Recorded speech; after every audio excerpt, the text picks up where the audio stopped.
Hey, fam! Hey, whiteys, blackies, darkies, theys, them, zims, zers, pox, bipox. What's up? I'm so excited. Oh, this is going to be a mess, but I'm excited for it. Everybody say hello to my beloved friend. You are going to freaking love this guy as much as I do. What's up, Alex? What's up, everyone? Nice to meet you. I'm Alex. I'm from New York. Mike left me for Florida. I'm by myself over here in Commeyville. Sorry, I told you got to get over here. I know. I need to come visit. Yeah, do it. How's everything going over there? Right now, it's really humid. I feel really sticky right now. I'm really waiting for my. Have you ever had Fat Boys burritos when you were here? No. Yeah. That sounds terrible. No, we ordered a Fat Boy burrito, but I'm getting a bowl, Hawaiian bowl. It's pineapple with steak inside. Oh no, God! You just made. Where's Chris? Where's Chris? You just made his friggin' day. At least it's not on a pizza. It also has shrimp and chipotle. It's like a whole nice mix. Ugh. Robber, everybody, they suck. But hi, beautiful chat friends. I've missed you guys. Hey, beautiful Trina, Esteban, Poetry Painter, Jen, Rhonda, everybody, Unit, Jen, Giorgio Quattrocento. I have not seen you in a little bit. I've missed you, my love.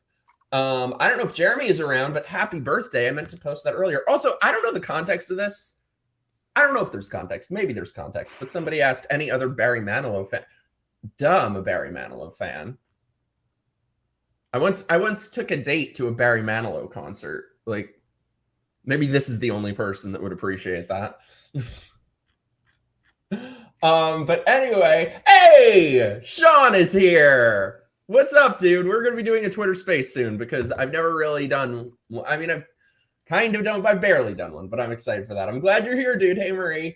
Hey, Christy. Holy shit. I am. By the way, let me just say, dude, this is all your fault. This was his idea. This is all his fault. So if we are miserable tonight and hating life, blame this gentleman right here. Yeah, I mean, look, I saw it and I said to myself, hey, wouldn't it be a real shame if Mike infiltrated this space and just trash talk these people because they deserve it? I need you for that. Oh, look, they just sent me an email. By the way, so they have a form that you have to fill out to get the invite for tonight, which, by the way, I didn't know about this until afterward, but we're just having like a completely segregated election at this point because they had black men for Kamala, black women for Kamala, white women for Kamala, and the one I really wish I was there for, the alphabet people for Kamala. Yeah, that would have been interesting. They just sent me an email. What does it say? Oh yeah, so there's a form you have to fill out though, and they ask you why are you excited for President Harris. I was like, I relate to her in sleeping my way to the top. Right, and then I told you that you probably got blacklisted, which is probably why we haven't gotten a link yet. No, I got it. I texted you. I got it. You got the link? Yeah, let me see. They just sent me another email. Let's see. Wow, and I was the one who was being a simp on this form, and I didn't get the link. He was like, "I'm honored for our BIPOC president." I was like, I'm so excited for the first win BIPOC president. I'm so honored and waiting to see what she has in store for us. Hey, Ramiro. Yeah, me too. Let me look at their email. By the way, okay, so chat. So we got about 15 minutes-ish until the thing starts. So we need to figure out what our drinking game is. And by the way, just for you, I got like a friggin' industrial-sized drink. I got like a movie theater-sized drink. So what are you drinking? The classy red wine. You're being very Greek tonight. Yep. I made a drink. I have Fresca, strawberries, and bourbon. All right. Yeah, I'm just straight wine right now. You're gonna be the only one there. We'll start changing it up once we're in the stream because I'm pretty sure it's gonna get wild in there, and I'm gonna want a heavier drink. Okay, so wait. So chat Help us decide. Dude here has me in the mood for a pineapple cocktail. Hey, Marie. Yeah, bourbon. All right, so what are our drinking game rules? I got one. Every time they say the word privilege, we gonna be fucked up, dude. Yeah, that's gonna push us over the edge, I'm pretty sure. Chat, tell us. Pedro, what was it that you said? You said something on Twitter. I'm trying to remember what it was. Let me look.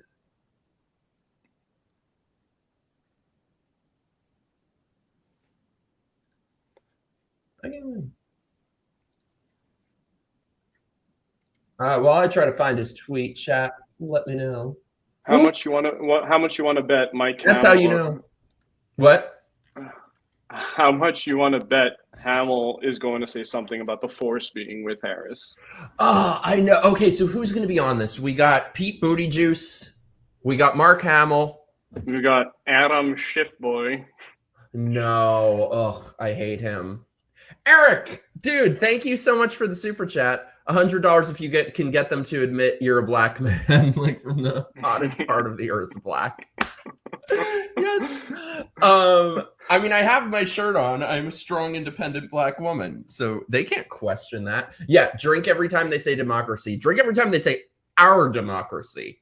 You know, Mike, I'm starting to think that's the real reason you got the link and I didn't, is because you're a strong, independent black woman and I'm just a white man. Yeah, I thought tonight was supposed to be about you. I know. But you know how it is with these people.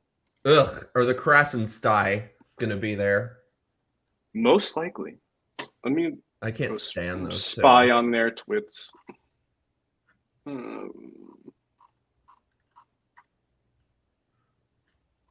Mommy needs wine for the white lady conference. Yep, every time they say black woman, every time they say our democracy, every time they say privilege, every time they say something about like speaking over, being heard and black people being heard and don't question the blacks.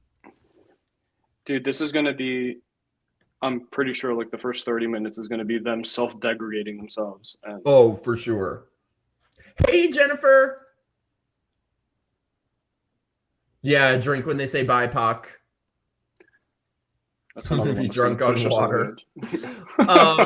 By the way, shameless grifting moment. If you like the channel, be a badass like Eric. Send in your super chats. Keep the channel lights on. I should tell you guys, tomorrow I'm filming a video. Tomorrow I am going driving for the first time. So Greg and I are filming a video of him teaching me how to drive. Just like putting a camera on the dashboard. Drink when we say oppression. Oh my God. So we got privilege, oppression, our democracy, BIPOC, black woman. What about straight white male? Every time they like hit themselves for being straight. And by straight, I mean like straight. Yeah, straight. Sean, unburdened by what has been. I'm going to be unburdened by what has been because this whole bottle is going to be gone at the end of the night. I'm not driving a golf cart. I think Greg is somehow going to let me drive his car. Maybe, if I can talk him into it. We'll see. Yep, we got privilege. What was it that Pedro tweeted me? Let me see. I'm trying to scroll back. Take a shot every time they say that white people should be quiet and let insert minority here speak. Yup. If it's gonna be anything like, did you see on Twitter the Zoom call with the white girls? I thought it was parody. I thought it was fucking parody. I saw all these people sharing it, and I'm like, oh, they're so stupid. They think this is real, but it's real. If it's gonna be anything like that, I'm gonna be passed out tonight. I see. This is why I wish we were around for those other ones. By the way, dude. Oh wait, let me hit super chat first. Pedro, thank you so much. Take a shot every time they say that white people should be quiet and let minorities speak. Yup. A real car. Oh my! Shut up, Christy. Oh my God, you're watching us on a plane? I think that's a first. I don't think we've been watched on a plane before. Dedicated. I'm honored. Dude, I'm honored that you're here. Thank you. Yeah. Hey, Dangerous. Is it just me or is the term dude a bit too manly for the Kamala supporters? Probably. Christy, Leah, I think said she had shit to do tonight. I saw she tweeted that before, but we love Leah. First class, bottomless alcohol for this game. Ooh, perfect. Dude, you know what's funny? One time I was on a plane and I was sitting next to this COVID Karen, and it was when they required masks, and planes was like that was the only time that I'd be like, I don't know what to do other than wear it. And like the mask would come here. So this bitch sitting next to me complained to the flight attendant to try to get me moved. I got moved to first class. I was like, backfire, bitch. Hey, DeVille. I wish. Christy, you're probably the smart one, cutting out before this shit show starts, but we love you. I only flew first class one time in my life, and it was the weirdest like series of events leading up to it. I was at my friend's house in Jamaica visiting, and Jamaica Queens, right? No, Jamaica, like actual Jamaica. Real Jamaica. And I don't remember the town honestly, but I was heading back, and when I get there, they give me like the ticket at the counter, and I look at it, and it says something about Club Mobay. I'm like, oh, it's probably just an advertisement, whatever. And I end up going to the security line, and they look at my ticket, and they're like, "Welcome, sir." And I'm like, "What?" And he literally pulls my bags out of my hands, and he's like, "Follow me." I'm like, oh, okay. And he takes me around everyone, makes me cut in front of this entire line. They're all staring at me like an evil eye. I get to the front of the line. He's like, okay, here you go. You can go through the security. I'm like, okay, what's happening? He's like, well, this is, Club Mobay. And I'm like, oh, okay. So I'm like, all right, cool. I think that's also how sex trafficking happens. Right, yeah. So I'm now going through, the security. I think it's already done. And I get my bags, I'm walking, and I just want to go back to the gate, just sit down. I'm going to probably get like a snack or something. And as I'm passing by, I see these big signs, and it says Club Mobay, like off to the side.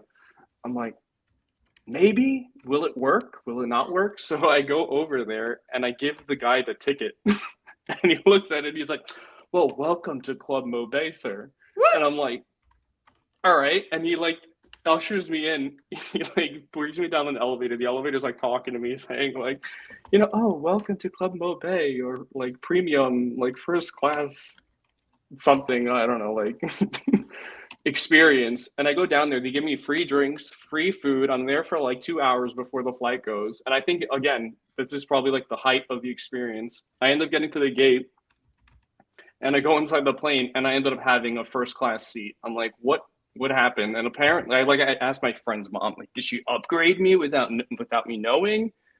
You got lucky, dude. No, I just got lucky. I don't know. It was some kind of lottery. Hey, Burner. It starts in 7 minutes. We're just waiting for it. By the way, they're so full of shit. We can't be on it because it's a fucking YouTube link. I thought it was a Zoom and we could sit there, but so we'll be watching it and roasting the shit out of them. That's bullshit. All right. Well, they didn't want to give people like us a chance to talk. Yes. We were planning it, you guys, but no, we're going to be roasting the shit out of them. Okay, wait. So I'm writing down our drinking game rules. Y'all remind me. So we have, oh, who was it? I think DeVille. Let me look. By the way, hey, DeVille. Love you, dude. Drink every time you hear Azza. On this channel, we call these people assholes. Whenever somebody says Azza, you know some bullshit's about to come out of their mouth.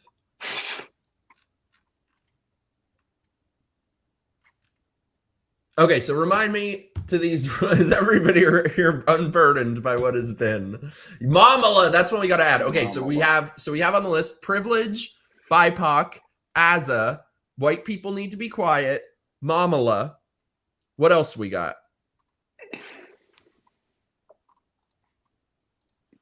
Here is I'm making the You're gonna list. make a whole list. All right, great. Yeah.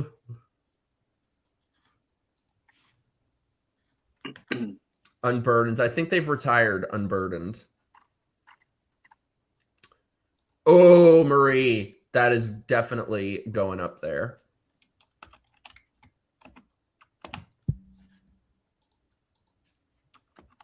Yeah. Trina has a good one about white supremacy and fascism. That's definitely. Oh, yeah.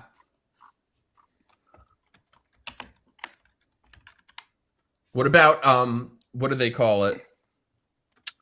Oh, how about every time they call from like burner popcorn account, it said bashing JD Vance. So every time they call JD Vance weird, Yes. because whatever hell that kind of trend is going on right now. I don't get that. I missed the memo on that.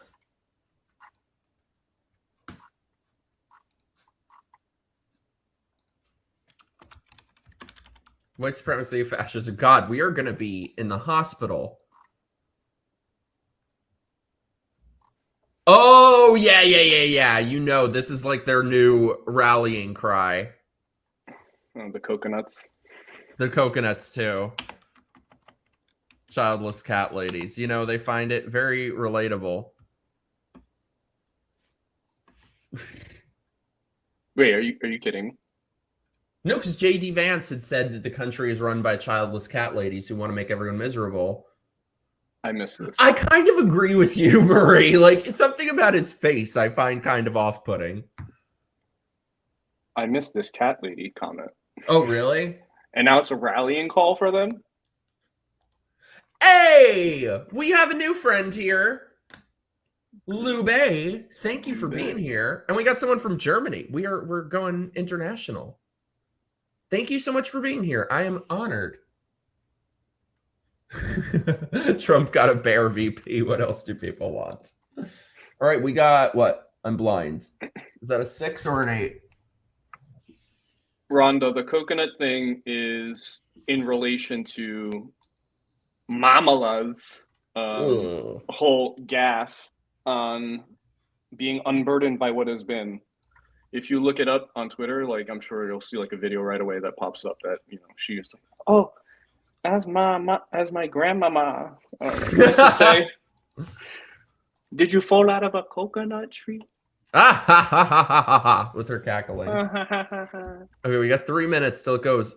Is this link even working that they fucking sent me? And then she tried to be like some kind of like wisdom guru saying something about being unburdened.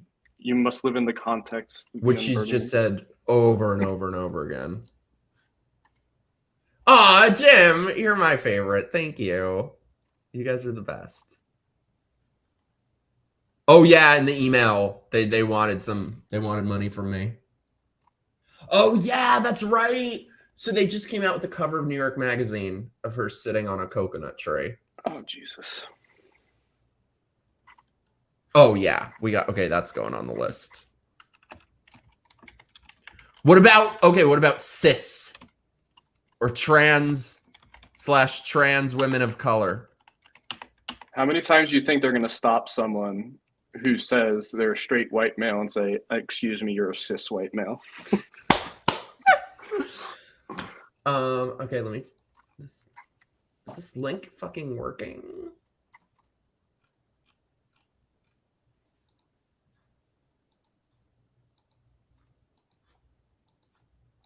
The clicky is not clicking, but maybe that's because it hasn't started yet. I'm nervous. Yeah, oh yeah, for sure they're gonna bring up the transes. This is why I love Dangerous Spaces. Coconut used to mean brown on the outside, white on the inside. Does Kamala even realize that?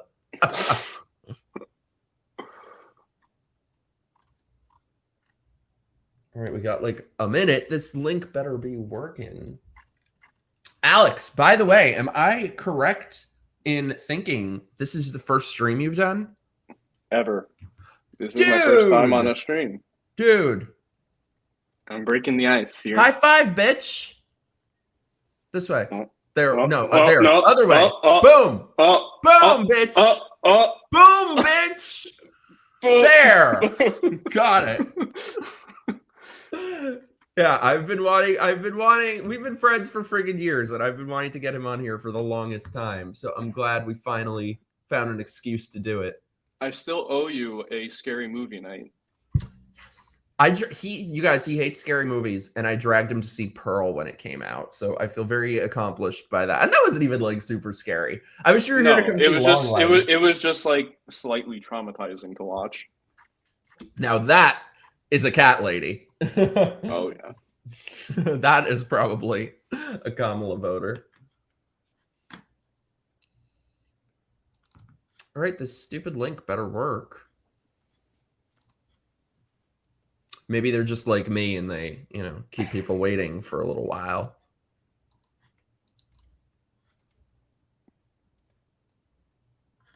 I love this. White dudes for Kamala, gay dudes for Trump. Hell yeah, dude. Yeah, Martin. Oh, everything Mark Hamill says is just going to be like lame, cringy Star Wars reference. It's gonna be one after the other.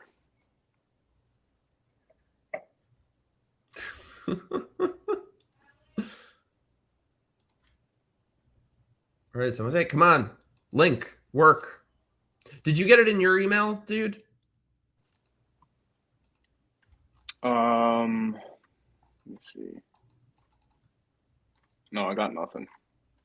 Really? Well, you gave them like a million different emails. I signed in. It like asked me to like sign in, and I signed in with Google, and then I gave them my trash email account. But that's what I'm like. Maybe. Oh.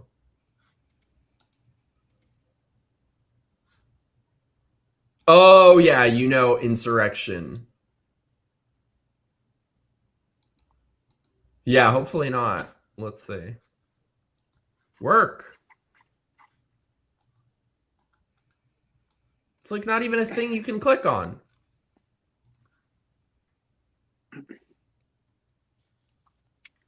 And I'm like of the opinion after seeing all these comments from Hamill recently that he hasn't that he never actually did any kind of method acting during Star Wars, because in my opinion, Luke was the biggest loser of a character ever. Talk about that for a minute. I'm trying to get this. He was I don't know. He was just always complaining. I always just found him so annoying as a character, and now I know why. It's because Mark Hamill is annoying. Yeah.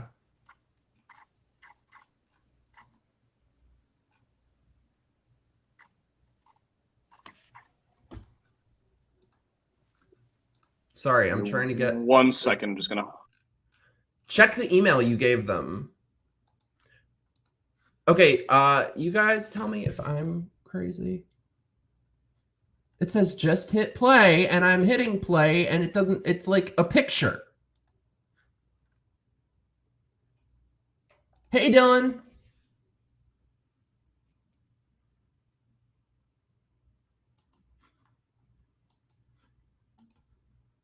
Sorry, you guys, I'm trying to figure this out. Oh, okay, here, I think, let's see, this should work. Got it. Got it.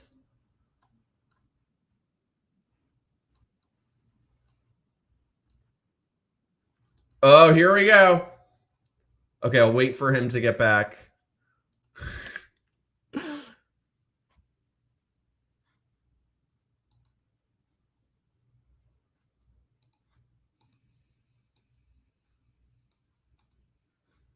All right, we got it. Oh, he's got his food.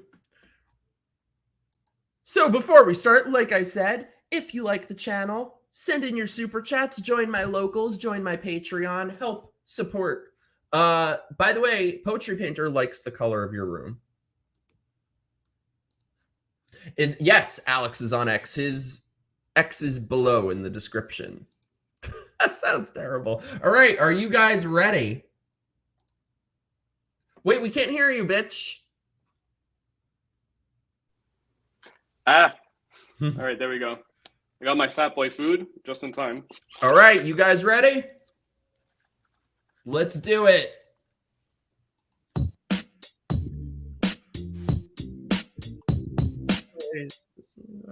You're going to get me struck. So sorry about that. Ugh. That's we're already starting off strong with this guy. It's like the reverse Chad meme. This is Chad's retarded brother. One. Hello. Welcome, Hi. everybody. You are on the White Dudes for Harris Zoom call that we've been pushing out. He's got gay voice. I want to start by saying, just thank you so much for being here. Before we launch into everything, I've got a couple of quick housekeeping things for folks. You RSVP'd for the call. There's an email in your inbox that tells you how to join. Please forward to any friends that you know who might have also. We got all our friends here, we know there was a little bit of confusion about this before, so we just want to make sure everybody gets it. I also know that a bunch of folks might not have seen the email, so if you can also tweet, text, send along a Facebook link. The URL for this is whitedudesforharris.com. Again, that's whitedudesforharris.com. We just want to make sure everyone has a chance to tune in. This has really, truly been a really humbling experience. Especially when we first started thinking about doing this, which was actually Tuesday night. Our initial goal was going to be 10,000 RSVPs and about $500,000 raised for the campaign.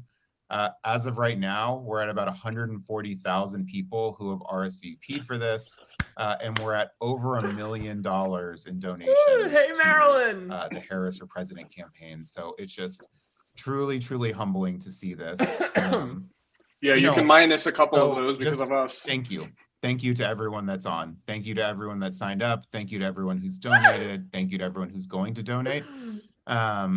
I really want to kick this off, though, by starting to thank Joteka Edie and all of the organizers with the Win with Black Women call. They organized the first of these I wish calls. we They did had them all. over I didn't know about it. I like how he's showing. They're $1 showing to like campaign. the ticker the inspiration for the money for what that's we're going doing up here like right now. live. They deserve our thanks. Yeah, I'm sure Like they're it's the donating fucking live. Jerry Lewis They deserve our telethon. gratitude for leading the way with both grace and integrity. And for those of you who don't know me, which I assume is actually most of you, Who is he? my name is Ross Morales-Arquetto. I've been working in politics now for about 20 years. I'm originally hail from the great state of Texas. So shout out to everyone who's from Texas. I think my parents are actually watching with friends. So first, I do want to say hi to mom and dad. Over the last few years, I've been thinking a lot about men. I've been thinking no shit you have challenges no that many shit of them face. I've been thinking about me those too, bro, but often turn into violent or destructive behavior. We had to have that in the drinking game. Violent men. But honestly, most of all, on most days, I think about a very close friend from my childhood who went down a really dark path that ultimately led to him committing suicide. And I think about his story a lot. Drink every time they say suicide. Oh God, and that's part of the reason why I care so deeply about this work. He cares deeply. As we've been going around talking about, I'm adding toxic masculinity to the list. Folks about why are we doing this? Why organize white dudes? And I'll start by really addressing the elephant in the room. I am a cis which is a lot of people feel and felt uncomfortable about the call. And I think that's understandably so. Throughout American history, when white men have organized, it was often with pointy hats on. And so oh my God. Skepticism is understandable. The reason that we are doing this holy shit, Sean, thank you so much, dude. That is so white men amazingly generous for of you. way too long. Thank you so Trump much. won over 60% of white men in both 2016 and 2020. And that's going to stop tonight because we know that we're having our own telethon here. Men aren't actually MAGA supporters. They're folks like you who just want a better life for their families. They want more economic security. They want better health care. They want better schools. Yeah, you know, bitch, and there's it's a not gonna crisis happen of under your loneliness in this president. country, and many of Mhm. us are the ones that feel the most lonely. Men represent 75% of all deaths of despair, like suicide since when and do they give substance a shit? abuse. They only care if you're And trans. you know, the way that our economy has changed over the years has left a lot of really hardworking folks who are trying to do right by their families behind. And that happens at the same time as the myths around America that we grew up with, that we as men America are expected bad. to be protectors and providers, are going out into economy that doesn't We know really you allow aren't, for that, especially Ross. for working class folks. And sort of like compounding on that, you know, masculinity as a trope has been co-opted by the MAGA right into something that feeds into Drink. and exacerbates the loneliness epidemic, Cheers. as Cheers, well as buddy. the mental health crisis that many face that end up leading to really destructive behaviors. We aren't the only ones that are hurt by these things. Black and brown people, LGBTQIA Up. plus people, especially trans women and indigenous people. There it is. Oh my God. And you know, all sorts of other folks in our society who've been historically and often still today are Marginalized. and being hurt, Marginalized. demonized, and, Add that to the list. Marginalized even further. So Everyone's a victim. you know, Yep. these people are our friends, they're our neighbors, they're our partners. But even if they weren't, they're just like our fellow human beings. And that should be enough for every single one of us on this call. You know, this is the kind So of we guy created who this has space a to listen. girlfriend. You want to learn, Listen. be inspired, And calls her and then my get partner. engaged. Throughout the call, we'll be making a ton of asks, financial and volunteer. No, I'm As I shocked. said at the top, all the proceeds from your donations will go straight to the Harris for President campaign. And if you look in the upper right-hand corner of your screen, you'll see a donate button. If you scroll down below the little window, Pedro, you'll thank also you so see much. quick donate buttons. And MAGA together, Republicans. we're all Really, going to make that's what we're sure gonna that say. Vice President Harris is the first Black woman, the first South Asian woman, and the first woman president. Oh, she's She everything, can win. guys. She's She's ready, black. and she She's needs Asian. literally every single one of She's us everything. to do our part to make that happen. Jeremy, happy birthday. I just was being saying that very before. clear, Thank you so much, we dude. need a lot of white dudes to sign gonna up hit and you knock up on after. doors, be on calls like this. But tonight, right now, what we need for folks is to be able to give money. The link is in the bio. The link to By the way, real quick, I just gotta pause this real quick. Can everybody join me real quick and say happy birthday, Jeremy? Because he is an amazing part of this channel and this community, and we all love you a lot, dude. So glad you Happy could birthday, be dude. here. to donate is in the top right. You can also buy a hat, and you can give. You can give until it feels good, and then you should give until it hurts a little bit, and then keep giving until I'm it feels sorry, good what? again. And with that sort of opener, I'm really, really honored to introduce our first speaker, someone who has been a friend and collaborator over the years. Giorgio, Someone thank for you so whom much. I have an immense amount of respect. He has so much integrity and strength of character. We need to care about I'd like Indigenous to introduce mental Maurice health more Mitchell, than who's the director of the Working Families Party, to give us a little bit of a different perspective. Yeah, and speaking about on why money it's so donations, important we're for going to us talk be after. I'm going to organizing. show you Maurice, kick it everything I off. found today. Thank you so much, Ross. And good evening. I'm Maurice Mitchell. I'm the national. How did they president of find Working a Families black Party. soy It boy? is a I'm sorry, this true isn't a Wait, white I man. thought this was pleasure to be white with all men. of you. Wait. I thought Where's this was the white white man? men for Where's Trump. the white man? I thought this was white men for white dudes for Kamala. Screenshot The this, please. first person that they're having on is a gay black, possibly trans, but oh, do you think he identifies as a woman? What about the non-binaries for Kamala? I think that's very problematic. Wait, let's see what him identifies as. And I'm calling you from the Mets game because, as many of you know, the work of a dad never ends. And I want to address the obvious. I'm not sure if you noticed, but I am not a white man. Yet, here I am. We got that. Opening We got the that, White bro. Dudes for Kamala call. Yet? And stranger things have happened. Oh, But let me explain why I'm on this call.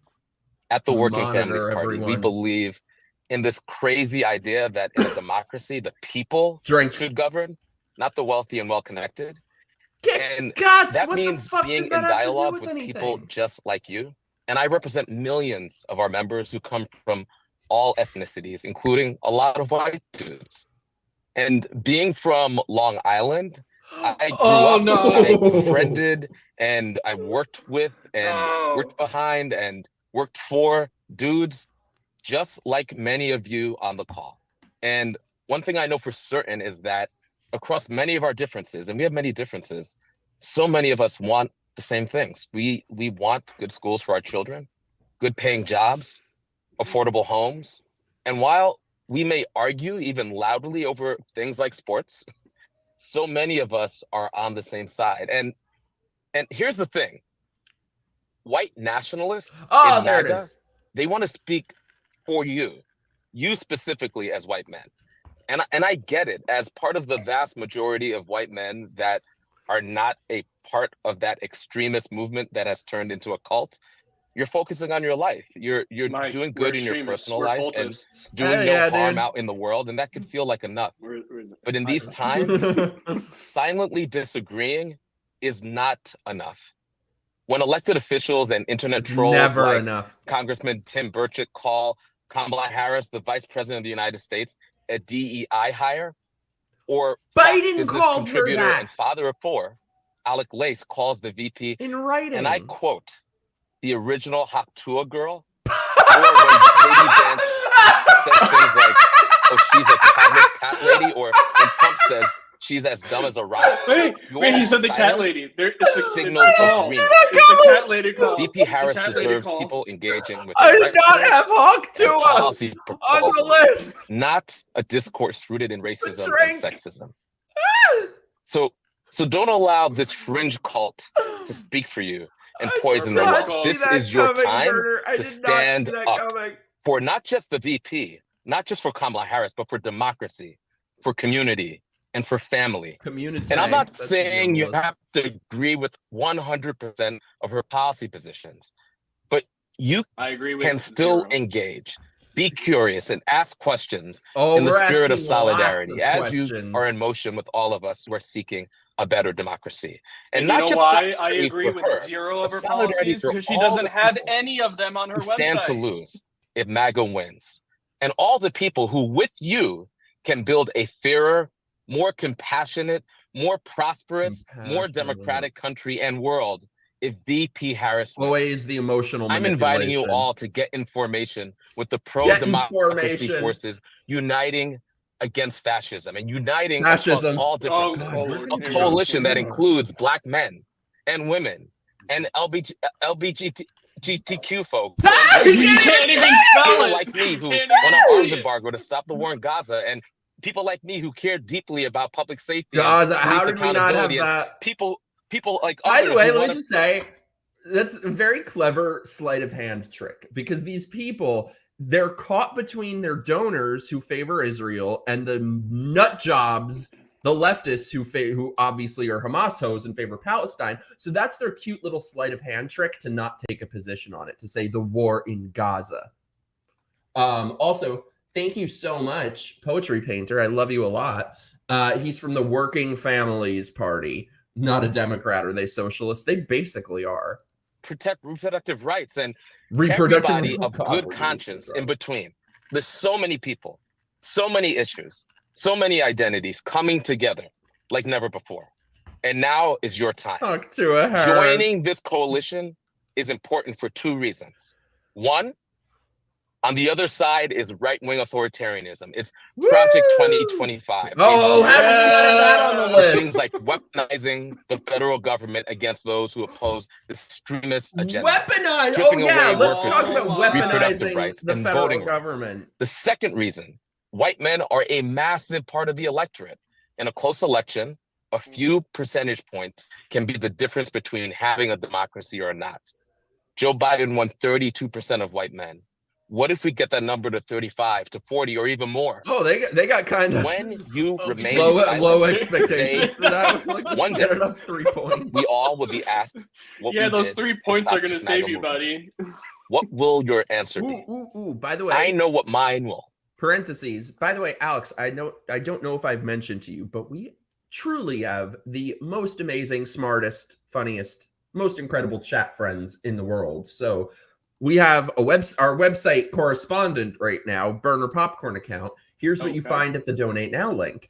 As men, we need to encourage we need to recognize the culture of toxic entitlement surrounding Donald Trump, and we need to do something about it. These are the kind of people who say things like, I'm not calling you out, I'm calling you in. Gross. And I'm inviting you to join me and those like me in stopping this movement. So this is your time. Giorgio, thank you so much. Calling. Volunteer for the Harris campaign. Donate now. Let's get above of whatever the goal is. Don't wait for the end of this call. Don't even wait for the end of my remarks. Just wait for the money laundering. Join the thousands of men on this call, the millions of people in this country who are already in formation, and the billions around the world who are fighting their own version of. I love this. Do it now. Dangerous. This is our time. The Get Warhawk involved, donate, volunteer. Over the next 100 days, let's get to victory. Thank you. Thank you, Mo. Oh, God. I'm feeling inspired. Shit. If you are, I encourage you to do what Mo said, which is slam the donate or volunteer button. Porky St. Clair over here. About $1 million since we've been on this call, which is absolutely crazy. Let's see if we can get to 1.5 million. Bro. Let's do it as soon as we can. Up next, we have another speaker, and when we found out that this next dude was joining, our organizing team collectively all kind of lost their minds. He's won or been nominated for Academy, Golden Globes, Screen Actors Guild, BAFTA, Emmy Awards. But even if he never won anything, you'd still be excited as hell because you know him, you love him. The dude in chief, Jeff Bridges. What? Who? What? I thought that was going to be like an announcement for Hamill. No, he doesn't know Oscars. We can't hear you, bitch. Am I there? Oh Lord. I can't hear myself, but that's okay. I'm getting you. Oh yeah. Oh, okay, God. Here we go. Okay, good. Joe great has to be a here, competitor Ross. for most dementia. I gotta laugh because I accepted the invitation. You know, I was brought to the party not so much as being white, and I certainly am, but because I'm a dude, you know. Real quick, thank you so much for the super chat, Pop Shop, Pop Slop. Well, we've now seen the black white dude. I'm guessing we'll be seeing a woman dude up soon. Yeah, you know they will be. It's gonna be a black trans woman. So a friend sent me this email today with your hat on there, and I said, "Oh, I gotta have one of those. I qualify, man. I'm white. Man, I used to like him for Harris." So wonderful to be here, and I dug what you said, Maurice. That's really terrific. The fact that you're here, you're a black man here with us white guys. I had no idea that this whole thing that we're up to was based on Black women for Harris, right? What? And so it kind of morphed into white men. BLM doesn't even accept Harris. And I'm excited, man. I think, the fact that Joe has passed the baton so beautifully. Why? Why did he? Because we were proven right in everything we said for the last 4 years. Certainly our girl, I can see her being president. I'm so excited. A woman president, man. How exciting. Sir, you're incorrect. And championing of it is a rights. Woman, Indian, Black, Asian. And for all what is a woman? The environment. What is a woman? And do we really know that? Do we really know that Kamala is a woman? All of her. Do we know the gender identities of our previous presidents? Is wonderful and something that I can get behind and support. And so thank you, Ross, and you guys who are responsible for kicking on this channel to give me a chance to express my support. I'm really excited to be a part of this. And I don't, the word fight, I watched Kamala's speech there, just before getting on the call. She ended, fight. God, I can't. That was Trump, bro. And I thought you guys said that was terrorism. Right? That's what I was just going to say. I just went through a health crisis. And I remember the doctor coming up to me and say, you got to fight. I said, what are you talking about, man? I'm in surrender mode here. I'm going with with the flow, what life has in store. What is And he I babbling feel that about? with this, with what we're all up to right now, that it's not so much a fight, but it's a surrender to our is higher indicative thoughts of how we of want what this Kamala Harris's future to entire platform turn is. out. Utter And so bullshit. I'm kind of surrendering to Nonsense. it, as opposed to Look at fighting to it. But that's non just, you know, sequiturs. that's just my approach. As the dude might say, that's just my opinion, man, you know. But great to be with you guys. Sir, this is Jeff, a Wendy's. Thank you so much for being on. I got this. Oh, This is a no. very Oh, full there Monday. he Thank you is. for being There he on. is. Oh no, Our the next squirrel's guest here. really doesn't need an introduction, but I'm going to do it anyway. He's the former mayor of Real quick, Marie, my beloved, thank you so much for the super chat. Now we get to see celebrities pretend to be poor by filming in their garages. I love it. Pete jump scare. Yeah, you can say that again. Yeah. South Bend, Indiana. You can thank him for making it so the airlines have to refund your money after they mess up. He's also the internet's You favorite should refund candidate all for that VP, money that you one of the laundered brightest through stars Act in the Blue. Democratic Party. We've got Pete Buttigieg with There's us. a bunch of 85-year-old ladies that are calling for their money that they don't even know they have. Booty juice, booty juice, booty juice. Convening of dudes right after the dude is definitely one of the honors of You're gay. of my life. We get it. I'll be brief, but look, I'm a policy guy. I've never been totally comfortable with the truth that no matter how much you believe in your policies, so much policy. Okay, can What I policies? just say, What policies? not to be shallow, superficial, vain, any of these things, but can I just say, he has got to be the most unsexual person I have ever seen in my life. Like, I think him and Mrs. Booty Juice, the two of them, I think they've just got like Barbie doll crotches. It's just a stump down there. Can we just like talk about how they're constantly going to say that we're all about policies and policies and policies, but there's no policy. This is the same thing that happened in 2020 with Biden. There was no policy on his website, and he was basically a puppet that was put in. And Kamala is the exact same thing. How many days has it been now that she's been the candidate? And there's no policy on her website. It just says donate to me. Pop Slop, you are out of his league.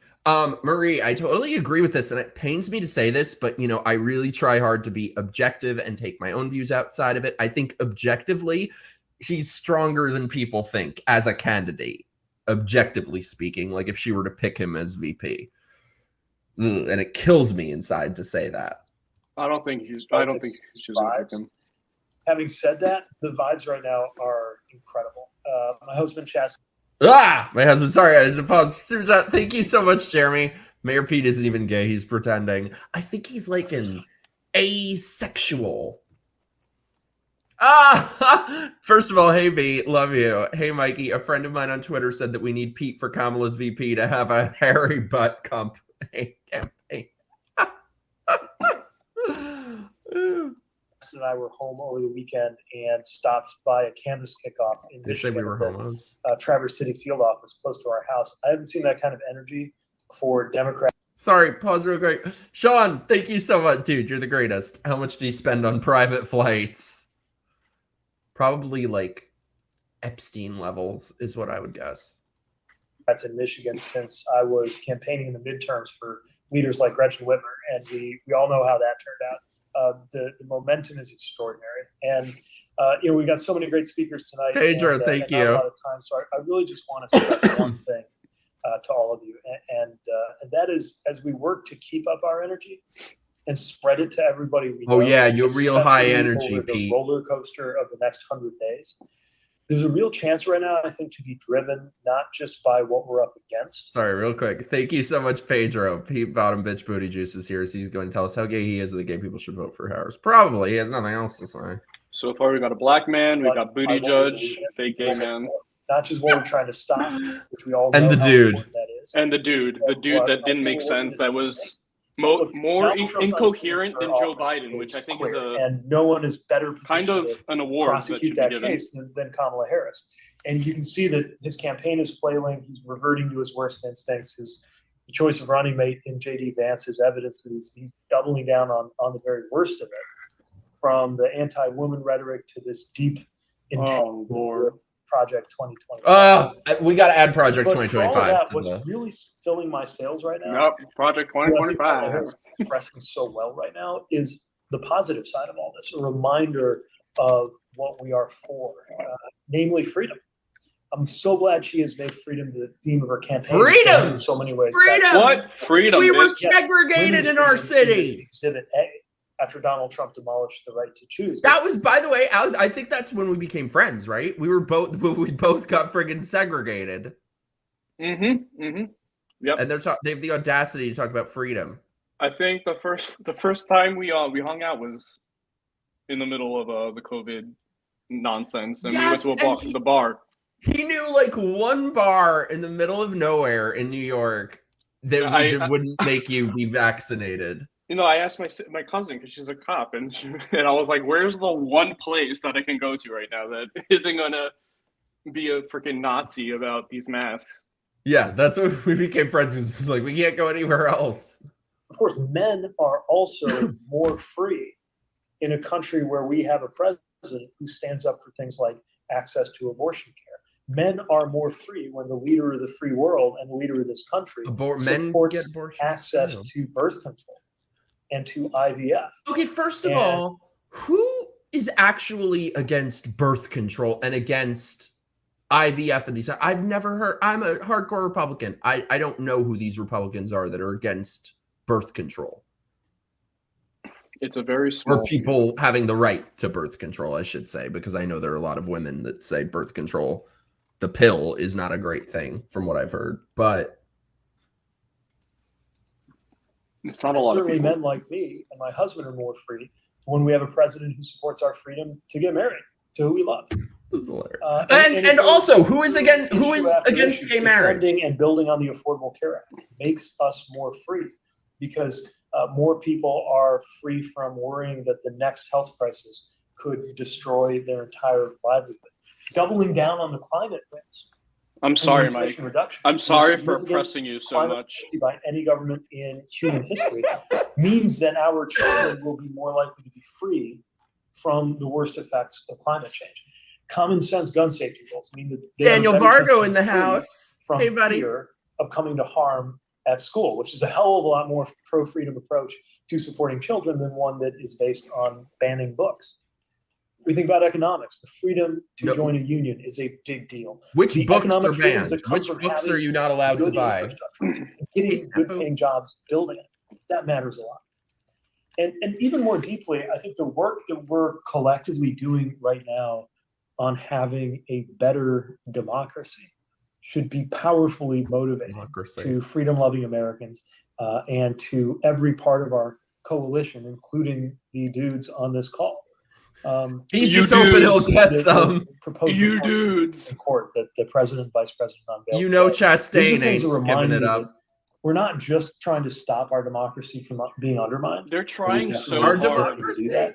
To relate to straight white men. Working to make our union more perfect. And it's not working. But we're making it better. So to my way of thinking, it's less so that we are saving our democracy and more that we are building one. Our democracy. And that's what we're part of. And that's definitely something as a father that I'm excited about being able to tell my kids when they're old enough to ask Chastain and me what we did in this incredibly important, really decisive decade. He makes me more homophobic than I already am. To make sure that there was a good outcome, and supporting Kamala Harris is a huge, huge part of that. So thank you to everybody for being part of this. And I'm really excited for what we are going to deliver. Yes, the bad things we're going to stop, but more than that, the good things that we are going to propel in November and beyond. Thanks so much for the chance to join you guys. Burner Popcorn, of course, there's no comments. And I think that on their call because they know everyone's going to trash them. One is we're not just because their 100,000 members too. Are all having a self-awareness check right now, saying, I'm also "Shit, seeing a these note people are from delusional." Reid Hoffman, who is the founder of LinkedIn.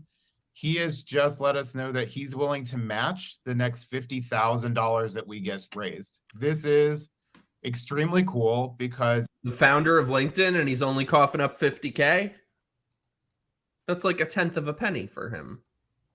He's actually already maxed out his contributions to the campaign, but he was so excited for this that he's going to contribute $50,000 to an organization that is exclusively working to elect the vice president. So keep going. He's going to match our contributions. And with that, we're going to introduce our next speaker, who I'm personally a huge fan of and have been for a while. I'd like to... The sound you hear across this nation of anyone watching this are flaccid penises and dry pussies and barren wombs. That is the sound you are hearing right now.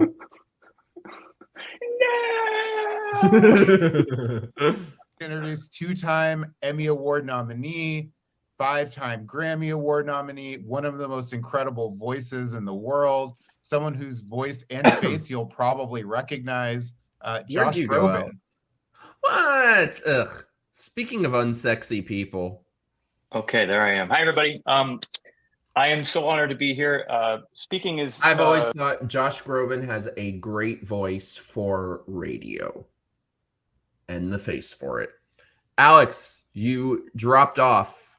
I dropped Not off. the thing I normally do, but to be a part of this incredible conversation is one that I'm really grateful to be part of. Thank you to my friend James Rory Dakota O'Malley for in the house. inviting me, and love you, baby. Congratulations on an amazing thing.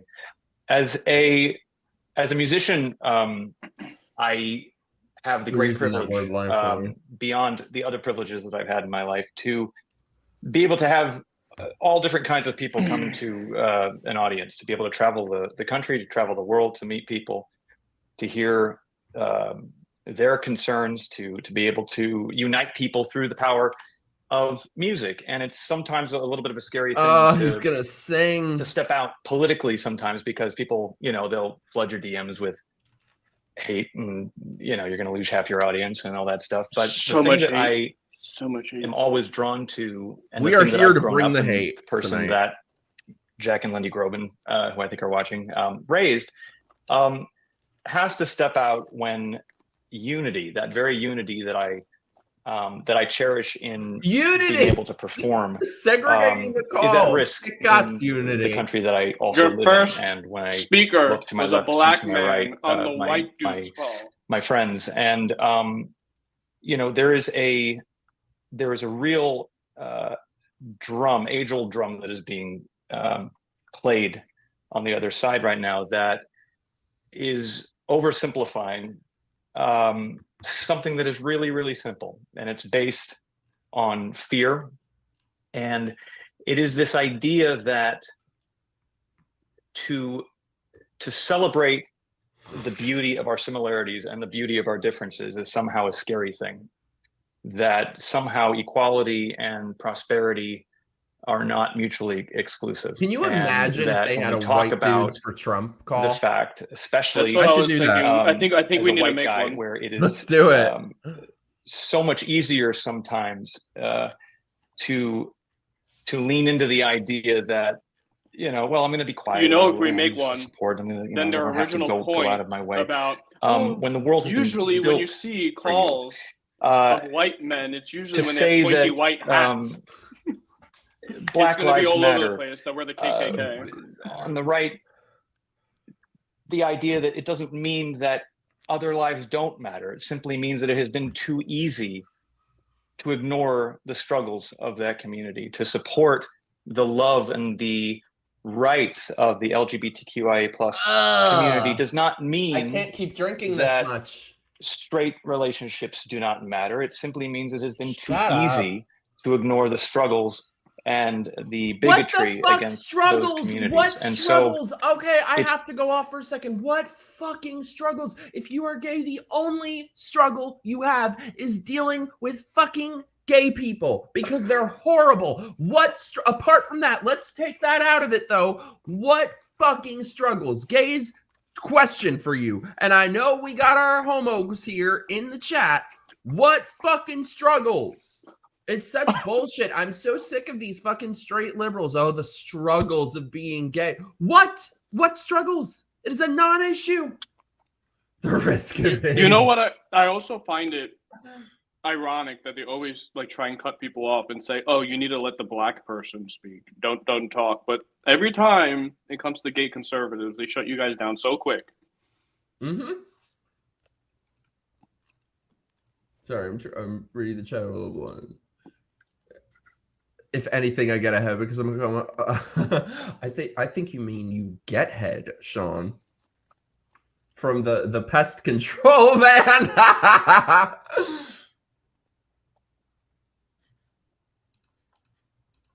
Easy to assume somebody else will step up. It's always easy, especially in the entertainment industry, to say, I'm going to step back.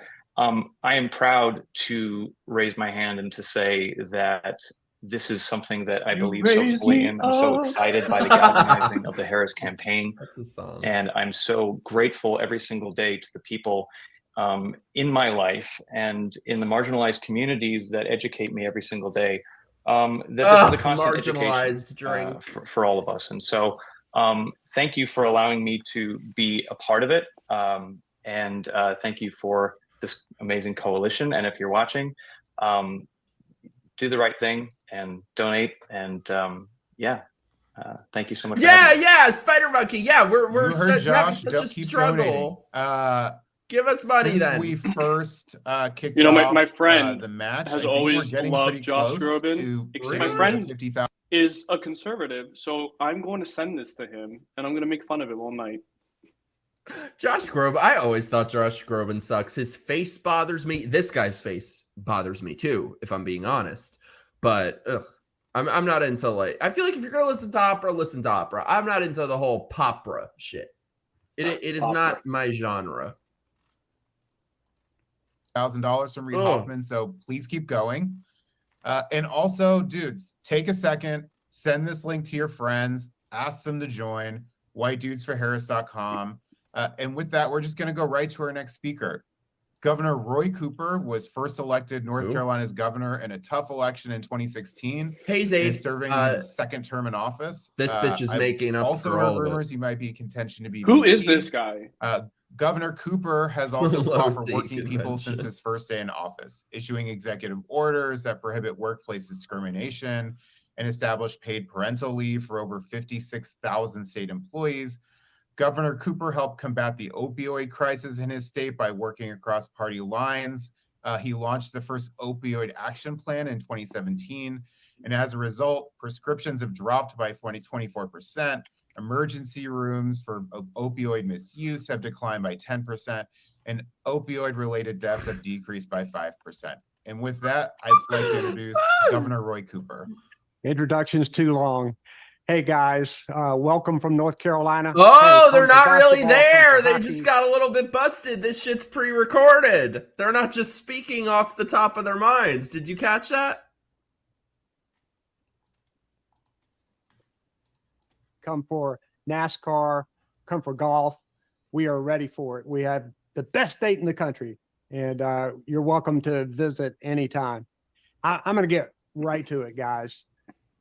Real men respect women. What is a woman? Their decisions. What is a their woman? Careers. Man? And it's pretty clear that I'm a Donald woman. Trump and J.D. My shirt Vance says so. don't. From Trump's sexual assaults to Vance's misogynistic comments, it's pretty clear that disrespect. Where's Hulk women, Hogan? Hulk Hogan should be on here. Donald Trump land and he's a white Republicans. And in fact, it's like that all over the country. In North Carolina, we have a Republican nominee named Mark Robinson, who's running for governor. I'm term limited. Our Democratic nominee is Josh Stein, who's the Attorney General, whom I've endorsed. Donald Trump endorsed Mark Robinson. And in fact, he said publicly that he thought Mark Robinson, who is a Black Republican, is better than Martin Luther King Jr. and that he was Martin Luther King ×2. What? Here are some of the horrible things that Mark Robinson said, which I think he's saying the not so quiet part out loud for MAGA Republicans. MAGA Republicans. He said that men should lead, not women. That when God needed someone to fight Goliath, he called David and not Davida. He has said that once women This get guy pregnant, just found that it's some not their random body anymore. anonymous account Yeah. who He said has some said random that bullshit, and now women he's just repeating it and who saying with a aren't broad brush, responsible "This is everyone. This is enough MAGA He's Republicans." like, down.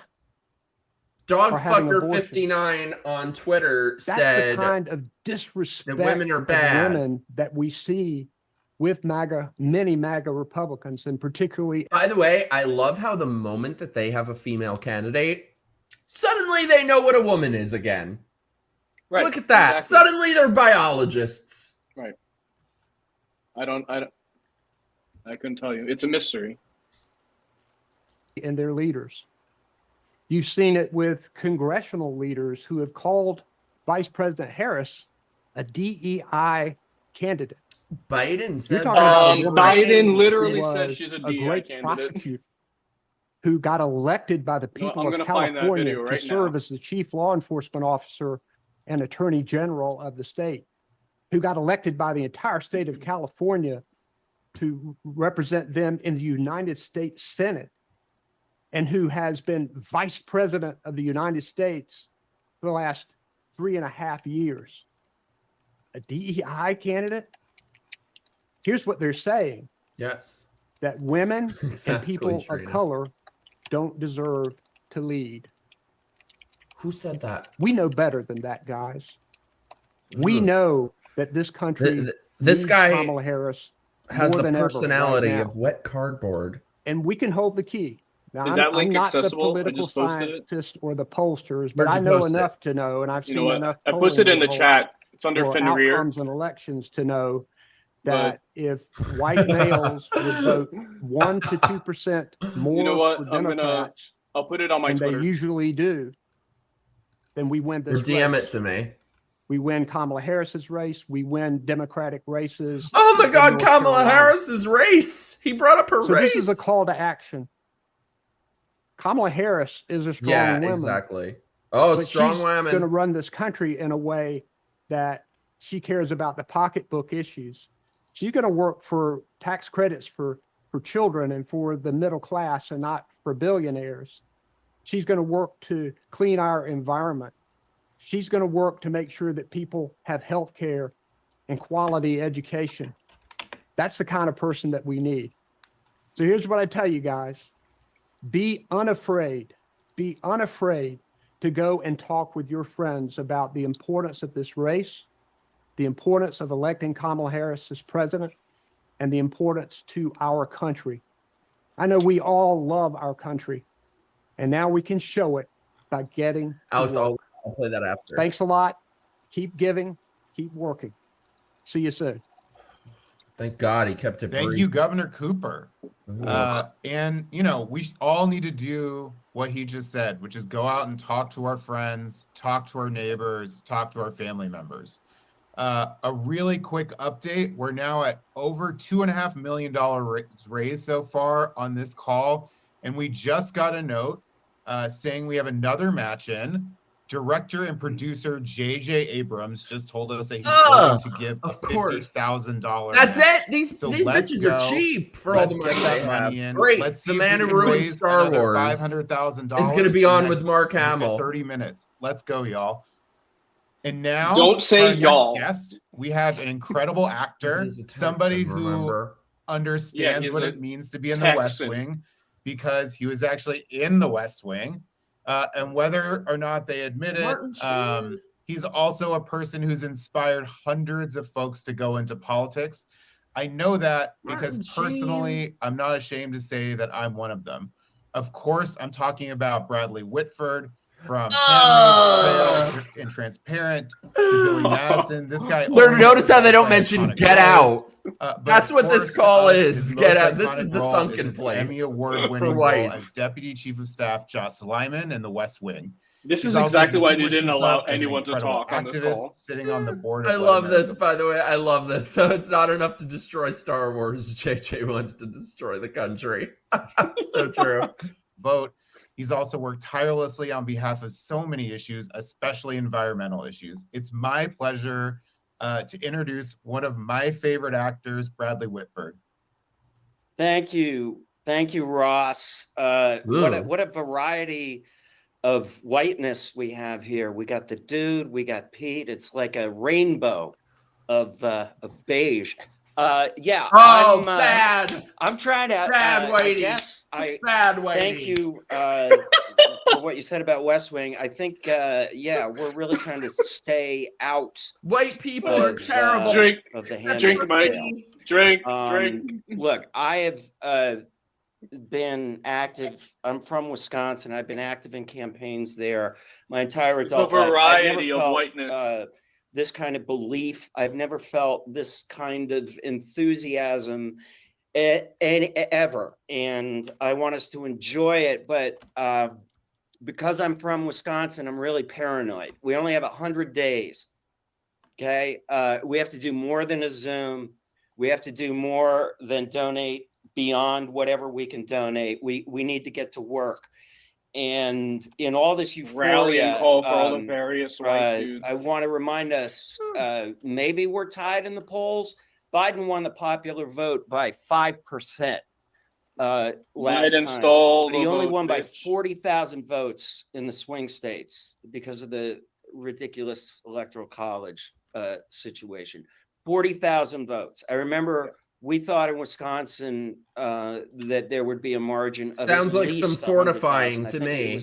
20,000. Sounds like this Venezuela is so today. far from a sure thing, and we have to seize this moment. And I just want to say that we need to channel our enthusiasm to galvanize. I know this is what the White Dudes organization is doing. The White Dudes organization. Other organizations, the Wisconsin Dems are incredible. They're battle tested at this, but we need to focus on thank you so much for the super chat. States. I care about the environment more than I care about myself. Whatever you're doing here, focus on the swing states. Mikey! Speaking of White Dudes, the Pod Save America guys have a great, very easy way called Vote Save America for you to get involved. I keep saying over the last 8 years. Humphrey, thank you so much. You know, if there is a God, she's a terrible writer. I mean, I have not been able to. If I walked into the West Wing writers' room and said, "Okay, this is going to be our Republican candidate," you know, a felon, an adjudicated rapist. Sorry, parentheses. Sean, thank you so much, dude. You're the greatest. Replaced my bourbon with bleach. This is I'd be very jealous. This is officially giving me a migraine. Was he the douchebag in Adventures in Babysitting? I love that movie. That is the best opening scene. Okay, don't get me started on Adventures in Babysitting. That'll be a tangent. Yeah, notice how they ain't mentioning Get Out. You know, let alone, you know, with the tan and the hair, it would have been seen, you know, as condescending. I guess the new talking point is they're weirdos. Yeah, they want to spy on us. You know, when we talk to our doctors, they're banning our books. They're spewing this hatred. None of these things are real. You're delusional. All of us are here. You know, I love how they constantly try to say, like, "Oh, the boogeyman, this and that." Everything about your platform is boogeyman. Yep. None of it's real. There are no books banned. You can go to Barnes & Noble, buy whatever the fuck you want. What was the other thing he said? They want to spy on your doctors.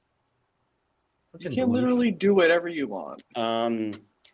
I want to accentuate the fact that we need to keep a woman's right to make her own decisions about her body out front. I think, as Mayor Pete was saying, it is. It's so funny, by the way, too, that Trump is like the most moderate person ever on abortion. I know. And they can't handle that. They can't. They don't know what to do about it, so they have to make it like the Project 2025 that he had to condemn like 5 times already. The most effective spear on the overall message that I love that the Kamala campaign is putting out there that Democrats are the party of freedom. Republicans, for no reason, have had that for a You muzzled people for 2 years. Children, you muzzled children. You segregated people for not getting for not getting an injection of experimental poison. Such freedom. For a long time. The Democrats are the party of freedom. We are the party of reproductive freedom, economic freedom, the freedom from fear that our children economic freedom are going to be shot in schools. Freedom from fear. And the fundamental freedom to continue to live on a planet that is going to be inhabitable for generations to come. And if there's anything we've been hearing that for generations. The freedom from fear. Get a democracy. You got to make everything about every damn day. I think Kamala is showing us all a future worth fighting for.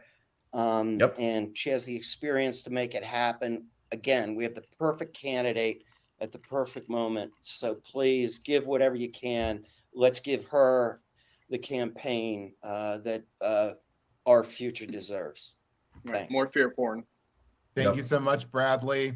All right. Up next, we have Mayor Mitch Landrieu. He served as the mayor of New Orleans from 2010 to 2018. Oh, previously served. The mayor of New Orleans. Yes, they're doing such a bang-up job in New Orleans. Another place they fucking destroyed. He was the lieutenant governor of Louisiana from 2004 to 2010. He worked in the 2004 to 2010. What happened in New Orleans between 2004 and 2010? Remind me again. It's amazing that these people have the audacity to then continue seeking office. They destroy whatever locality that they gain power in, and then they want to destroy the rest of the country. Everything is our fault, Mike, though. Yeah. It's always a straight white Republican. Biden administration, where he advised the president as a senior advisor for infrastructure, helping to craft and implement the Build Back Better and other initiatives.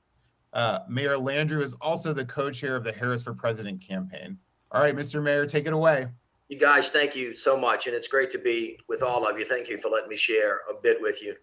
I won't repeat the policy matters that Mayor Pete talked about, or he looks Governor like Roy. that bald guy who stuck his entire head up a pussy. What we have been witnessing, remember that guy with Trump and Trumpism, is really the manifestation of a couple of ideas that have been with us since the beginning of our country, which reared its head during the Civil War. And we should have had the Civil War on our. But it never made its way into the United States Capitol until the date of the insurrection, nor did it make its way into the White House, where it had the power of the presidency behind us. I think all of you know now, as you listen to the words that are being spoken by Donald Trump, those words are a manifestation of what I think is the root of the poisonous tree. It's a complete rejection of really what America was about, essentially. So when Tommy Burchett says that Vice President is a DEI hire. Yes, correct. Or Tommy Tuberville, who actually, the senator from Alabama, who couldn't find Alabama on a map, says that she's not qualified. Essentially what they're saying is a burden that women have been carrying, African Americans have been carrying, anybody who doesn't fit the main narrative have been carrying, which is that you really are the narrative, bitch. Created more equal than others. And that some of us don't get to enjoy the rights and the responsibilities of the burdens of others. And yet there's been another strain in America that has fought against that. You hear the idea that the arc of the moral universe is bent towards justice, but somebody's got to bend it, and it's getting bent the wrong way. Bleeding. And at this particular moment in history, we really have a struggle in front of us. Bradley spoke to this issue. You have to earn democracy every day. It just doesn't show up. You really got to fight for it. And right now, I happen to think the wolf is at the door of the house of democracy. And then unless we beat it back, unless we really stand up and push it back, then it actually could fall. And once it falls, it is near impossible to get it back. So I do think that we need to stand in this moment. Oh my God, Urinal Kamala the is carrying Journal. on her shoulders 248 years of pain, of agony, of hope, of frustration. And no matter how high she jumps, no matter how many degrees she has, no matter how good her grades are, she's never good enough because they're always moving the line. And I think in that idea, she holds the heart of so many people who have been left out. But what Pete said is also true, that we have on the tip of our hands the future. That's we the know promise what of America, what the fact that America Pete hasn't got really on the begun tip of to his scratch hand. the surface of her greatness, but the excitement of her candidacy that you feel out there is this kind of pent up hope that is it really possible that we can get it done? And the answer is yes. However, we got to show up. And I would just say this to the white men of America. This idea somehow that when other people get, we lose. That when some people benefit, we just get left behind. That is absolutely not true. I have 5 kids, 2 daughters. My brother and sisters and I, the 9 of us, have 38 kids, and Listen 19 here, white of them man. are young You women. ain't Some of white them are married, some of unless them you are vote not. for Harris. Some of them don't. Each and every one of them has an incredible future, and the better they do, the fact of the matter is, the better all of us do. This idea that out of many we are one really does work.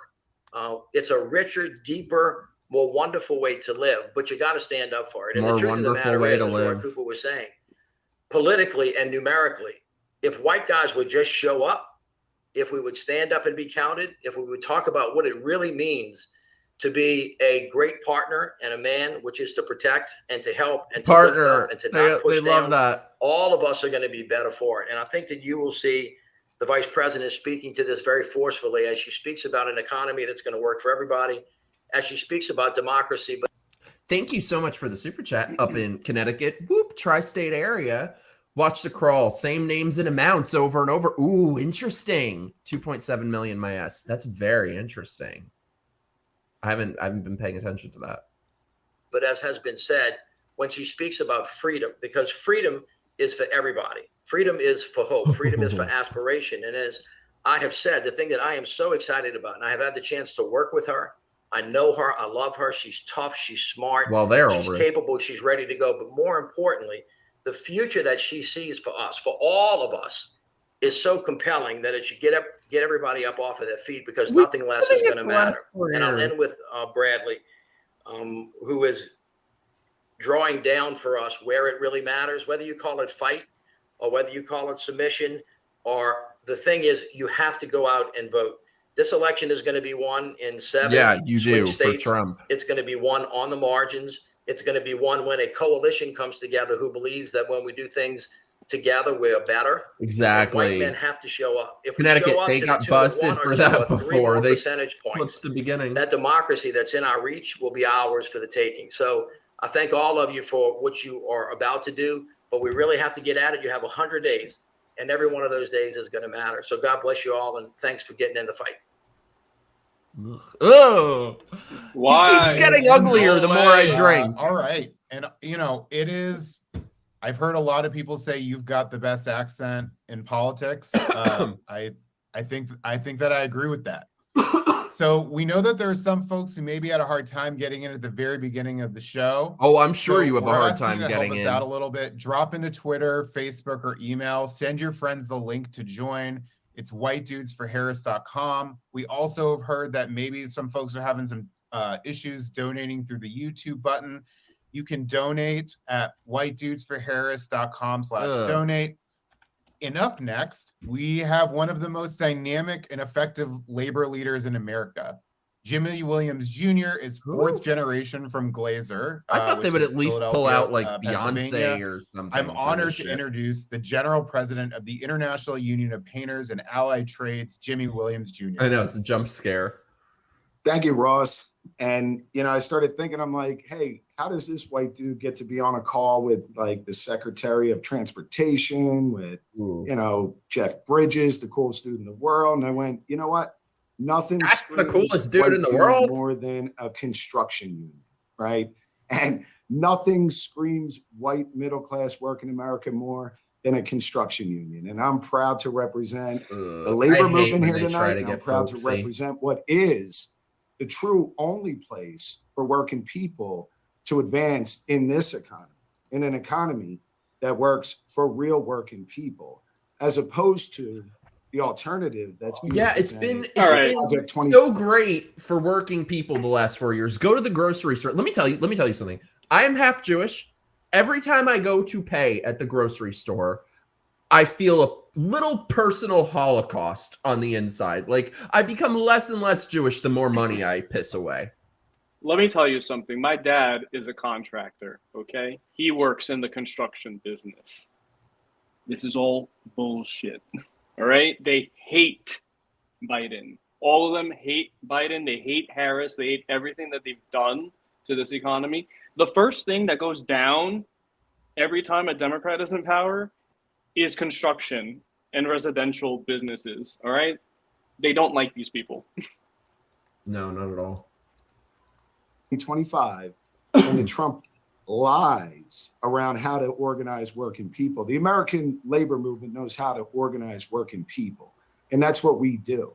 And we're proud to be united to support Vice President Harris in what is absolutely the most important election. Yeah, that's what I was thinking, Sean.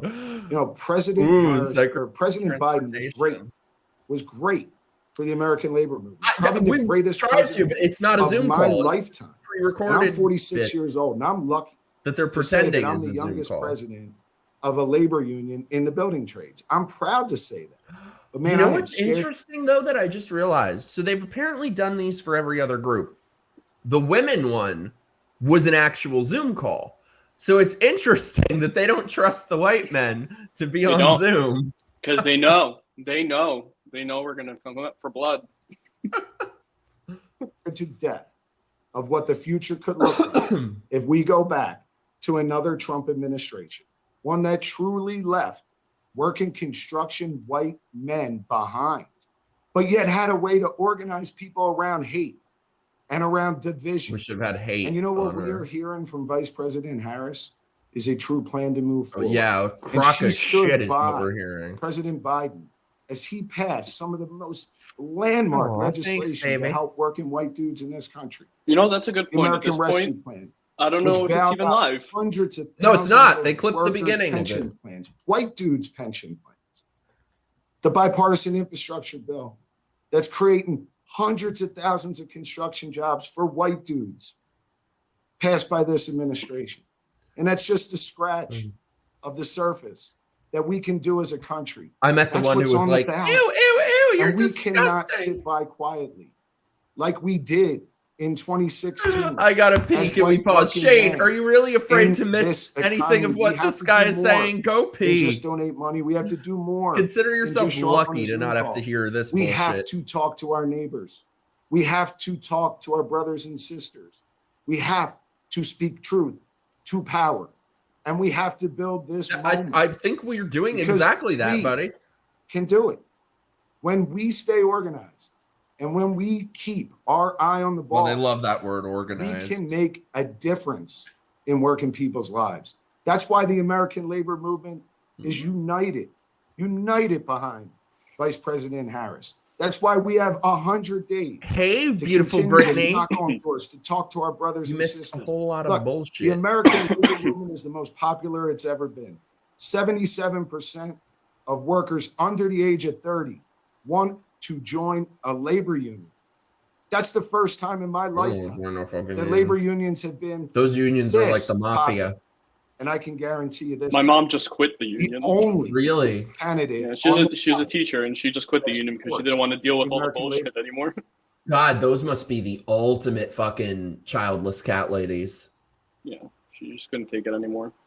God, I don't blame her. Movement is Vice President. Your mom is awesome, by the way. And we cannot allow for division around race and misogyny and xenophobia to be the thing that sets us backwards. We have to be united.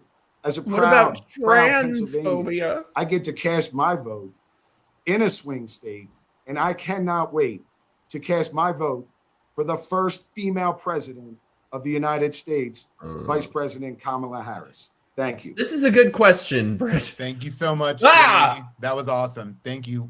Either we get drunker or he keeps getting uglier. I've had a chance to check with our folks, and we just want to let you know that so far we've had over 65,000 people participate in this call, and we've raised over $2.8 million, which means that Keep we're an eye halfway on to the those $500,000 that I was below. hoping we'd be able to raise in 30 minutes. So let's keep the momentum going.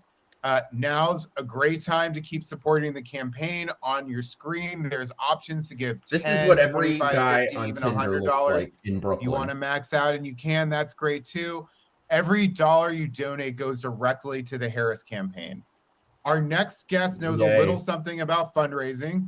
Governor J.B. Pritzker, the 43rd governor of Illinois, has also selflessly given to many causes and is the chair of the DNC convention, which is going to be in Chicago super shortly. So it's my honor now to introduce Governor J.B. Pritzker of Illinois. We should stream that, by the way. I don't know why I didn't stream the RNC. Oh boy, here we go. Alex, want to come on for the DNC? We should stream that shit. Yes. Right. Pritzker, here we go. They want to always. I gotta they be want to honest, tell us when I'm invited to an event with a name like White He looks like he ate the other guy. They want to tell us all the time that the Republicans are owned by the billionaires, this and that. We want to eat the rich. This motherfucker right here owns the DNC. Okay, he is a governor. His family is in high positions in everything in the government. They are billionaires. They own the DNC. Do these Democrats really think, when they say eat the rich, that this guy and his family is really going to allow you to eat them? I think he's eating plenty of people. Yeah, he's eating plenty of people, right? With all that weight, he's not letting you eat him. For Harris. It doesn't usually sound like something I would join, but this is a terrific cause. And I'll keep my remarks short. I know that we have a lot of speakers. And afterward, of course, there's another Zoom that I invite you all to called Couches Against Trump, better known as CATS. I'm excited to join this call with incredible colleagues like Governor Roy Cooper. And is that Governor real, Tim or is Walz, he trying and to of course, be my friend Secretary whimsical? Pete Buttigieg, and with Mark Hamill and Jeff Bridges and Mark Ruffalo. Everyone on this call is doing an incredible amount of work in their states for the Democratic Party, for the campaign, and I thank you all for doing that. All of us are here tonight because we know how hard we're going to need to work for the next 99 days to make sure that Kamala Harris Couches are is voting the next swayed. president of the United States. And if we're going to win in November, we need to remember that this is bigger than just, well, one group. Frankly, it's a fight for fundamental democratic values, American values. Cannot be that form the very fabric of this country. How can you be values pro-mass like immigration, standing up for workers' rights and climate action, raising the minimum wage to a living wage, universal health care, personal freedoms, and so much more. Personal freedom. Now, I've had the pleasure of working with Vice President Harris since she took office, since I took office. Her strength, her skills. Oh, I didn't know this. This is very interesting. The Pritzker brother is a trans woman. They fund a lot of the programs that transes minors. That's interesting. Pritzker's brother's a trans woman? I didn't know that. You meet her and get to know her. I mean, I don't know. He's a governor, right? But I don't know who the hell he is. Working families. The turns have tabled. And the most vulnerable. Trina, I do too. Proves that she'll be a leader to move us forward. Let's be clear. Can I just say, by the way, I don't know how the hell you guys stick with me because I torture you. We watch this shit. We watch, and just like that, we watch the worst shit in the world. And sometimes, somehow, you guys still want to hang out with me. So I'm honored. I love you guys. Mike, I know that this is my fault, but I'm starting to question my decision making. Yeah, I am too, Mitch. Donald Trump and J.D. Vance are. Donald Trump is a 34-time convicted felon, an adjudicated rapist, and a congenital liar. He's a fraud. And J.D. Vance is his mini-me. I even created my own cognitive test that describes the two of them. Oh, now you want to talk cognitive. Dolphin, shark, cats, convict. Oh, God. Now, can someone explain the dolphin thing to me? I missed the memo on that, but apparently I missed the memo on the couches also. I know what the cats are. The dolphin thing apparently is he had retweeted something way back when of some lady getting assaulted by a dolphin in the water, and he was like, basically, all he said in the retweet was something along the lines of like the internet, is stupid. Like that's like what it boiled down to. Like he was basically criticizing the fact that this video is even available online. Okay, and now then they took it, and then they said that he's actively searching for dolphin porn on the internet. Is that even a thing? According to these insane lunatics, it is. And what about the couches? Now I've heard that he fucked a couch, but did he fuck? So is this like a situation of like those people who go on Dr. Phil and they're in love with their couch, or is this like a sticking it between the cushions kind of thing? Well, I'm pretty sure I've heard that that's entirely false, but I did get the book today. So I'll watch the movie. Yeah, I'll read it and then I'll let you know for sure. Look at the contents in the back for the word couch. Oh, he did it with a rubber glove. That sounds very uncomfortable. Between the couch cushions. I feel like he was kind of cute in his day, so I feel like he could have found, someone better than a glove between the cushions. Two men who are fundamentally unfit for the Oval Office, and the harm that they would do to this country would be irreversible. Trump brags about his role in overturning Roe v. Wade and ending abortion rights. And not to be outdone, J.D. Vance opposes exceptions for rape and incest victims. And he seems completely unwilling to couch his disdain for women. To couch. How did you get that? To couch. Second Trump term disdain would go after IVF. He hates women so much he fucks would couches. Monitor women and their pregnancies. That's what they promised to do. Couch sexual. Trump and Vance want to build an economy that would raise costs for middle-class families while giving tax breaks to the wealthiest and their mega corporations. They would gut overtime pay and workplace protections. You got enough gut for all of us, bro. If you don't believe me, it's all spelled out in the Project 2025 right-wing manifesto. Drink. These next 99 days aren't going to be fun for Donald Trump because there's nothing that scares him more than facing off against a smart, accomplished There's woman. nothing that scares Trump more than Kamala. His bullshit. It was, and you better believe that Kamala Harris knows how to prosecute this case against Trump every single day. But to win, we also need people making the case right alongside her, like the tens of thousands of people on this call. This is going to be, well, a difficult campaign. It'll be a hard campaign. But I know that we're all ready to put in the work.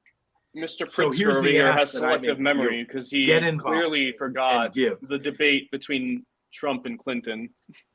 Yeah. Oh, it's so good. It's so good.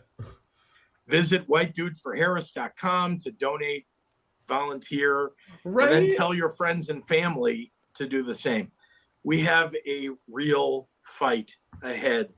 And so I ask you all, Shane, are you ready for that? Apparently he may or may not have talked about fucking a rubber glove between the couch cushion, which I need somebody to like paint me a picture of this because okay, you have couch cushion, glove in the couch cushion, junk in the glove, and the couch cushion. Oh, okay. I see what he's trying to do, I suppose.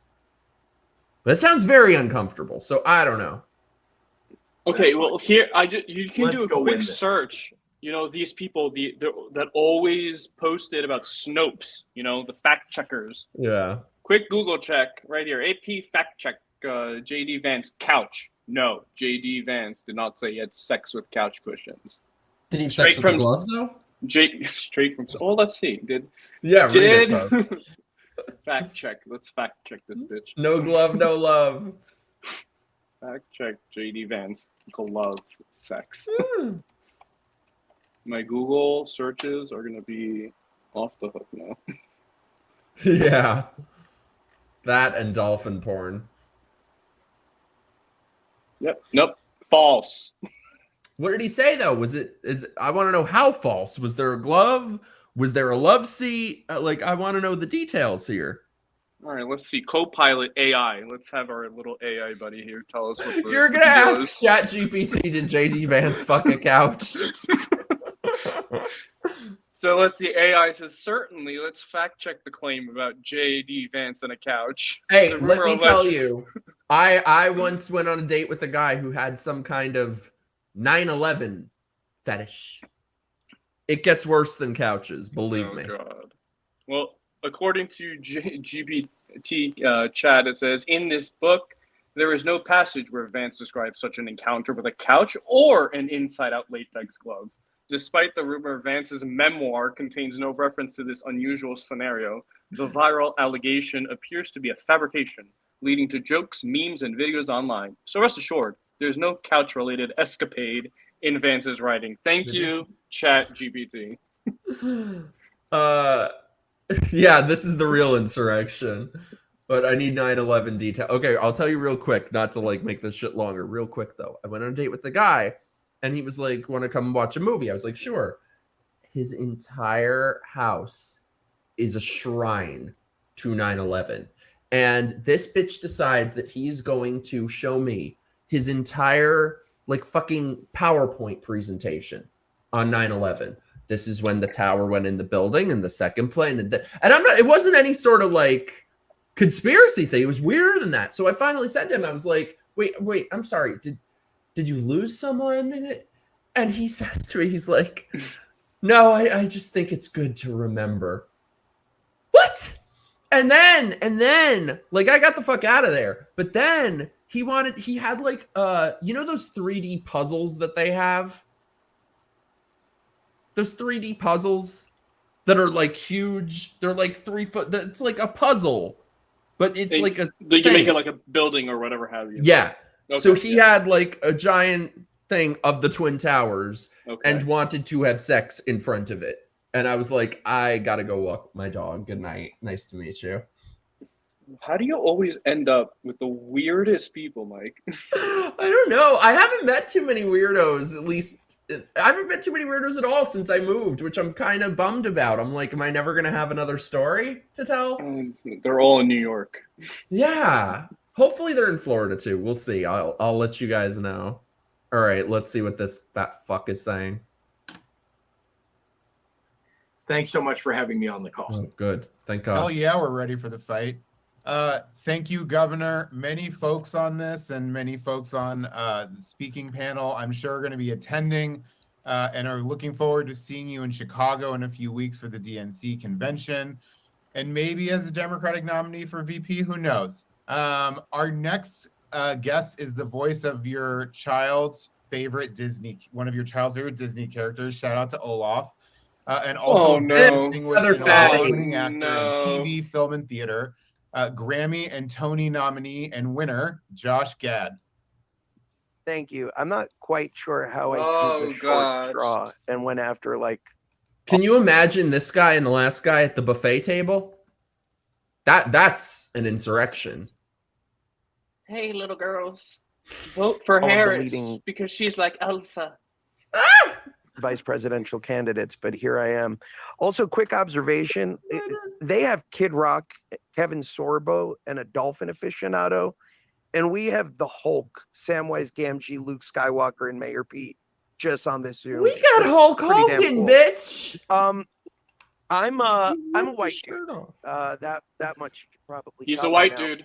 But I also happen to be a father. Oh, I thought he said I like dudes. A 10-year-old and a drink to that, Mike. He's a white dude. I'm not sure if you guys can recall that feeling you had on the night of Tuesday, November 8th, 2016. Oh, I stood over glorious. my kid's bed and I wept. I wept because I felt like I let them down. Because it was your period and you were menstruating. They had the chance, and we had the chance to have a female president for the first time in our lives and in What's a woman? This nation. And instead, we put a man in office who not only disdains women, but disdains women. I think he likes women a little too much, if anything. Yeah, Trump really disdains women. Yeah, they can't make up their minds. Does he love women too much, or does he hate them? Right. Can't look him in the eye. Whose own daughters seem to want nothing to associate him, to be associated with him. And Ivanka doesn't want to be associated with him? And that feeling of fear. Wait a second. They were talking shit for the last like 2 weeks about his granddaughter at the convention, and now they're saying she doesn't want to be associated with him. They can't keep two thoughts in their head at the same fucking time. And that feeling of shame is not something I'm ever willing. I love this. Or able to allow myself to feel again. Which is why right now I am begging all of you to smash that donate button. Smash the donate button, everyone, because if you don't, he's never going to be able to feel again. To not go through that. God forbid. The only thing he's smashing is the buffet line. 2025 all over again. There's a fundamental difference this time, though, that there wasn't last time. There's a lot of fear, and I get that. Here we go. The trigger word, fear again. Mm-hmm. But there's also something in the air that I haven't felt in a really long time. Hope. And that feeling of hope, that feeling of being surrounded by people who aren't just voting out of distress and aren't just voting against something, but are voting for something. Yeah, dude, this is literally Olaf having a monologue. It's sometimes a generational. That's like all I'm hearing right now. We've had a lot of this is an Olaf speech that about Elsa. We've elected them based on policy. We've elected them based on, this ideology that they have. But here we have somebody who doesn't look like the others, doesn't sound like, and that is all they fucking care about. It's how something looks. Generational opportunity. My beloved Front Porch Conservative, thanks so much, dude. Fedora Nation and I are snipe streaming right now. Great. You guys got to subscribe to our friend Brian. And that feeling of hope is why I'm on this Zoom. That feeling that I have someone to so fully get behind, to be a cheerleader for, and to imagine standing there on Inauguration Day as I get to sit next to my daughters and listen to our first Madam President speak. Your daughters that you'll turn into sons, a fungal. Is the thing that I want you all to imagine tonight. All right, can we just pause for a second? Please, I beg you. That is this bitch is sitting with his little pink shirt under the sun. He is suffering under the palm trees, under the sun with his little Maui Jim sunglasses. And he wants to talk down to everyone, saying that we are all suffering. What are you suffering, bro? How are you suffering? How are we supposed to relate to you, Mr. Olaf? That is the thing that, unlike last time, we are going to make sure happens. Even if it means we have to volunteer for the next 99 days, I will be there alongside of you guys, making calls, knocking on doors. He has a wife. He probably crushed her. He rolled over in bed until the damn thing shatters once and for all. Love you guys. Let's do this. Fuck yeah, Josh. Thank you. Oh, yeah. Oh, yeah. Did he say the fuck word? Do what Josh said and smash that donate button. You know he's edgy. If you've already given, smash it again. If you've already given twice, you're more than welcome to smash it a third time. Our next guest has been all over the news, and folks everywhere have fallen in love with his story, record, and style, especially his awesome hats. We have Minnesota Governor Tim Walz, who's presided over a historic progressive agenda in Minnesota. Should I know these people? The highest ranking retired enlisted soldier ever to serve in Congress. He was also a coach and a teacher. Please join me in welcoming David Hogg's favorite politician, Governor Tim Walz. David Hogg's thanks, Ross. favorite Thanks for having me politician. on. We went from two Hogs to Tommy David Hogg. Tuberville, You know, I guess. as a general trend so Mitch far, Landrieu, good you're to not a see you. speaker Any unless place you you're hit at, I'm a here. certain amount of points. JB on the Pritzker and list. this whole group. Following Oh, yeah, Josh Gad, I am now complete, Josh. This was it. I'm going to echo that message of hope. My oldest daughter's name is Hope. That's because my wife and I spent 7 years trying to get pregnant, needed fertility treatments, things like IVF, things that they. Somebody, so there are only very few, select few people I used to know when I was a liberal who have yet to unfollow me on Facebook. But I saw one of them was posting this thing about, oh, how can you say you're a Christian and support Trump? And I was thinking, that really is the difference between leftists and us, because I am not voting for a pastor. I could, as long as he, I had to flee my birthplace, my hometown, the city I spent my life in, with a couple suitcases because things got so terrible there. So as long as he will turn that around, no, I'm not talking about in one city, but for the country, and will have good policies, he can go fucking bang hookers in Macy's window for all I fucking care. But I think that is the difference, is that the left looks at politicians as religious figures. They would ban. And so once again, I keep talking about this idea. You're right. These guys are the anti-freedoms. I grew up in a small town, 400 people, 24 kids in the class, 12 cousins.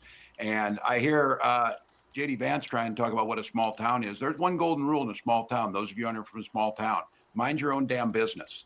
We don't need it. I don't know who's asking for this crazy stuff that they're pushing. Who's asking to ban birth control? Who's banning birth control? Who's asking for trans kids? None of the dudes there are asking to cut veterans benefits like Project 2025 does. Oh, God, here we go. That's not where we could have just had Project 2025 on there. District, Donald Trump won it by 15 points in 2016 when I won.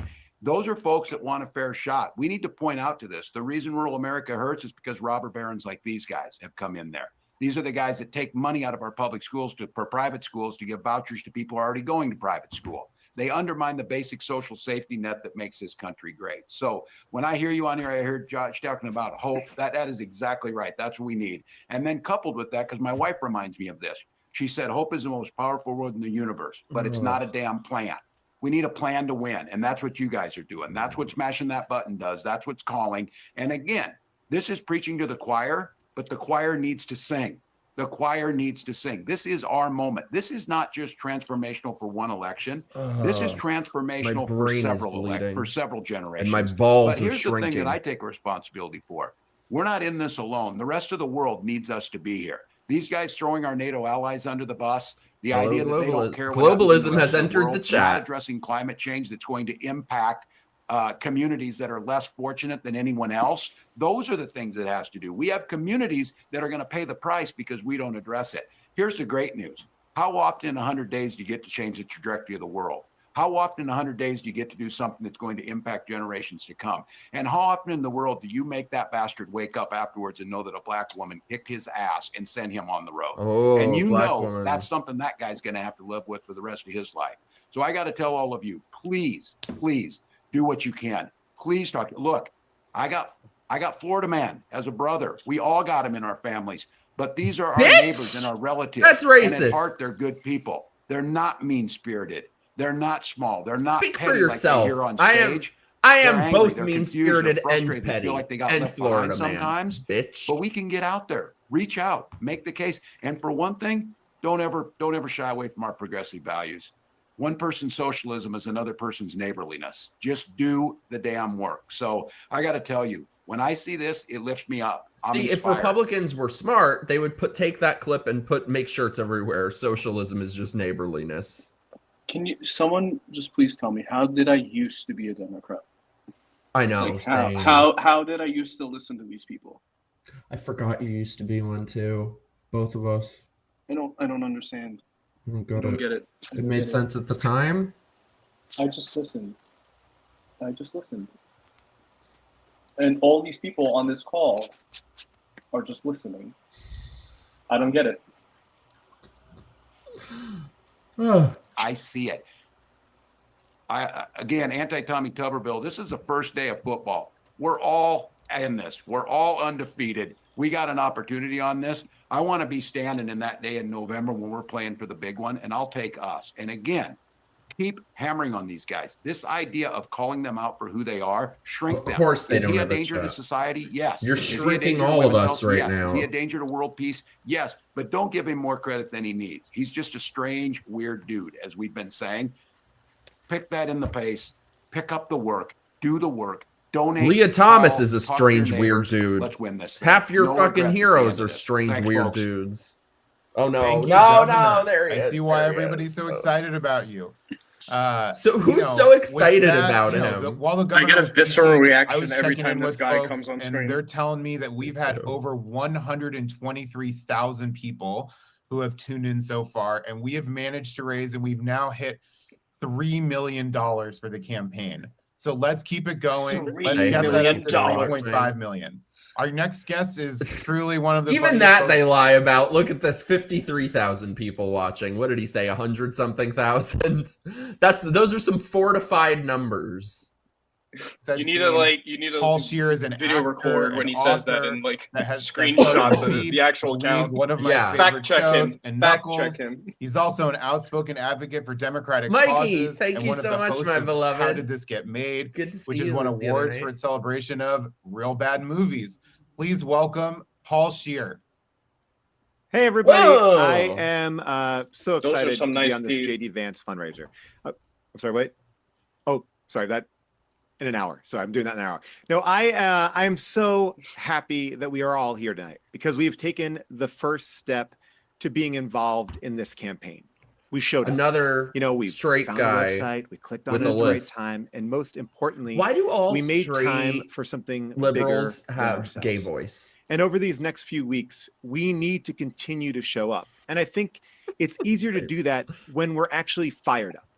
We all know what we're fighting against. But tonight, I want to focus on what and who we are fighting for. Because when we know what we're fighting for, we can speak to it. And that has the ability to move people. And that's what we have to do in this campaign. We need to make sure that everyone we know is voting, and we have to tell them who we are voting for. So let me tell you move people, but your policies are like Kamala.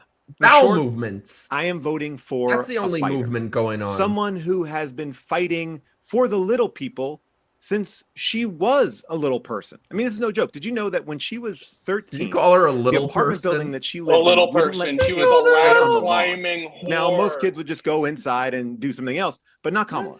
She staged a protest and got the apartment complex to reverse its decision.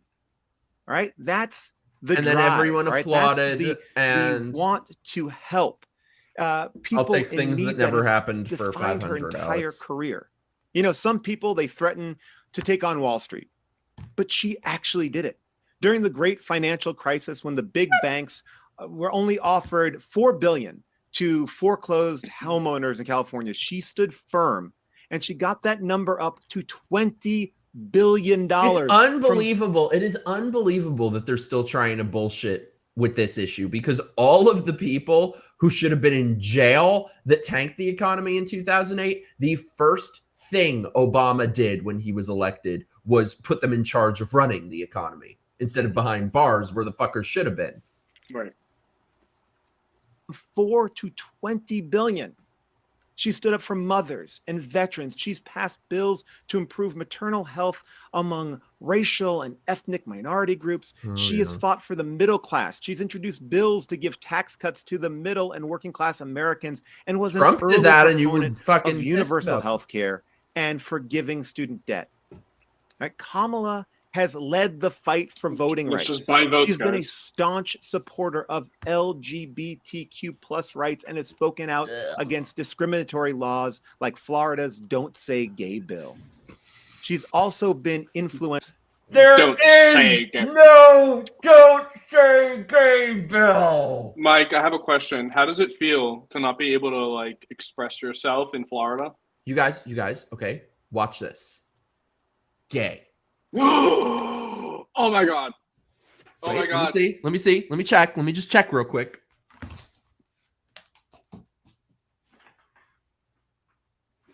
No, I don't see any DeSantis squads coming to round me up. I think you just missed the laser. Trump's laser is coming. Fucking morons. Ugh. Did you just say? $65 billion investment to Did you guys hear expand that? You fuck. We got a Greg cameo. internet across the US, which created hundreds of jobs. She stood up to the gun lobby, passing the most comprehensive common sense gun prevention measures in decades, including stricter age limits, mental health services, and funding for community-based violence intervention programs. That just means Kamala SEL. consistently stands up early and often as new issues arise, and she's always there to greet them, whether it's help regulating artificial intelligence or fighting for the environment. You know, she was one of the early co-sponsors of the Green New Deal. And more recently, she just got a $3 billion pledge from the US to the Green Climate Fund. She's also the first vice president who's ever visited a Planned Parenthood. No VP or president has ever done that. And she has been continually vocal in her trust that is the meanest for women thing anyone has ever to said make to decisions about their own bodies and not have the I've been government told I tell have them an what to do. evil laugh. Thank you. Time and time again, she has taken on tough issues, the ones that don't have an easy fix. But she has shown up, she has listened, and she has leaned in and continued to implement change, all while adjusting her tactics to achieve success as new information comes to light. She is the type of person that gives me something to fight for. And if the past is any indication of the future, this is the type of president America needs, who will fight and get historic reform. This will move us into the future. And that's why I am with Kamala. And I hope tonight inspires you to stay involved, to stay fired up, and keep I'm with her, telling the her reboot story. Bro, Brittany, you are 100% correct. He is reading from a teleprompter right now. To vote and who they are voting for. So mash that button. And I have to get ready for my speech about couches.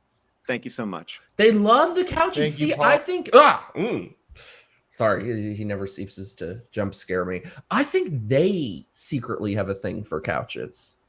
It's a little bit of projection, I think. For people who always say that they're the honest people, you know, they choose truth. You know, we have ChatGPT who fact check your ass. Yeah, Alex is on ChatGPT.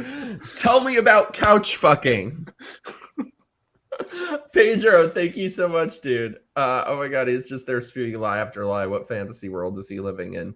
The fantasy world called leftism. Well, I think you win the award for best background part tonight. Our next guest has the most bills enacted into law by U.S. Senator during a single congressional session in over 40 years. He's also one of the most effective senators around bipartisanship. I'm sure. You know, he might make a great VP. I'd like to introduce Senator Gary Peters of the great state of Michigan. Ugh. Can't hear you. Well, thank by you. the way, so it's very interesting how half of the people do that. Oh, and they get it fixed right away. That doesn't happen. That does not happen. They're trying to pretend like this is live. Oh my god. Snafu, thank you so much for the super chat. I did not have sexual relations with that couch. After this stream is over, they're going to be all over Twitter saying, "Oh my god, this was the most revolutionary call ever. White dudes are united." Ugh, and I'll be there with my list of all the speakers. Yes. This is just amazing to be on this call with all these folks. All these dudes supporting my friend Kamala Harris. You know, I had the privilege of actually being Kamala's seatmate in the Senate. On the couch. We got to know each other very well. I consider her a friend, and of course, she's a woman of amazing integrity and passion. But before I talk a little bit about that, I just want to take a moment once again just to thank Joe Biden for what he did in passing the torch. Why? Why did he do it? They will never ask that question. Why did Joe Biden step down? Because the bitch was demented. But they gaslit so hard about that for so long. And can you just imagine a president of the United States who puts the country before himself? That is amazing. And it is a clear difference from the guy who wants to be back in the White House, which is why we have to win. The thing that I really appreciate the most about these people are so two-faced. It's unbelievable. If you like look online in the comments that these people make now, they're like, they look at the polls and they're like, oh, you see, you know, today is a clear indication that it was a good thing and we were right in replacing Biden. Bitch, eight days ago, you were just saying that Biden was going to win in a landslide. All right. And now you're all backtracking and like changing the tune all of a sudden. Now Kamala Harris is the best thing that, like, best slice of bread that has ever happened. Like, yep. I can't stand it. About Joe Biden was that he was pro-labor. We heard from Jimmy Williams earlier. You know, he's the most pro-union president ever. To me, that's incredibly important, especially from the state of Michigan. Union is incredibly important in my state. Karen, people are passionate about the ability to join one. And it's personal to me. My father was a union member. My father-in-law was in the UAW. My mother was a union steward for the SEIU. More unions, Alex. And she organized her workplace. She was a nurse's aide, a person who you may be familiar with nurses' aides. They're overworked. They're underpaid. They're underappreciated. But she knew that the only way that she would get ahead was by joining a union. They collectively got together and made that happen. This is torture. That's what freedom is about. We've been talking about freedom here in this program here. Freedom to collectively bargain, to fight for fair wages, to have affordable health care. And when it's all said and done, after you've worked, retire with dignity. And let's be clear, that's what Kamala Harris is all about. She believes in her soul about the need for they workers are to be the able to pushing join Kamala unions. as She's hard been as out the on the sun. stump recently, talked to a major union. And you compare that, you know, elections are all about contrast. You contrast that to two phonies that are on the other side. Donald Trump, you know, when Joe Biden came into Detroit and walked the picket line. The couch is entering the chat in 2 seconds. The first time that a president ever did it. You know, I was on that picket line with He didn't know where the fuck they he talked was. about how authentic he is and real, like just like Kamala Harris. And what did Trump do when he came into Detroit?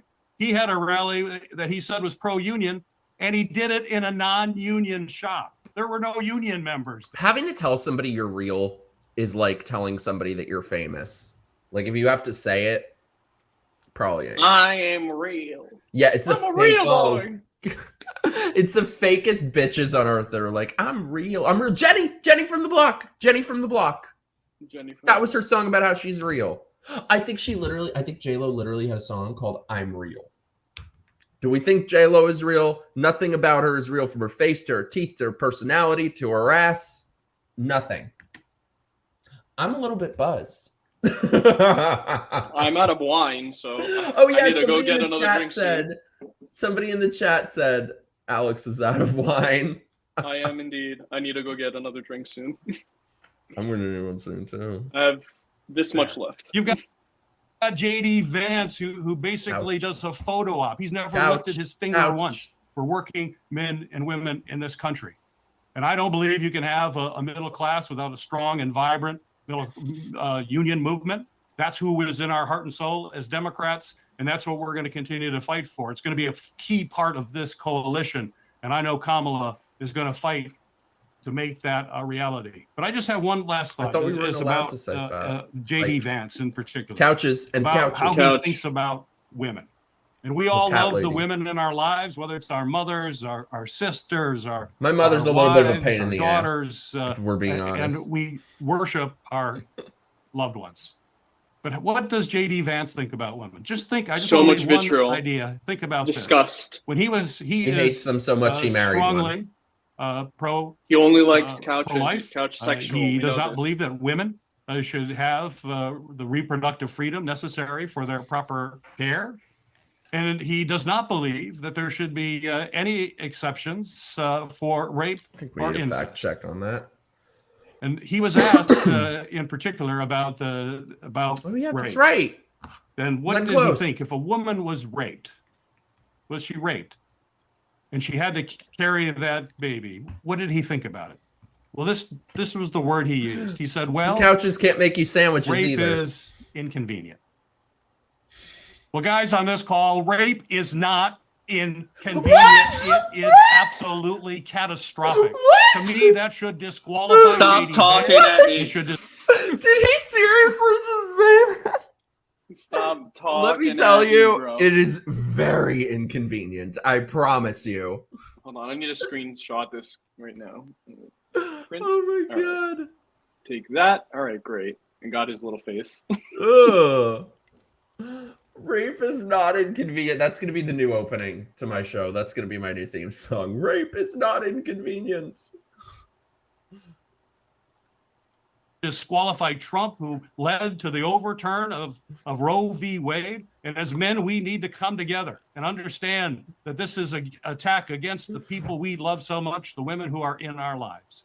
We have to win this race. We will win this race. We've got to come together. We've got to win in Michigan, my state. I think it's safe to say you probably can't be president of the United States if you don't win Michigan, but you got to win in Wisconsin and Pennsylvania and other states. But this is where the battle is. We've got to dig deep, put every nickel we can into this race. Shake that money out of people. Get out there and work, talk to our friends, because the future of this country truly is at stake. So thank you for having me on this program. This is amazing to have this kind of energy. We're seeing it on the ground in Michigan. Energy, but we got 100 more days. This is going to be a long slog. Together, we will do it. Thank you. Thank you so much, Senator Peters. That got me real fired up. Our next guest is someone you definitely know. I'm so fired up right now, you guys. Yes. Because he's Mikey, Rudy, Samwise. This guy only Won't you knows say how to my play the name? most inspirational character. Take my name in vain. But he's also an incredible activist for democracy and has even served on the President's Council on Service and Civic Participation.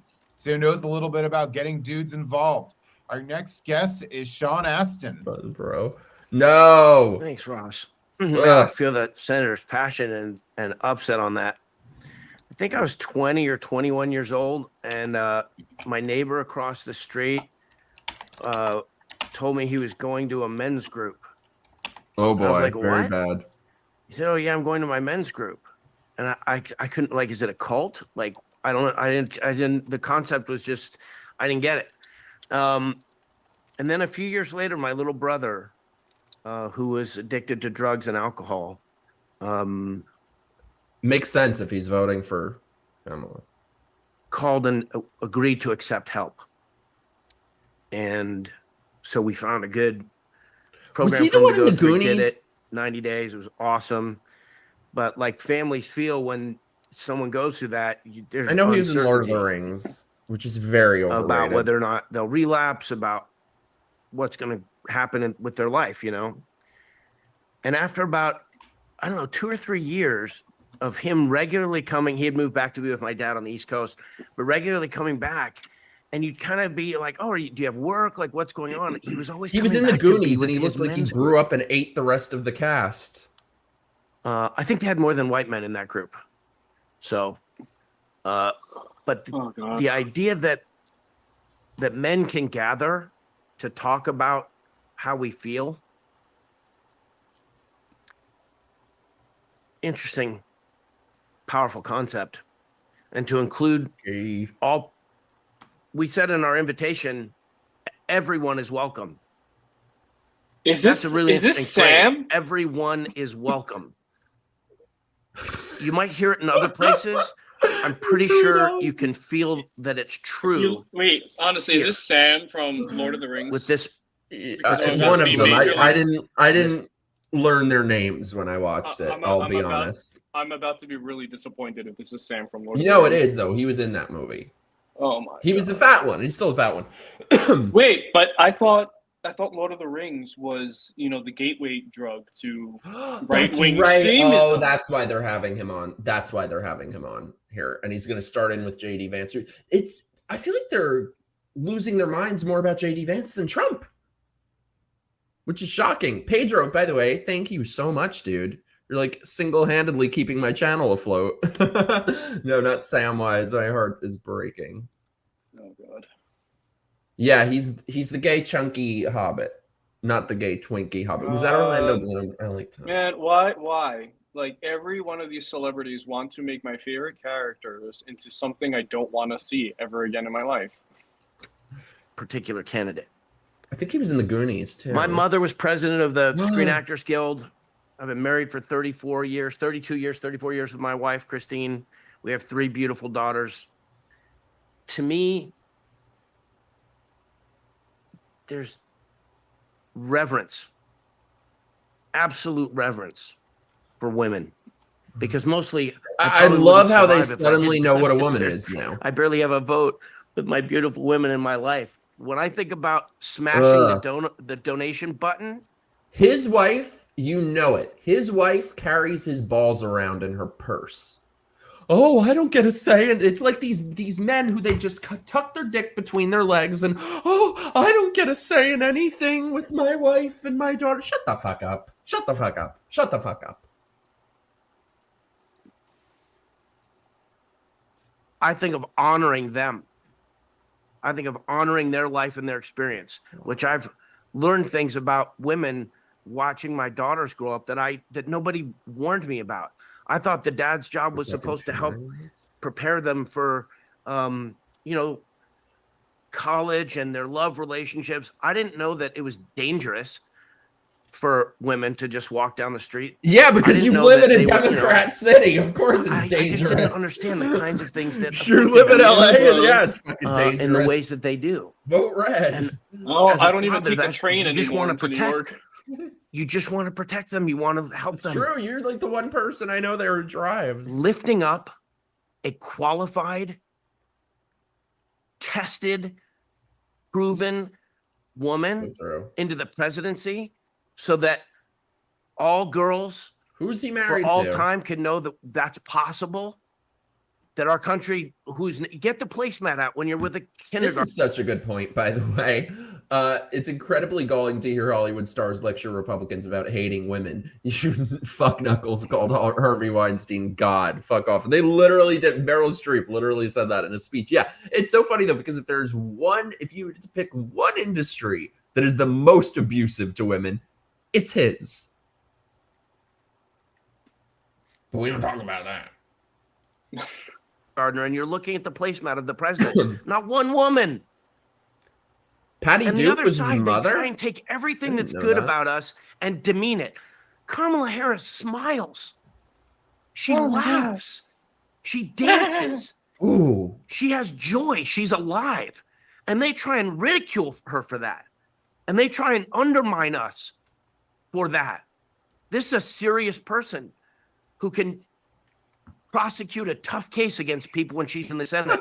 Those are some of the most I need a ginger president. Otherwise, I have no representation. Watching this senator take them to task. Kavanaugh and some of those other people that I watched her fully prepared for her moments. So exquisite with her use of language. Such seriousness of purpose that she has. What? You just said she's like, full package.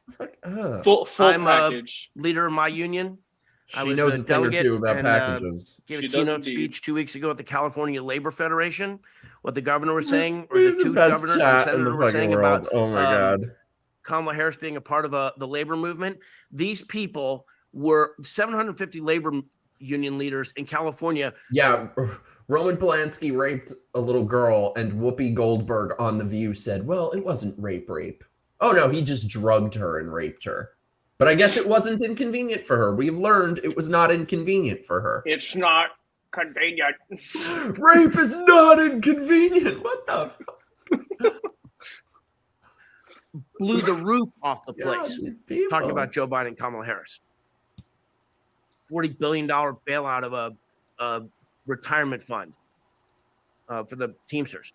All these things, they had the receipts. The UAW president, Sean Fain, the Teamster, or the flight attendant, labor president, Sarah Nelson.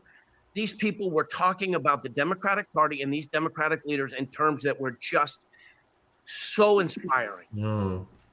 So I just want to say like two last things. I have been so proud to be a volunteer. Shown up yet. I don't know how many people, when you're watching this, if you're watching back, have ever actually volunteered. You're looking at Alex for that. The strongest, toughest professionals, and by toughest, I mean the quality of their minds. these professional politicians that are here. I don't know how many of you watching understand the professional world of politics, but what I interfaced was as a volunteer. Dude, we don't even think it's live, and they kept that in. Making the calls. I actually got to canvas with Dolores Huerta. If you don't know who Dolores Huerta is, she was co-founder of the United Farm Workers Movement.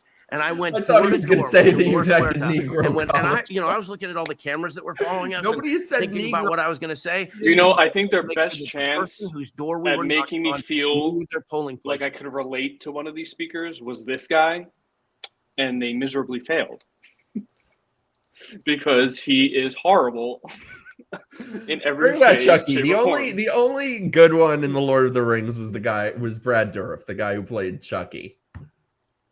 And knew what date it was. And if they didn't understand, she took whatever time it took to explain it to them. Details matter.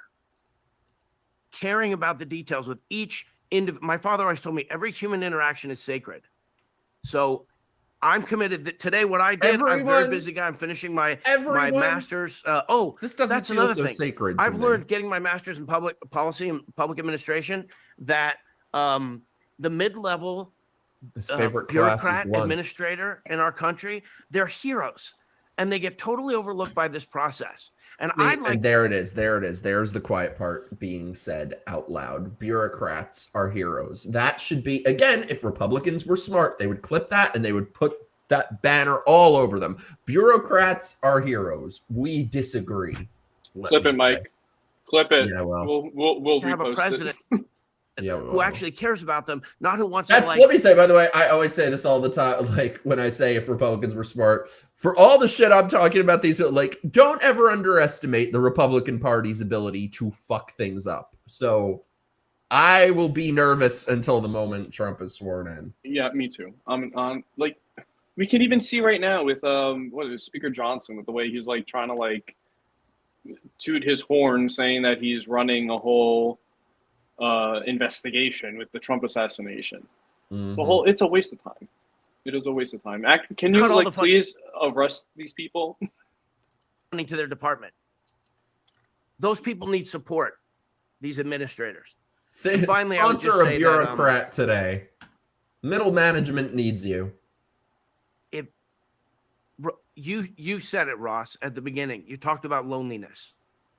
You talked about loneliness, the loneliness crisis in America. I go and I give speeches on mental health all over the country. And what all the mental health professionals that I've been talking to for the last 3 years are saying is it was anxiety as the number one thing, and now it's loneliness. When you're locked people in their houses for 3 years. Am I crazy? I think we're nuts. That's the thing too, Alex.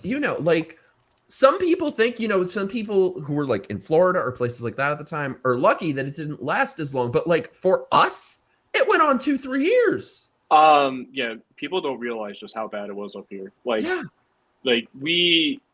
lost my job. Me too. Me too. We both did. I had thankfully they were trying to keep me on because I was the only one that was vocal enough to try and keep things afloat. But I ended up having to leave because of that whole mess. Such bullshit. Hearing on a presidential campaign, there's actually such community and such deceptive loneliness. Because you spend a full day knocking on doors and you go home and you sit at home and all of a sudden you think, what was that expenditure of energy? Doesn't he just look sad? What does it mean? Who knows about it? Who cares? Every single person who will be positively impacted by the people are going to help against against loneliness because you put in the effort when maybe no one else noticed it. That's who cares. And you may never see them. Preach, DeVille. That's it for now. Oh, I feel sorry for him. He seems like such a sad, lonely little man. He's suffering. Yeah, he looks like he's about to cry. Poor little guy. All that internal conflict. Don't worry, Samwise Gamgee. It's all the food he's eating. He's probably eating shit. He watched a little too much of The Lord of the Rings, and he thinks Trump is the Aya Sauron. Wow. Thank you so much, Sean. That was really, really powerful. I love the idea of thinking about who we're honoring when we donate to Vice President Harris. And I thank you for that really, really deeply personal story. This guy looks like he's about to cry. Our next guest knows a lot about tough elections and taking on Donald Notice Trump. how the younger ones on here look like that? Congressman Adam Schiff here, who was represented California's 30th district since 2001. Speaking of people needed to go During to the jail, Trump years, this guy Congressman needs to go Schiff straight to was jail. the lead impeachment managers on Trump's first impeachment. And he's running to be the next senator from California. Please welcome Congressman Adam Schiff. Did he say Congresswoman? Great to be with all you dudes, and it is just wonderful to see the incredible excitement just over the last. Greetings, fellow dudes. Now feel all that excitement, dudes, and now we will take our dicks out. Ooh, I have the biggest one. It's 2 inches. I come in peace, fellow dudes. Week and a half, this outpouring of enthusiasm and sudden interest in engaging and getting involved is really going to carry the day for us in November. Why do they all look like eunuchs? So I'm just thrilled to join you, and please go ahead, interrupt my speaking, press that button. Am I crazy that every time I see this guy, the first thing that comes to my mind is Franklin the turtle? As we're all trying to make sure that Kamala Harris is successful in November. I just want to take a moment to share a few thoughts on what's at stake here. All of us on this Zoom grew up in the post-World War II period. It's like he sniffs towels. We saw around the world new democracies being born. We saw walls coming down. Yeah, we red saw man bad. expand at home and abroad. We saw the ability to freely associate with whom we would. We love you. Whom we would love. And we came to believe that this was somehow inexorable, like a law of gravity, that the world was ever democratizing, ever becoming more progressive and liberal, only to discover, Daniel, to this group, that's a macro penis. Nothing inexorable about this. And in fact, that every generation, as it would turn out, has to struggle to preserve democracy. Thank God we don't have to go to war like our parents or grandparents' generation had to. Thank God that all we need to do is get ourselves to the polls to make sure that we get out. I'm sure you get to the polls. That we get our kids out to vote. That we participate in our democracy. We are all going to have to answer to the generations come after. What did we do when our democracy was at stake? We have in Donald Trump someone who could give a damn about our institutions, our democracy, who only cares about himself. Somebody who says he wants to be a dictator on day one. Someone who says if you vote for him now, you never have to vote again. How in hell can that guy be a candidate for anything in this country? Someone who incited a violent attack on the Capitol, someone who wants to pardon all those criminals, someone who's a criminal himself. And I'll tell you how this is possible, because I've seen this. In Our the halls of brains are Congress. bleeding. That's and what that you is walked he has into. so many enablers, so many I'm like people numb willing at to this point. go along with him in the pure desire to further their ambition. People like J.D. They pretend Vance. they don't understand. People like J.D. Vance, who recognized him as a potential Hitler, who described him as a cultural opioid, who said he was unfit. It's changed. It's Now changed to rushing potential to be Hitler now. a partner in that unfit ticket. Robert Carroll, the historian, once said that power doesn't corrupt.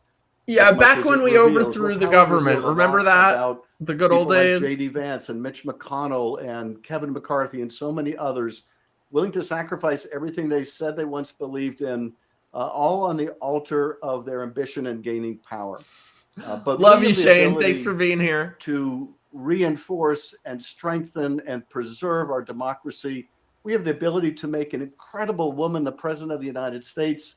We have the ability to restore reproductive freedom. We have the ability to reform the Supreme Court. This is all really of this difficult without snacks. We can do. I should have ordered all this some we can snacks. do within less than 4 months. You know, they're just Hit that saying the button again. same shit Take a moment, hit over that button and again. over and we have over less than again. 4 months. And here's the thing. They've been going a long These have been time, heavy too. times. These have been difficult times.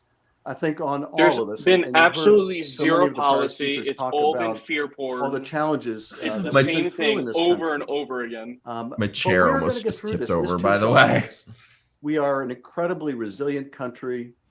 We have beautiful, patriotic people in every state of the union. This too shall pass. Hey, gamer. Thanks for being here. The question is, does this pass in less than 4 months? Or does it take more than 4 years? And the answer to that question will be decided by all of us and our neighbors and our fellow Americans will decide that question. And it is wonderful to see now the engagement, the excitement, the hope for the future and what we can do to preserve our planet, to provide safety. This is all anybody is asking. Did I miss Mark Hamill? No, you did not miss Mark Hamill. We're all waiting. Continue to grow our freedoms and help grow democracy around the world. Help Ukraine and other allies defend themselves against those who use military force to remake the map of their region. Just give everything to Ukraine. What do you want, Ukraine? Do you want my shirt? Do you want an arm? What more could you possibly want, Ukraine? I'm so grateful for all you're doing now. Zelensky is like fucking America's guest. To volunteer and get involved. We are going to get through this. We are going to get through this. We don't pay the government at this point. We pay Zelensky. In making that happen. Right. Thanks, dudes. And a special shout out to Jeff Bridges. As you can tell, I'm a fan of The Big Lebowski here. Look how relatable Jeff, he I is. thought your comments. I'm so proud. I've never seen that movie. Have a great night, everybody. Thank you so much, Congressman. Thank you so much. I'm excited to, in the not too get off distant the future, screen. possibly call you Leave. Senator. Senator. Really quick, I just want to give a shout out to one of our other congressional friends, Congressman Jim Senator? Raskin, who we're really excited to work with over the next 100 days. Thank you Blame so much for joining Alex. us tonight. Blame Alex I also for just got everything. another note. So longtime investor Ron Conaway is going to be matching the next $10,000 that we raise. So please keep donating. We're at over $3.2 million raised, but things have slowed down. No, I've never seen The Big Lebowski. Marie, that does not seem like a movie you would be into. Keep smashing that donate button. I'm also seeing that we've sold 4,700 White Dudes For Harris hats for the 47th. I'm getting you one, Alex. Keep buying those hats. Buy them for friends and family. Our next guest is a Golden Globe and Emmy award-winning actor, director, entrepreneur, who's probably ever entertained you at every stage of your life. And iconic movies like The River Runs Through It, Angels in the Outfield, 10 Things I Hate About You, Looper, Inception. No. We'd love to welcome Joseph Gordon-Levitt. What a Thanks, everybody. He is Thanks so much. Badly. I'm honored to follow Mr. Schiff. I am embarrassed. I used to have a crush on this guy. So I want to talk when I saw 500 Days of Summer about business.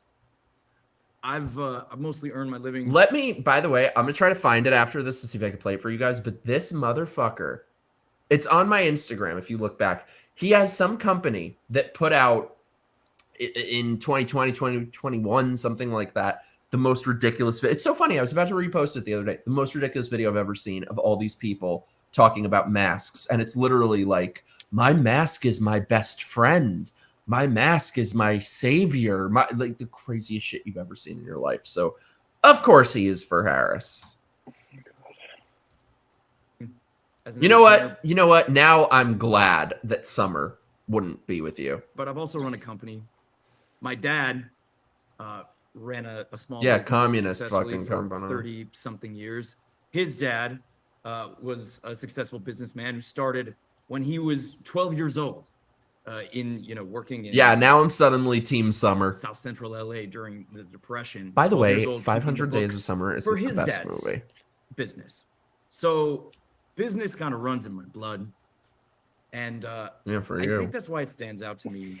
When I hear people say this thing, you've probably heard people saying this. They say, he was so emo in that movie. I don't like Trump. I know he's a bad guy, but he's a businessman. The mask is the liberals' couch. My family, and we need a president who can be good for the economy, who's a businessman.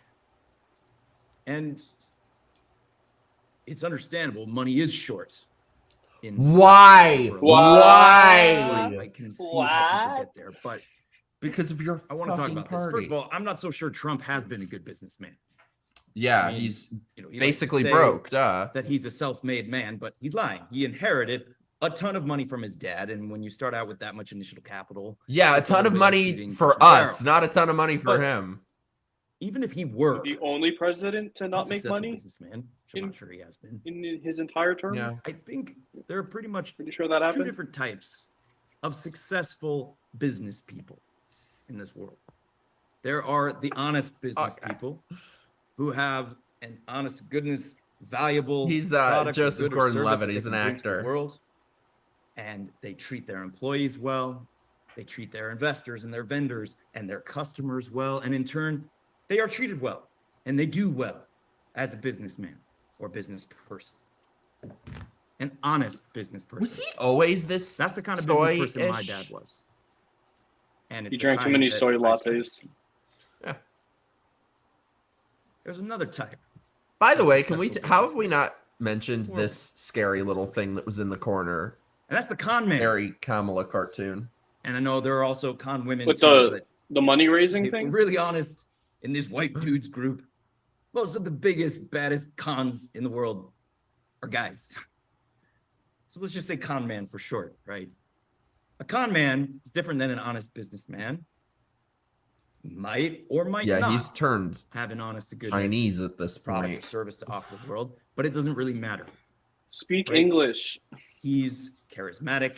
He's good at lying. He's good at getting people on his side. His customers, his employees, his vendors, his investors. And he doesn't really give a shit about them. And as soon as he needs to, he's ready to screw them over as long as he ends up with the money. That's a con man. It's not exactly the kind of man you want to be, but it is one way to be successful in business. So ask yourself, let's just say Donald Trump is a successful businessman. Let's say he is. Let's say. Is it because he's been an honest businessman? Or is it because he's a con man? This guy looks drunk. I think that's he looks really Asian. Obvious. This guy is a con man. Of course he is. He is either drunk or high as a kite. Screwed over. Look at his past business careers. Consistently screwed over his customers, his tenants, his employees. Look at his past presidency. It's amazing where his signature program was cutting taxes for rich people. Wrong. Con man. Now, there are some folks who then say, he just did the Rachel Maddow pause. We need that kind of aggressive, brutal businessman on our side. Dude, did you used to watch her too when you were a liberal? No, and I that'll never be good watched for that. us. I did all the time. I wasn't that bad. I was. It's not what would happen. It's not what happened so far. It's not how a con man operates. If you think that he's going to look out for middle class, working class, ordinary American people, I'm sorry, but that's just not how it ever goes with guys. Like Yeah, the average American has been doing so great under Biden-Harris. Does. And if he's going to help anybody, it's going to be guys like him, rich and powerful people helping them. 500 days of bummer. It's just not going to actually add up to helping ordinary Americans with whatever money troubles they're having. It's probably so. Says another rich wife man. allows him to This be. is why. Says another rich white man in the stream. Yeah, Who right. can prosecute con men like this. This is why we need Kamala Harris for our president. And this is why I am supporting her. So here's what I would like you to do. Besides, as everyone has reminded us, and it's so important to hit that donate button, because that's some tangible difference you can make right now. But in addition to that, find one friend of yours. I bet you have at least one friend who you've heard this from, who you've heard say, no, I don't like him. He's bad. He's disrespectful. He says bad things, but he's a businessman. Have a conversation with them. Oh, yes. Just dig a little deeper. Talk See down what's to them. underneath that, because I think if you actually spend any time thinking about it, not just sort of impressed Really by how he correct looks rich, them. you actually think about it. Don't listen to Is them. this Just guy talk gonna down to them really and make help it any clear. Americans with their money troubles. that you know better than what really, they're really experiencing. He doesn't put America first like that, no matter how often he likes to say it. Guy lies. Puts himself first. That's what he does. I love when they try to go with the narrative that he's a bad businessman, that he's poor. It's like, So that's yes, it for me. Thank you. go with that. Let's go, Kamala. Thank you so much. Please for that. end it. Really You've had appreciate enough it. speakers. All right, everybody, we've got to get to $3.5 million in the next 15 minutes. Will it end then? I'll give you $3.5 million right to now. end it. So hit that donate button. I've got my phone right here. I'm also going to give $25 or whatever I can, whatever Smash you can it right now. He ain't smashing We nothing. also I just saw, Fuck is he literally smashing? like came into my inbox 1 second ago, that we just hit 150,000 people on the stream tonight. So thank you so much. Let's fact check that. Fact check. What did he that, say? please. 150,000? No, 39,000. Your numbers are going down, Ross. Your numbers are going down. Everyone, and this is the only link to view it at. It's not like they have other streams going. Been on. Thank you for your support. Please keep If sharing they'll this lie out with about folks, 'cause that, we've they got will lie we've about got anything. Amazing speakers to come. Our next guest is someone who's very important to me. He's a dear friend, one of the best organizers I've ever known. Yeah, and half of them. George Gohl has been organizing rural communities and has taught many of us what we know in his book, The Fundamentals of Jim. Organizing. George is a Midwesterner who has been. Did he show his organizing lock for screen, by the way? decades. And He's I the didn't former see it. executive director. Did I miss that? Because people are saying we saw his lock One of the screen. largest organizing networks in the country, People's Action, and wrote the book for organizers. Please welcome my dear friend, George Gohl.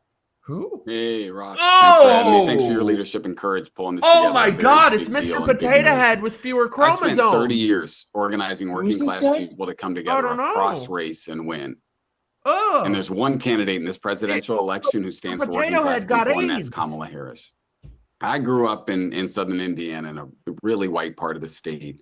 And one of the towns we lived in has been so devastated by plant closures that literally every single storefront downtown has been closed. And just down the road a few miles, the same story, when 192 people who were struggling with addiction in a 4,000 person town contracted HIV in just a couple months. I think you're later. The one I who moved did. to Chicago and became an organizer on the west looks side. kinda And it was really AIDS-y. just more of the same.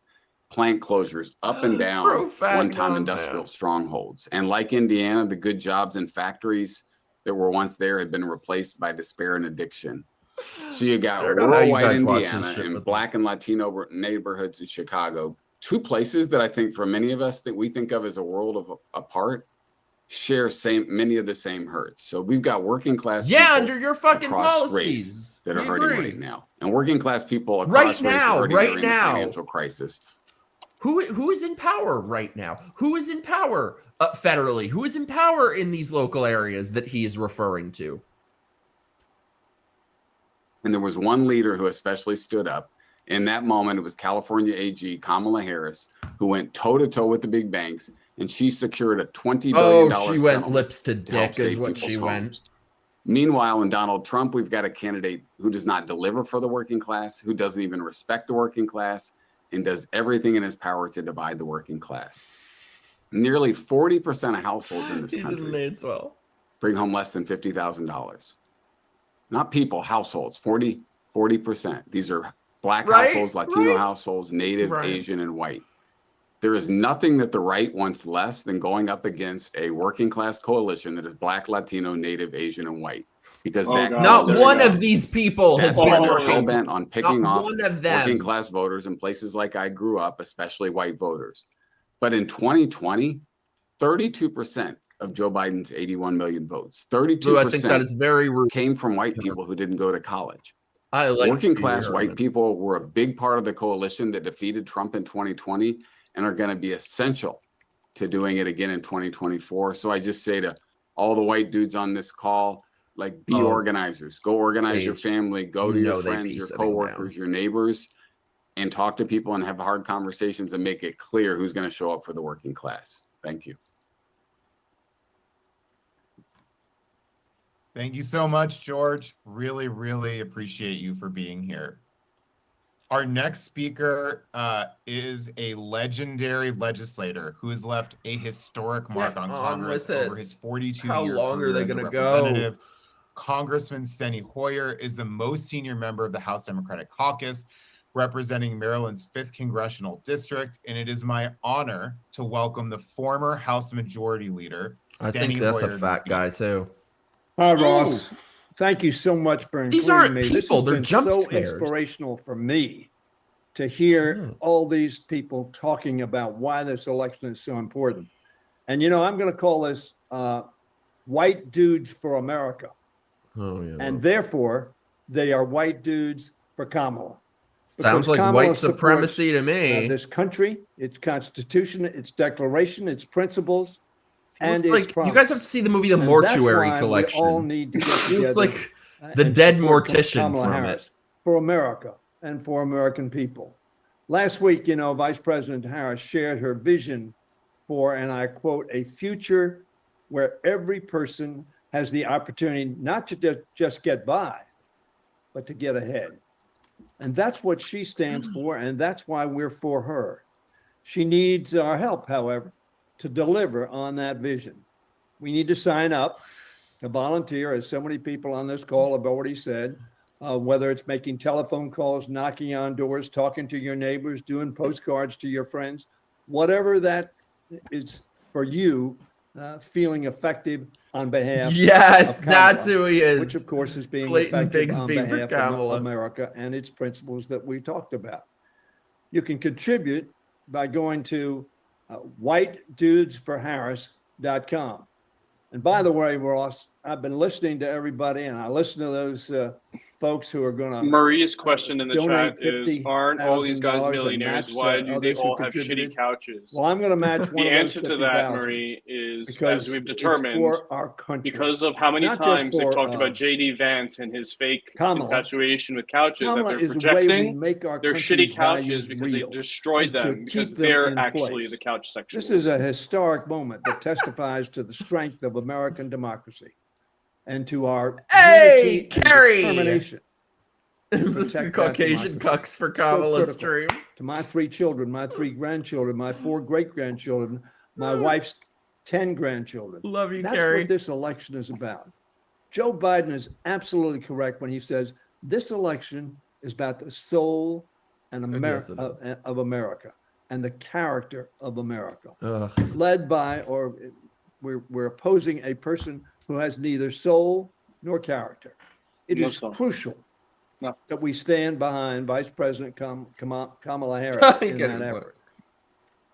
Whether as a prosecutor, California State Attorney General, United States Senator, or Vice President of the United States, she has shown herself to be of somebody of character for the people. And she has, with Joe Biden, not just promised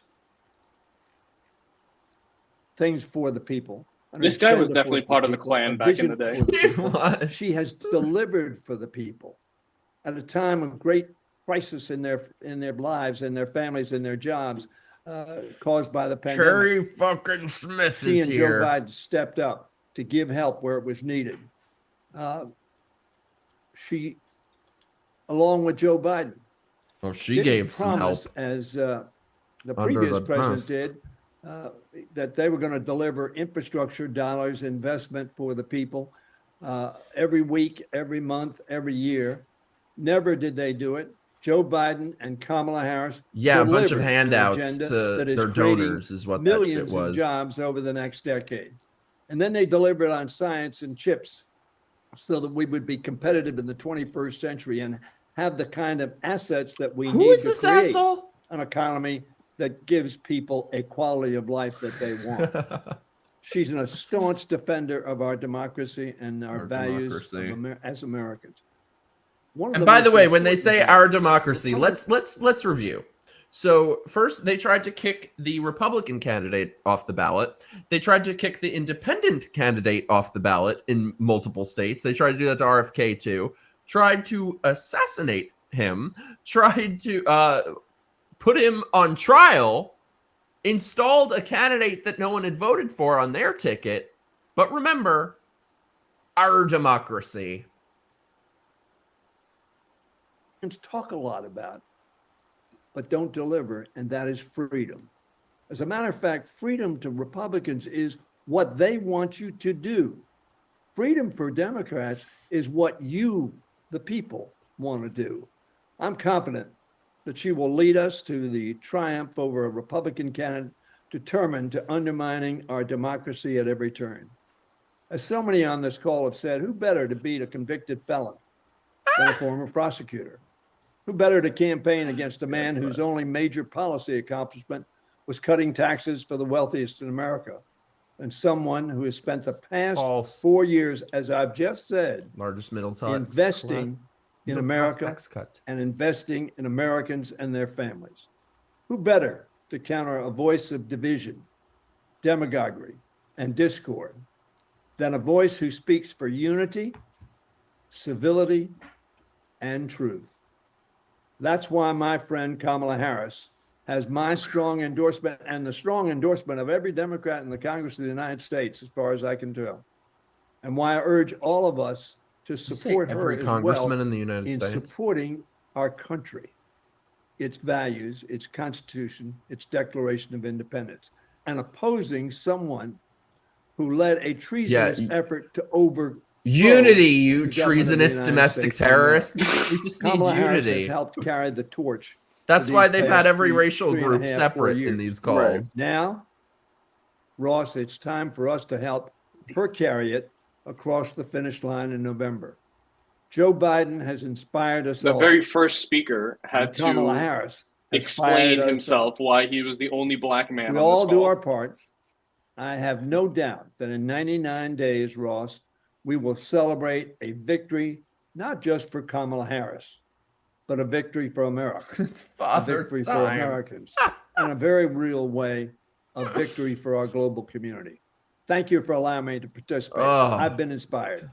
Thank you so much, Congressman. And I just got to say, thank you so much for that generous Thank you match. so much for that You generous guys heard match. it. Congressman Hoyer is in for $50,000.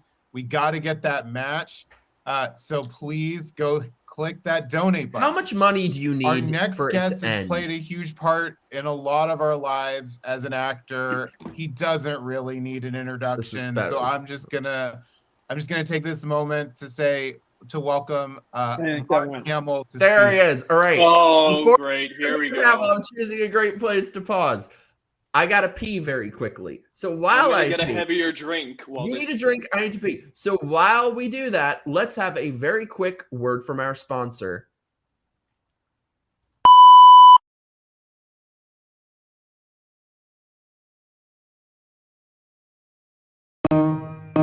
It's time for my grifting. Give me all your money. Don't just be a drifter. Help me be a grifter.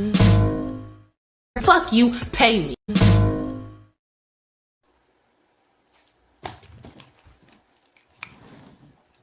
Perfectly timed pee break. So if you like the channel, send in your super chats, help keep the lights on, join my locals, join my Patreon, do it. We do movie nights, game nights, lots of fun stuff. We got to plan one for next week, squad, because I miss you guys. Oh, he left his thing on. I hear me. I don't like hearing me. It was, yeah. See, I know how to time shit properly. Also, the bathroom is right here. God, this is miserable. Ugh, this is, I mean, I knew it was going to be a train wreck, but I thought they were at least going to get some A-list white dudes. I didn't think it would be Father Time and fucking, you know, they can't even, I was going to say Cheech and Chong. They can't even get Cheech and Chong. I don't think they were white either. Whew, this is horrible. Hey, fellow homo. Yes, I washed my hand. Not Esteban, let me tell you, two things. Two things can be true at once. One, I washed my hands. Two, I have a very clean dick. Facts. We're just waiting for Alex to get his drink. Alex, get your ass back here. Apparently, I'm surprised that everyone was like, oh, I hope I didn't miss Mark Hamill. I'm like, I would rather miss Mark Hamill. I wish they let you Uber Eats on the computer, by the way. I don't think you can do that, can you? Because of my phone. I use my phone as the camera. And I'm hoping some Uber Eats is opened by the time that these pasty bitches quit yapping. People better meme this. You guys, please someone meme this guy, because I can't take it. I can't take it. Ugh. These people are just the worst. Thank you, Smiley. That's what I'm here for. That's what I'm here for. I'm here all week, baby. By the way, you guys answer me this. So I know that they've had their other ones. They had the alphabet people one and the white women and all that. Are they like, do they live on the internet anywhere for us to see? Because if they do, I will totally go back and watch the alphabet people for Kamala. Oh my God, JP Sears would be the best at this guy. Yeah, somebody, if anyone caught his lock screen, send it to me on the Twitters. Oh, hey. Oh, hey. I broke out the bourbon from Hamill. Hey, that's what I'm drinking too, bitch. Cheers. Boom. All right, let's get on with it. Yeah, I will. If anybody knows where to find the alphabet people or the blacks or whatever the fuck, let me know. Ugh. Ugh. He's going to look like shit too, I bet. Ooh, see? Oh, okay. Well, listen, I'm here for one reason, and that is the Biden-Harris administration was the most successful legislative administration first since LBJ in 2 years. Now, in 3.5 years, the most legislatively successful administration since Franklin Delano Roosevelt. It was Luke Skywalker. They always say this is the most important election of our lifetime. I've heard that, since I first voted in the 70s, but never has it been more true. When I think one thing about Trump is he tells you what he's going to do. He takes credit for getting rid of Roe v. Wade and said everybody wanted to get rid of Roe v. Wade. Oh, we got the Dolphins back. So when I meet people, animated corpses. I'm a working actor. I think more recently, I'm much more like a professional selfie taker. You were killed off. I take selfies all the time in the airports, in the supermarkets, on the streets. Always selfies. And I asked them. They should have put him and J.J. Abrams on at the same time. Are you registered? That would have been awkward. That's the most important thing. I saw a statistic. It was on the internet, so take it with a grain of salt, that 40 million registered Democrats didn't vote in 2020. What a shame. Which is astonishing. But plenty of dead people, your community, Mark, voted for him. Pedro, thank you so much. I have to go now, Mike. It was a great stream. You and Alex are awesome. And always never a dull time. I don't know about never a dull time with these people, but thank you. I appreciate it so much. These people are giving me a headache. I know. It's all your fault, dude. It's all your fault. Sorry. You should be. Astonishing. I tell people, go to iwillvote.com. It's very simple. You can go to their website. You can find out where your polling place is. You can get access to mail-in ballots. But you've got to vote. You've got to vote. And I'm going to keep Let me, by the way, read. I think what we ended up with for the drinking game was privilege, BIPOC, AZA, our democracy. White people need to be quiet. I'm shocked we haven't heard that one yet. They're trying to pander. I haven't heard that at all. Mamala, I don't think we've heard yet. Mansplain, white supremacy, fascism, coconut tree, J.D. Vance, insurrection, Project 2025, childless cat ladies, patriarchy, cis, trans women of color, toxic masculinity, marginalized MAGA Republicans.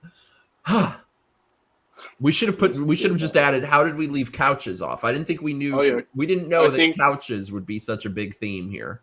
Couches would have put us under. That's really the word of the night. remarks short because I've agreed with pretty much everything that has been said in the last couple of hours. But it's just so important. It's what I tell people is you don't have to read all 900 pages, but Google Project 2025. Yep, don't read it. Don't read it. It's more terrifying than anything that Edgar Allan Poe or Stephen King ever wrote. The idea of firing 50,000 civil servants and putting in loyalists. The scariest fucking thing Stephen King ever wrote was he had a chapter in his book where a bunch of kids fuck each other. That's the scariest thing Stephen King's ever fucking written. Correct. Who the prerequisite is you have to believe that the 2020 election was stolen. It's just, excuse me, it was unthinkable fortified. That they're so forthcoming with what they want to do. Get rid of the Department of Education completely. They're going to try and remake what we know as democracy into an autocracy. It's no. I'm just going to need to get a button for the next, because I'm not going to make it through these next couple months. Like, I'm just need to get a button that I press that will say Project 2025 is not Trump's agenda. His agenda 47. They really don't care. It's no, they don't care. That's the only thing they have at this point. Surprised that he idolizes Viktor Orban and the. They know, they don't care. The dictators of the world. That's what he yearns to be. Again, he said it out loud that he wants to be a dictator from day one. So false. Never has it been more important for us to stand up to his mental illness and vote for Kamala in 2024. So talk to your friends, find out if they're registered. Tell your friends to ask their friends and so on, like a chain letter, to make sure they know how easy it is to make their voices heard. I don't see the donate button on my screen, but as soon as I get off this call, I'm going to go and donate. When I signed up for the call, I also looked for a donate button. Maybe I'm just, I'm technically challenged, but I'll get my daughter to help me out with that. So I wish you all the best. Thank you for having me, and let us get out there and make sure that. Oh, I agree with you on this, our Ashley. I could name one that I would love Thank to, you. but I won't. Thank you so much, Mark. Wow. That was I'm actually great. impressed you didn't make a Star Wars reference once. It was such an honor to have shocking. you. Our next guest is what? an incredible That's author, next guest. academic, podcaster. Scott Galloway is a professor of marketing at the NYU Stern School of Business. He's an entrepreneur. His podcast, blog, and YouTube channels are some of the biggest on the internet, reaching millions. I personally listen to a few of his podcasts. Please welcome author, entrepreneur, and internet celebrity, Scott Galloway. Who? Internet celebrity. Thanks very much, Raj. My name is There's Scott a fucking Galloway. oxymoron. I am Emphasis consider on myself moron. a man, and I think my job is to provide and protect in the way that man. Oh yeah, you look like you're providing and protecting a lot. I consider myself a man. He considers himself a man. I think that's being a little generous, buddy. But to ensure that Vice President Harris is in the White House, I'll touch on three things. First is the economy. I don't think the Democrats have done a great job messaging around the economy. Here's the data. Since 2020, real GDP growth across the G7 has averaged 3.5%. Germany and the UK laggards less than 2%. Real GDP growth since 2020. They all look like the zombie people from those movies. It has been double what the average GDP growth across the G7 would say. Well, the economy is running hot. That must they do. be, I have to say, they all look alike. Our inflation is the lowest across the G7. So let me get this. They do all look Goldilocks like chocolate AIDS. and peanut butter combination of the strongest growth with the lowest inflation. What is the result of that? 15.4 million new jobs created in 3.5 years. More jobs than have been created in any 8-year tenure of any presidency. Fun fact. Because they were China bounce has back shed jobs off $6 trillion in market fungal. capitalization in the last 5 years. They The took S&P away United everyone's States fucking jobs, and then has some of them doubled. There are came back and 195 say, "Oh, look nations, at the jobs we 194 created." of You them fucking con all artists. wish they were the United States.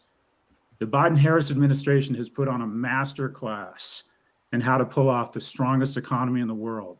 The best investment in modern history. Everything and making up shit. Where is this best economy in the world that they talk about? Are any of you guys experiencing this best economy in the world? Nope. Because I cannot get out of the grocery store for less than like $200. I'm pretty sure my tax return was peanuts this year. Same. Is the investment the Biden-Harris administration have made in Ukraine. For $60 billion a year, approximately 10% of our military budget, we have taken out a third of Russia's kinetic power. We have defanged the ridiculous notion that this was a ferocious army, and we have given Xi real pause not to invade Taiwan. And most of that money has come back to red states, to manufacturers and weapons suppliers. This is the greatest investment in the history of the modern economy. As a Jew, a proud Jew, I was as a by the events of October 7th. Quite frankly, I was very disappointed in some of the rhetoric coming out of the far left of my own party. I haven't become a one-issue voter, but I'm very concerned. Who created them, you And here's the bottom line on Biden-Harris as it relates to Israel. No one has been a more steadfast ally of Israel than Biden-Harris. Within days of Wait till October their voters 7th, find out. the Hamas was hoping I to don't know about inspire a that, by the way. war. The Biden-Harris administration immediately deployed 2 carrier strike forces and told Iran and its proxies. Yeah, we gave Xi real pause. Yeah, we said, hey, you better not do that.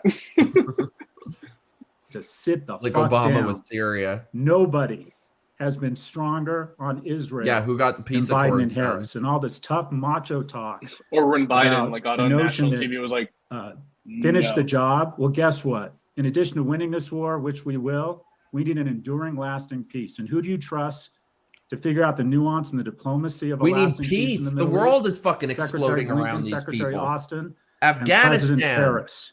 Israel, This is how we Zionists Russia, get an enduring Ukraine. peace in the Middle East. Finally, I raised 2 boys. I should say I'm raising 2 I'll men. bet you do. Whether we want it or not, the president is the premier His role boyfriend model and for his young men and boyfriend's women around the boyfriend. world. I am entirely certain a President Harris would never mock the disabled. Get the fuck out of here. Get the fuck out. Get the fuck out. These are like the zombie lies that will not die. I'm entirely sure everything. He did not mock the disabled, but I am happy to if you would like. Are we really still in 2016? For all of those like me out there, whose stepmother played a wonderful role in their lives. She is a wonderful mother. I invite all of you, who like would not me, meet who with spent the majority of their life talking the talk, but not walking the walk, to decide if this is a principle, not just an opinion. And the difference between the two is to sacrifice. So I want to do that right now. There's different ways to contribute your time, your treasure, and your talent. Oh yeah, but mostly your money. I'm going to match that $50,000, or I'm going to your put time and your money, but mostly your I'm money. a selfish person. I need something in return. One of my heroes is on this call, and I'm asking this hero to turn on his mic and say the following in exchange for $50,000, and that is the following: I'm Luke Skywalker. I'm here to rescue you. Here we go. I knew it. Yeah, I'm waiting, Mark. Please I'm waiting. don't show up. Don't show up. Don't show up. Can someone unmute Mark?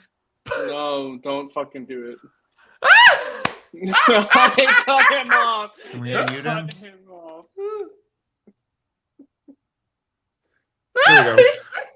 I'm Luke Skywalker, and I'm here to rescue you, Mr. Galloway. You got it. Thank you very much. I'll finish where I ended. My name is Scott Galloway.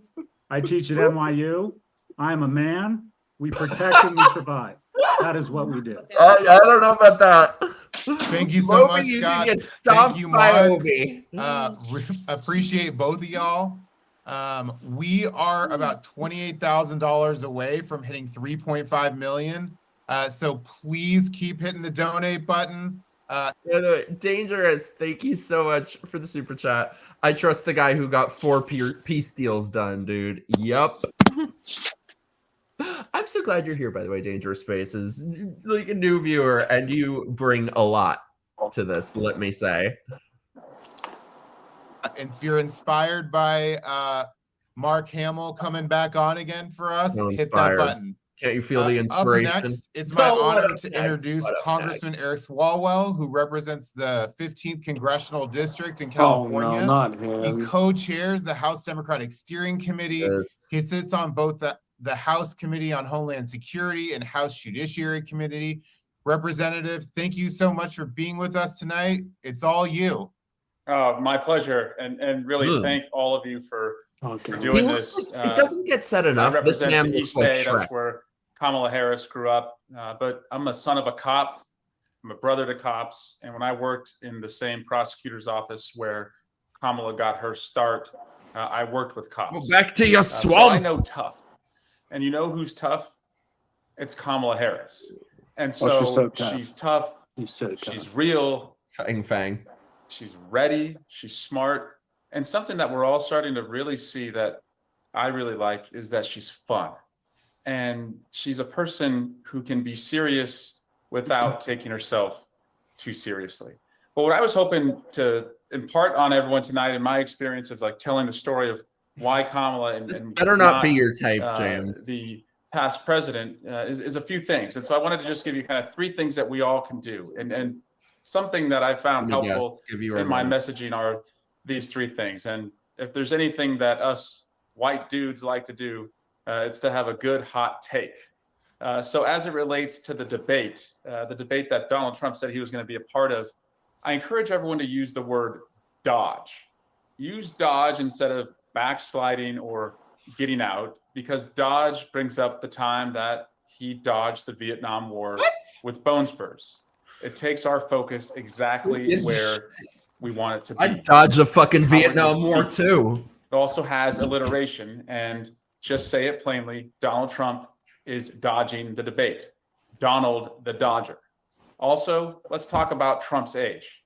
Don't say 78-year-old. Let's say almost 80, because he is. And this guy, for the last 2 years, has wanted to make this race entirely about age. No, it's not about age. It's about mental capacity. We aren't running against Donald Trump. We are running against Donald Trump. He's an old man with old ideas. It's and we should amazing. say that every day as we communicate. It's amazing how these people have no universally applied principles or values. It is all just situational to whatever bullshit they need to say in that moment. A week ago, they couldn't care less if Biden was dead, dropped down on the floor, demented, 107, whatever the case might be. But now, they want someone young. What he threatens to all of us. And finally, in your messaging, as you talk to neighbors, as you knock on doors, and I don't want us to forget about knocking on doors. We can put our hot takes out there on social media, but nothing beats, especially in the swing states, eyeball to eyeball at someone's doorstep, making your case. And so my first rule always you go knock on those doors. Tell them they're not white unless they work for Harris. Or bore me.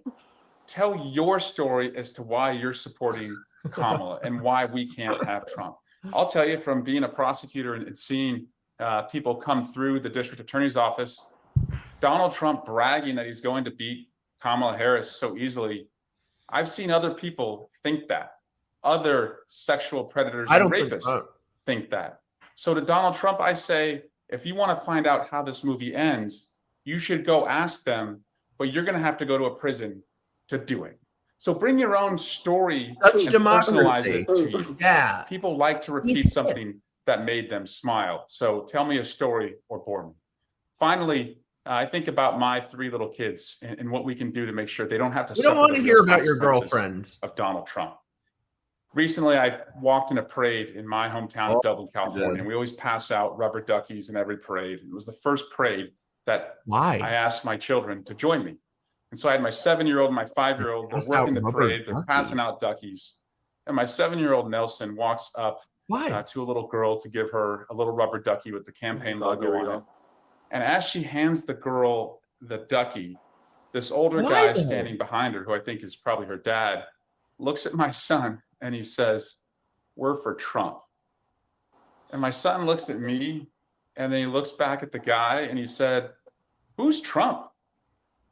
And I think that is what is really right in front of us. We have a chance to make sure that our kids never, ever know or live through the worst policies of Donald Trump.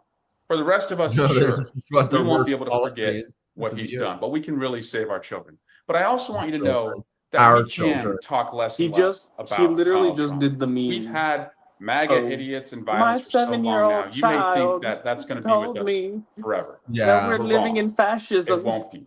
He's had an evil charisma and a 14-year-long political ad in the television show that he ran.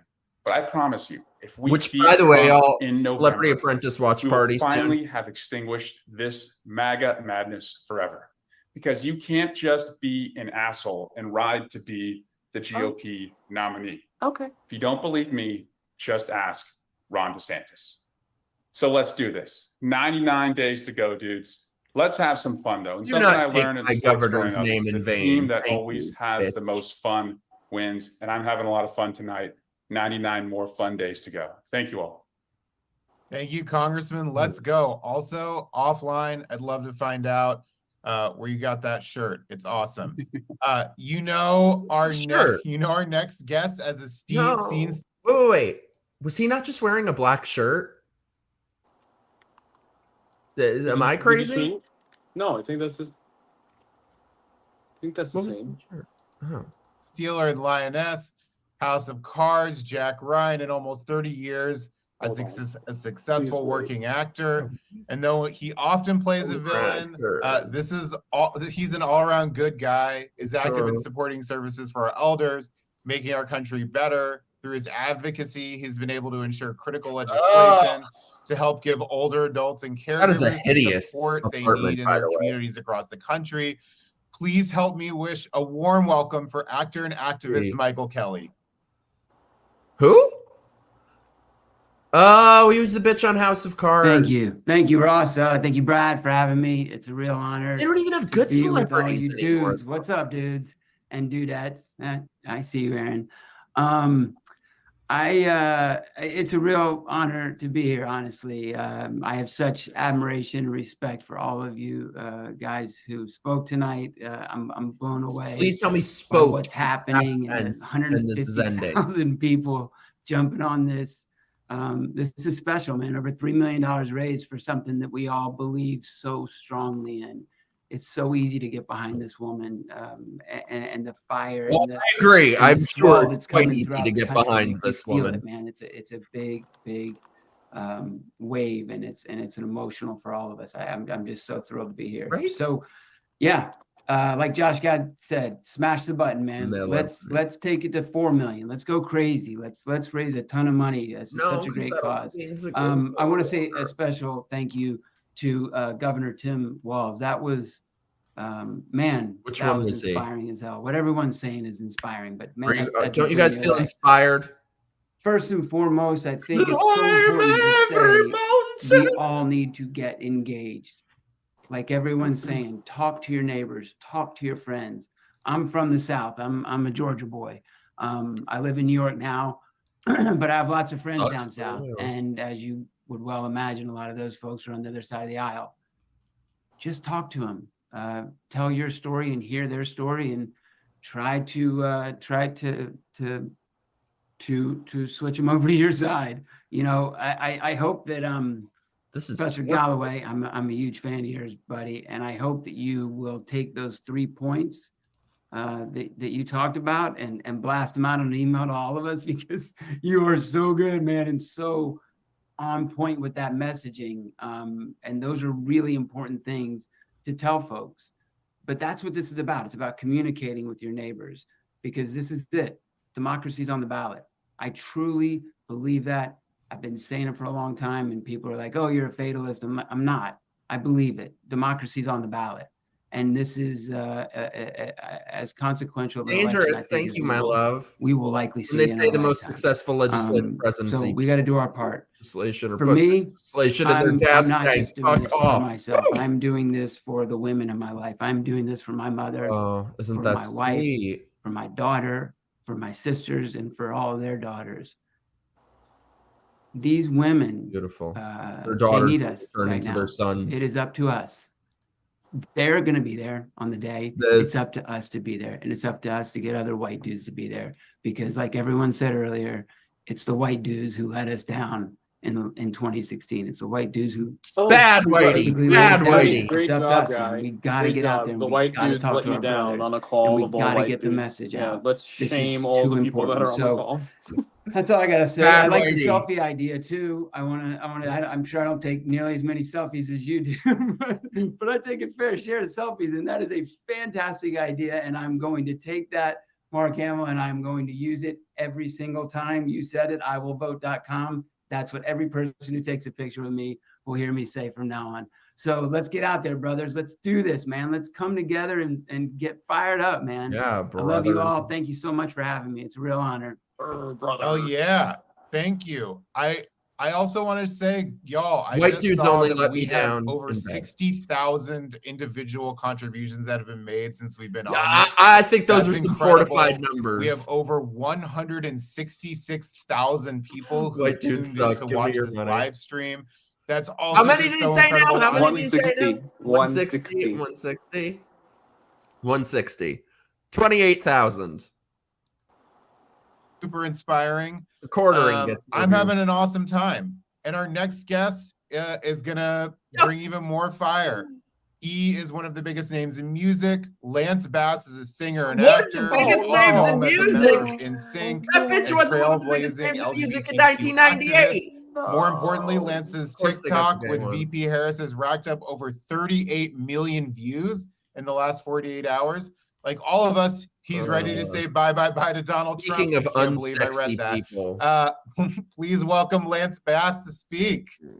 Thanks for having me, Ross. Yeah, I mean, we shot that video a month ago, and I had no idea how relevant it would be today. So, thank God. I mean, thanks for having me, everybody. Mikey. I have my daughter here because I just wanted her to see all these amazing faces and be a part of democracy. Because she's one of the reasons I am doing this today. I am doing this for her future and my son's future. As a diabetic, as a gay married man with children from IVF, co-chair of the Environmental Media Association. As a diabetic. Everything I the am least is popular out of a boy opposite band. of what campaign stands for. As a diabetic. And that What is the why I fuck want to be does that heavily mean? involved, this year. Like Well, many of Murray, you, the gays are on good this for call, one I thing. wasn't very hopeful for this election and the future of our country. And this exciting turn of events the last few weeks has really changed that for me and so many people. And to see how invigorated everyone is, has just been so incredible. I'm so hopeful right now. I met Kamala Harris again over 15 years ago at dinner, and I just remember once I shook her hand, I told her, to say it's I feel live. like I He's just in met LA. the future president of the United States. And I cannot believe we are here today. I'm not saying I'm psychic, but I might be a little psychic. But I've been thinking a lot about this upcoming election and why it's so important to support Vice President Kamala Harris. As a white guy, it's easy to think these issues don't affect us directly, but that's exactly why we need to pay attention. Harris's leadership and her commitment to justice are exactly what we need right now. She's faced so many challenges and has always stood up for what is right. His eyebrows are And almost this on is the a back of his pivotal head. moment for our country.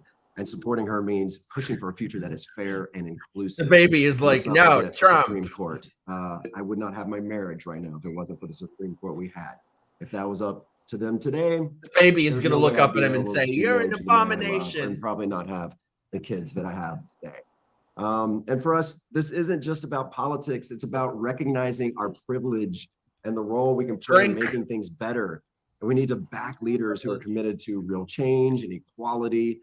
And Harris represents those values. And supporting her is more than just her. It's about standing up for justice and dudes, fairness. and you've got we a have child on your responsibility to lap. use What our more voices fuck? and our What influence do to you help shape want? the kind of society we want to live in. So let's come together. Let's support Kamala Harris. We can make a difference by organizing. He's a talking perfect to our friends and example family, of, you making sure can't get everyone anything understands in this what is at country. stake. This is our chance to help build a more inclusive future for everyone. And it Inclusive. starts Oh, with that us. should have been on the list. Like everyone has said, which this panel has been incredible. He's a I'm so minority honored who to be has here. I see been so many handed the wrong familiar and cards friendly all his faces. life. Not only do I You can love you clearly for see that your in his body of work, backdrop. but you're just good people. Yeah. And I'm just honored to be with you all. But volunteer. Just please volunteer. This is the perfect opportunity to teach your kids about civics. Volunteer as a family, any level that you can. Make this fun. Yeah, what for is them. that painting? And don't forget to send all your loved ones to like vote.gov or iwillvote.com just to make sure that they're registered. So many people just forget, oh my God, I'm not registered. So, just make sure everyone is registered. Talk to your loved ones. It is all about kids those looking for the stories. Door. And guys, we got this. I believe in this. And I just appreciate every single person that is tuned in today and donating. So again, donate. Thanks for having me, guys. Thank you so much, Lance. I think you win the award for second best Zoom background so far. Well, if you only saw my husband here holding up a towel, because if you put it down, please.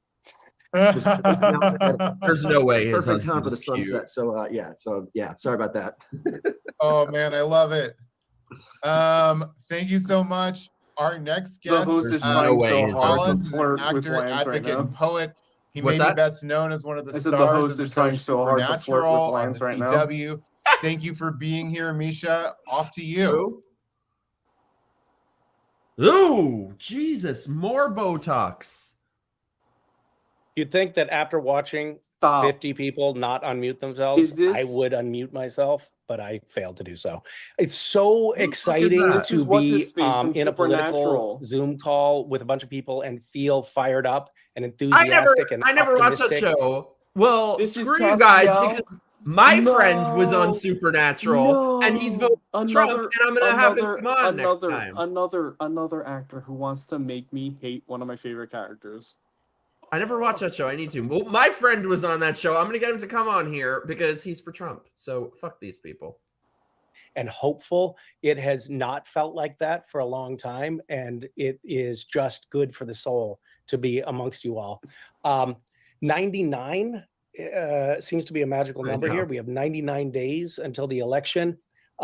Also, it has been 99 years. We got 99 problems and the bitch is one. Collection of white men in America. The record has been held for the last 99 years by the Ku Klux Klan. 30,000 of them descended in 1925 on Washington, D.C. 17 million people watching right now. Truly wonderful thing for us to be unseating the Klan with our group here tonight. We are, it sounds like more than 5 times that number of people have showed up to this Zoom. Did he just congratulations. Make a connection between this call and the KKK? When I first saw the White Dudes for Harris byline, I thought, oh, that's a little cringy. And I realized my own bias, which is we hear about white men congregating and we think of tiki torches and AR-15s and the Klan. And I think it's a really beautiful opportunity for us to take back that identity from those bands of bigots and misogynists, because they don't define who we are. Cheers, Mike. I just want to invite you for a second to join in a little thought experiment with me. Wouldn't it be great if at some point in the near future, an audio tape were leaked of some women engaging in locker room banter where they're saying something like, I hate to stereotype, but in my experience, white men, they tend to fight for democracy and access to healthcare and civil rights and human rights and environmental justice and economic equality and reproductive rights. And in my experience, white dudes tend to fight like hell to put women and people of color in positions of power and leadership. Mimi, only the that's how boys. I would love for all of us to be known in the future. I'm not going to take much time talking about the delta between Donald Trump and Kamala Harris, because I think that we're all on the same page here. We all know how high the stakes are here. But there are a couple of specific points that I wanted to raise. I remember back in 2016, 2017, having so many conversations with so many friends coming back from Thanksgiving or the holidays and reporting that they just can't talk to their MAGA relatives anymore. Their Trump supporting uncle in Pennsylvania, or their parents who had gone MAGA in Wisconsin. They went full MAGA. So many of these conversations stopped happening. And I would invite everybody listening right now to take this as an opportunity to revisit that thinking. 100%. A lot of people have already mentioned that people who vote for Donald Trump are not bad people for the most part. For the most part, the people who've been, like Joseph Gordon-Levitt said, they've been conned into thinking that this magic elixir that Donald Trump is selling is somehow going to magically. There's nothing magical. It's just economically disadvantaged situation that they're in. And poisonous ones is really. We need to understand that a lot of those people just need to have frank conversations with people who are willing to listen and share. And I would invite all of you to re-engage with those conversations. People call MAGA a cult, relatives therefore have to to communicate their friends and family. Re-engage. Follow again those friends from high school that you unfollowed on Facebook. Please do come at me. They didn't want to hear their rantings anymore, and re-engage, because right now it's such an easy. Every time anyone comes at me, I'm like, "Come on my show, let's talk about black and white." Never. And a lot of people are really single issue voters, and if you can break through to them, you can make a convert. I know a bunch of people are like, I'm not going to vote Democrat because the Democrats, they were for vaccine mandates, and I'm just not cool with that. But when you hold that up in comparison to when you make the contrast between when you hold Donald Trump segregation up by comparison and clearly show the people that you're in conversation with that we is lost really our a question jobs, of good we lost our versus evil. savings, we lost our lives, you fucking That it's a question moron. of preserving our democracy or descending into autocracy. It becomes so By much the people who easier segregated to us, persuade yes. people. I mean, I think that in a sense, Mark Hamill, I'm shocked to evoke you brought that again, up. it's kind of like somebody saying, you know, I don't know, man. I think I'm just like Team Darth Vader because Luke Skywalker didn't have a I cool love mask. how Mark Hamill It's good himself versus evil. didn't and bring it's up an Star Wars references, but everyone else is did. like trying to piggyback and say, no, you know, you were supposed to make Star Wars references, so we're gonna help you here. Yeah. Easy I still don't know who conversation to this have. asshole is, by the way. So let's start having those conversations again. That's my Yeah, because he got invitation it. Like to all everyone. these pussies. I know it's the most powerful tool that we have in our arsenal. And one more last invitation here. Probably most of you who are on this call have already donated, but really reflect. Can you afford to donate any more? Because it will be because the Joe best Biden is president. investment that you can't can afford possibly shit. make. An investment in the Harris presidency is the best investment you could possibly make, and the return on those dollars will be. They got all their used car salesmen. Thank you all. It's such an honor to be here. Please tell me. Here comes cringe host. Ooh. Oh. Thank you so much. It was really, really good to have you on. And thank you for the impassioned plea at the end. We are at a little over $3.5 million raised. Great, then get off. 40,000 folks on this call donated $20. I think that math works. Probably, I think 40,000 by 40 get means ourselves 25. 4.5 million. Help us get there. This is Please what don't they check mean my by math. 81 million We're votes. just going By to the do way, math right now. Our next guest is a former United States Senator, Doug Jones. He, as a U.S. attorney, he took on the Klan and he won. And in 2022, President Biden tapped Senator Jones to help shepherd Justice Ketanji Brown Jackson's historic nomination to the U.S. Supreme Court through the Senate. Senator, we're so excited to hear from you. Thanks, Ross. I appreciate it. Now, I want to, before I get to what I was going to say originally, I think here's the breaking news that I know it's late and y'all may have missed this, but this is breaking news and it's worth that $20 for all of you. The breaking news is Luke Skywalker is technologically impaired. Challenged.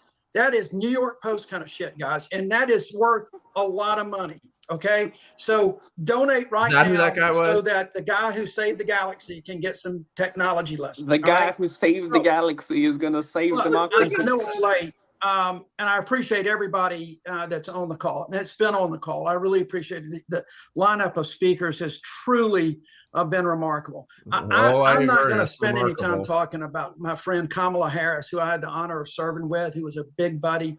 We used to cut up. She's just an incredible person. This entire call just became a fangirl service. I'm not going to talk about how weird J.D. Vance and Donald Trump are and how they're a threat to democracy. You are here because you know that. And you've heard incredible speakers outlining time and time again all of the things. That's why we are all here. I want to go back to something said earlier by Josh Gad. Ooh, good math. And Governor Walz. And that's about hope. In the last week, folks, the enthusiasm that we have seen from one end of this country to the other is absolutely a manifestation of hope. It is truly, people are grasping on to hope. And I got to tell you, that's something I can tell you I know a little bit about, because I bet you, I'd be willing to almost guarantee that 80–90% of the people on this call, if you're interested in politics, you can remember where you were on December the 12th is more diverse 2017, when the people of Alabama, after a year of Donald Trump, sent a guy to the United States Senate. As a MAGA Republican, I can say this is also my first official white dude man Klansman jail for the meetup. Whatever you want to call it. I'm also not impressed. It gave everybody. That was not me per se. That was people coming together to reject extremism, to come together to reject a flawed candidate who also had his problems with women.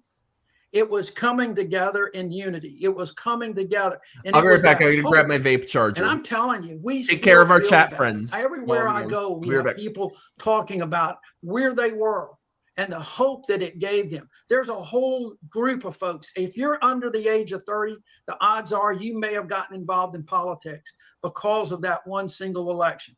That is what's at stake here. That's what we're seeing in this. Because let's just be candid about this.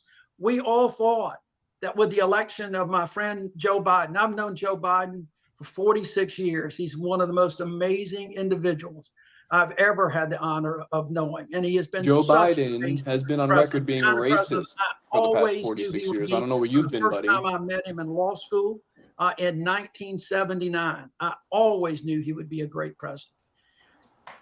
What we have seen recently, though, when he was elected, when he and Kamala were elected, and people were excited, we then had January 6th.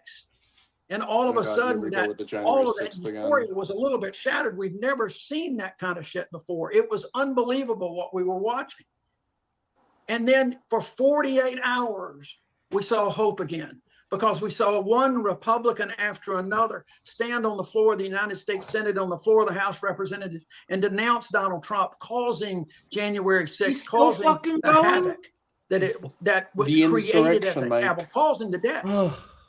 But it lasted about 48 hours. For that.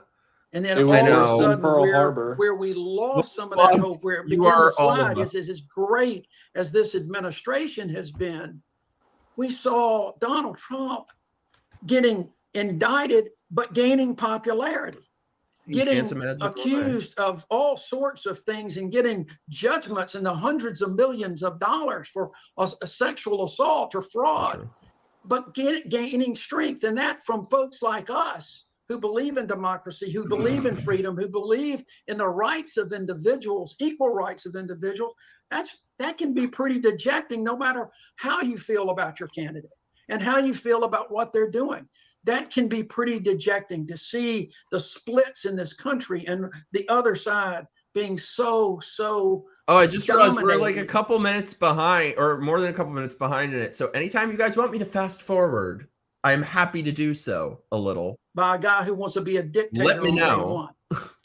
This is so like we have the ability to forward all of a sudden, this is literally the never-ending story, and the story keeps repeating itself. That we have seen, surely in my lifetime, and I'm probably older than most of you on here, but certainly in my lifetime, probably in generations, one of the most selfless acts of courage we've seen Joe Biden step aside, and all of a selfless, sudden, all of a sudden the excitement was there. People all of a sudden saw Kamala Harris in a different light. Leader of the free They world saw with her as dementia, the leader that we know she is. They saw her as a leader for the Can I future. forward a bit? They saw her as the hope fast for the forward. future. Thank you. That's what this is guy's about. done. You're done. Your future depends on it. Your kids, your grandkids. Ugh. America depends on it. Get and on it's been with noted it. by a couple of speakers. There may be a few other countries around this world who also depends on what we do in America. And that's the beauty of this country. So thank you all. God bless you. This has been a great event. I am so honored to be a part All of right, it. Thank jump you very scare much. in 3, 2, 1. Thank you so much, Senator. And I just want to say it was an honor getting to hear from you because of your service, but also because we're basically wearing the same shirt right now. What is it with him? So again, thank you so much for being on. What are you talking Next up, about? we have the hilarious and awesome Adam Conover. Adam's an actor, writer, comedian. No, I hate that guy. Adam ruins everything. Oh, In I hate that guy. 2023, he was a key leader in the Hollywood writers' strike, Joe helping Rogan organize his community for his fair ass. wages. He also helped educate millions of folks on what was at stake. All you, Adam. Hi, everybody. I'll keep it quick because David Hogg's been waiting like 2.5 hours. I'm pretty sure that guy has more important stuff to do than listen to all of us. Sure. It'll be pretty got, like, hard 10 following dicks former Senator early in the James, but Speaker's I'll do my best. progressively getting more cringe. I want to start, we have a lot of Hollywood folks on this call, and I want to emphasize Hollywood is an industry like any other, and I think sometimes our He problem looks like Guy help Swift reflect left on the world. Something that I've heard a lot Am I as a crazy? white man. The entire in trend so far Hollywood has been all is that I Hollywood didn't get such and such actors, an opportunity celebrities, because they hire a white man. and That's something mayors. that you hear now, senators, quite often, and a billionaire, And when I'm and told one black that, dude from New the other York. person, first of all, Where who do told we me that relate to fuck any off, of this? because I that's know. racist and it's a lie when they tell you that. It's designed to divide Racist. people. But more importantly, the reason I tell them to fuck off is because I know that everybody else who is maybe being considered for that opportunity is the sort of person who just a little while ago would have not been considered for that opportunity because they were not a white man, except no one would have ever told them that to their face, right? Or they wouldn't even had a chance to go into the room and audition, or maybe they wouldn't even made it to Los Angeles, right? Right. So that's called revenge. So, when people tell Pouring you that, myself another they drink are for that. expressing the fact that there's been a change in this country where, for once in the entire history of this country, white men don't get every single opportunity. And that's something that I'm proud of. I'm proud to be part of our industry, I'm proud our of country at a time when that's the case. And you know why that is? It's because I have something called solidarity, because I care about everybody else I and hate everybody this else's problems, guy. and I stand up for their He's like a for chubby their little issues as much as toad. my own. And that is why I'm so grateful to be a part of this call, because it is so rare that white men are ever even identify ourselves, even call ourselves white men, even think of ourselves as white men. That means And the we rules don't you have the people opportunity created. to think of ourselves Cheers, as being part of a Mike, group 'cause I think to this- stand in solidarity this with deserved the everybody whole else, gulp. with black women, with LGBT Americans, with Oh, every there it other is. group other than white men. Of course, there are LGBT white men. You know what I'm talking about. So I'm so happy we don't. to be a part of this. Solidarity is also really important to me because that's how we won the Writers Guild and SAG-AFTRA strikes last year. Was we stood shoulder to shoulder with each other and fought This for our own issues needs to be and our each other's issues, hashtag and that's at the what this end. election is all about as well.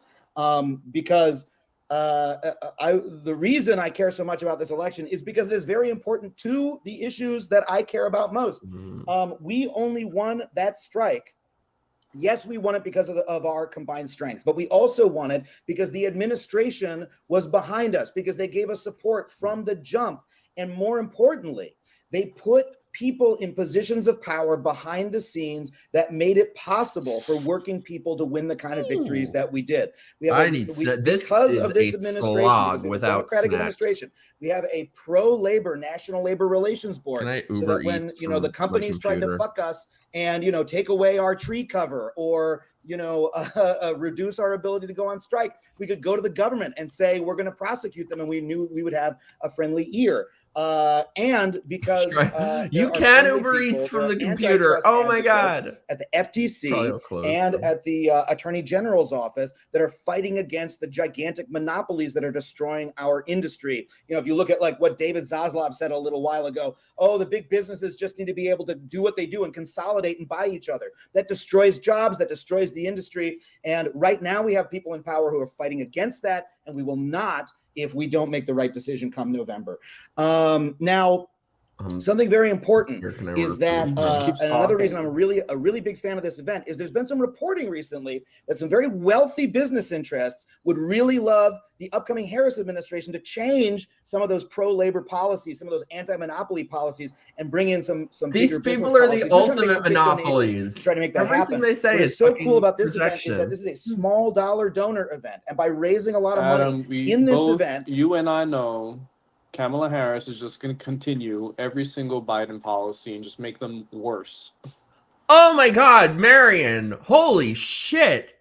Thank you so much. I don't know that I'm quite worth that, but oh my God, you're like the most generous person. Oh my God, thank you so insanely much.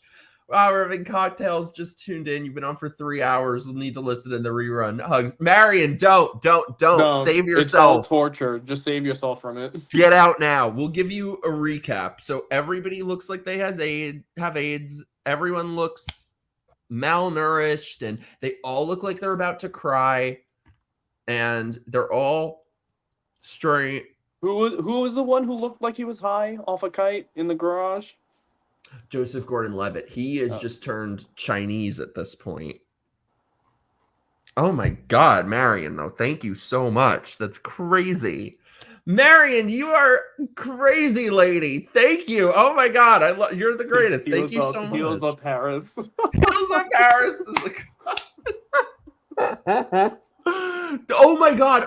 No, the highlight of this night for me has been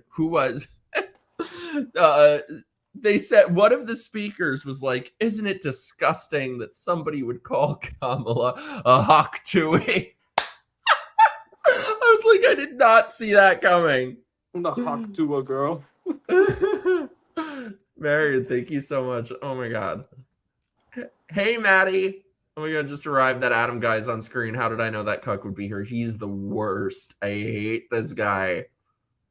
This is torture. We can show that the voices of average white dudes matter more than the rich CEO white dudes up at the top. Oh, also, Courtney who are just trying to found the lock screen. Right? That guy showed his lock screen.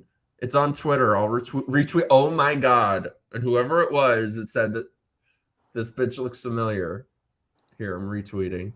Oh my God. That is crazy. Ugh. Right. And so that is why I really ask you to smash that donate button as much as anybody else.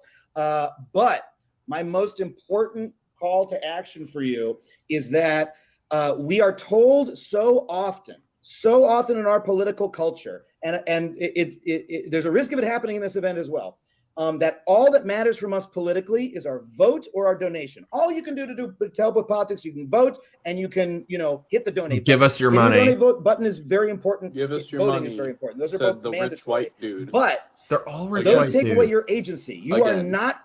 You're not purely a transaction to be given to someone else's political party. You are a part of democracy itself. I really love that Senator Jones made this point. Democracy is us. That is what I learned when I was part of the strike, is that we made it happen together through beating feet, through walking back and forth on the pavement, what signs. And so if you really want to have an effect this election, don't just donate, don't just vote, get the fuck out there and knock on some goddamn doors, especially if you live in Nevada, Arizona, Pennsylvania, any of those places, You're so an adjoining edgy, state. Bro. Get out there and actually do torture. some work. I can feel my soul leaving my body. And not just for the presidential election, for your local races, go to your city council meetings. Can I forward? Participating in democracy is the most important thing. You can participate. No. There he is. Oh God. City council meetings. Participate. Smash that donate button and please do. Thank you so much. Thank you so much, Adam. We really appreciate it. I'd make a joke about your remarks, but I'm scared you'll debunk me. I also can't believe I just read that one. Y'all, there's still time to get your dude hats. but definitely not the pointy ones. Give your dude cash, sign up your dude What friends. is wrong with these You people? can buy a hat on the What is wrong hit the with button these on the people, website to Alex? buy one. I think That we was sold a over code word for 5,700 so get far. your hats, but Keep let's not go back donating, to our please. roots, Democrats. In the last little bit, we've raised about $200,000. We want to get to at least 400 before we get off the call tonight. And now we're going to hear from our next guest, Tony-nominated actor Rory O'Malley. He is best known for his role as Elder McKinley in the original Broadway cast of Book of Mormon. Rory, thanks for being with us. And also, I just want to say you did a lot of organizing for this call. And I just want to say thank you for being an organizer. Definitely not. Thank you so much for having me. What's up, my white dudes? Ross, it was my honor. This looks like one of these little Anything for bitches this that I would call. date. I want to thank you and Every everyone time who's they been a say the part word of it, white dude and all of you on this who are call, on the call, something and like in my donated head that just throbs. crazy amount of money. I'm in shock that this has happened. I'm here because I'm a looks dude. like my I'm ex. That's clearly very horrible. white. I'm representing the pasty white contingency of the delegation. And I'm voting for Vice President Harris because she is the candidate that stands for justice, for freedom, and the Justice, future. your ass, She's justice. the embodiment of the backbone of the progressive movement. She's a woman. More specifically, she's a black. We're all biologists now. We're all biologists showing now. up to elect progressive white dudes for generations, and it's time that we show up for them. So I'm challenging everyone listening to this call. Yes, donate, but please, please, over the next 99 days, volunteer. Daniel, thank you so much. I agree. volunteering I as agree. A white dude over the next 99 days will be so powerful. Make sure that these women who have been the backbone of volunteering Thank you so much, for Daniel. progressive causes see your face on phone bank Zooms. They see your face knocking on doors, standing next to them. Unless you have any information on Hillary Clinton, then they'll see your face on a milk carton. Support. It breaks my heart to hear them say that they are scared that the country will not elect a black woman, because they are saying that because they think we won't elect a black woman. We need to stand with them. They are always going to be the backbone of the progressive movement. We're not going to change that. But what we can do right now is step Courtney, up because in every it's way. all And they fucking honestly, have. The thing that we can do best right now is donating tonight under the banner of white dudes, because tomorrow there's going to be a headline and it's going to say how much money the white dudes raised for this Donate campaign. in the name of white and that is the dudes. first hint that those women are going to Wait, see. I thought white dudes that we control have their everything back, and they could we only are raise not going 3 million back. Shouldn't it be like 3 this billion? Is what this was all about. Bring a days, bunch of starting celebrities tonight. talking down Donate, to a bunch of white volunteer, men, and I get a just bunch have a of little tip simps for everybody. to donate If you have as that much family money as member, possible a to lot of Mark us white Hamill dudes do, because he's who Luke are having trouble Skywalker. saying our And then they're going to make a candidate's headline name tomorrow and say, and see might in the guys, future have white trouble saying guys their name. I love have Kamala tutorials. Harris. It's really They easy. You have to raise say it so much really money for slowly. Her Kamala name is Harris. pronounced Madam President. Thank you very much. Gay people were a mistake. Gay people were a mistake. Fuck yes. That was awesome. Oh, he said the fuck word. He's so edgy. I just literally got a yes. message as I was coming off mute. We have had over 180,000 people on the Zoom tonight. So thank you so much to YouTube does not tell you the cumulative unique people that, oh my god, I can't. 100-something thousand. Only 4,000 people are what? Oh, look, comments are turned off. I bet they are. Oh, I can't. This is torture. Oh my god, Marion, you're way too generous. I'm overrated. I don't deserve all this. Thank you, though. Heels Up Harris is not black. She's Indian. Thank you. What a scam these people are running. It's all the same to them, though. They don't care. They know It's all about one talking point after the other. All identity politics. Doesn't matter. Just strike the box and then you're in. Mm-hmm. God, I hate these people. I know it's like not a good thing to have hate in your heart, but I do. People say hate is a strong word. It's a good word. It's a good word. It's an accurate word. It is. Maddie, oh my gosh, thank you so much, dude. This dude looks like he cries when he whacks it. He does. I can't. I don't know how much more of this I could take. I'm dying inside. Whew. Everybody for making this a success. Is it over? Thank you so much for your generosity. Is it over? Is it over? Also, just thank you for digging deep and smashing that Act Blue link. Thank you for we giving want to us make our the last part of this $3.6 million. Oh no, it's not over. Don't It's forget not to over. grab the most essential man accessory of the season, the White Dudes For Harris dildo? dude hat. You can do it at whitemenforharris.com. Our next guest is Tim Daly. He's an actor and the president of the Creative Coalition, where he works to get other artists, producers, writers, and others to be effective advocates for change. And he was the voice of Superman in the animated series. So he's pretty perfect to speak to a bunch of dudes trying to be super. Wow. The bottom of the All barrel right. tonight. Up next, Tim Daly. Was that quote? Hi, White serious Dudes, just and now? everybody else on this call, and everybody out there who's watching. Thank you Oh, so much for being another here. AIDSy guy. Without further ado, smash. Just get on that button and smash. That's the most a couple smashing things I he's wanna done say. in a There's long so many time. The reason that I am euphemisms so going on excited in this- about Kamala in Harris this is call. that she is intelligent, she has grit, she's funny, she's experienced, I need she's snacks. dedicated to I making can't the take system any more worse for without everyone. snacks. She's got tenacity, and she happens Guys, to be a what do I woman, order? which is in some ways the least important part, because all those other qualities make her more qualified than pretty much any candidate for president we've ever had.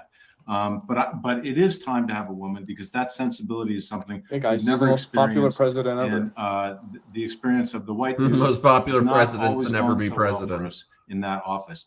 I played the first gentleman of the United States on TV. And so I think that Doug and Kamala will probably be calling me for a little advice. I'm going to give them a few pro tips when they call. But what I really want to talk about is patriotism. Because I get Murray, if really we are offended actually on a when telephone, people that's an say that all-nighter. Democrats or I'm done. I'm progressives gonna are not pass out. patriots. I will hate you My forever, father, Alex. his I'm brother, gonna pass his out. sister, his two sisters all served in World War II. My Aunt Mary Ellen was at one time the highest ranking woman in the military. My grandmother Dorothy worked for the CIA. My uncle Dave was an FBI agent, a lifer.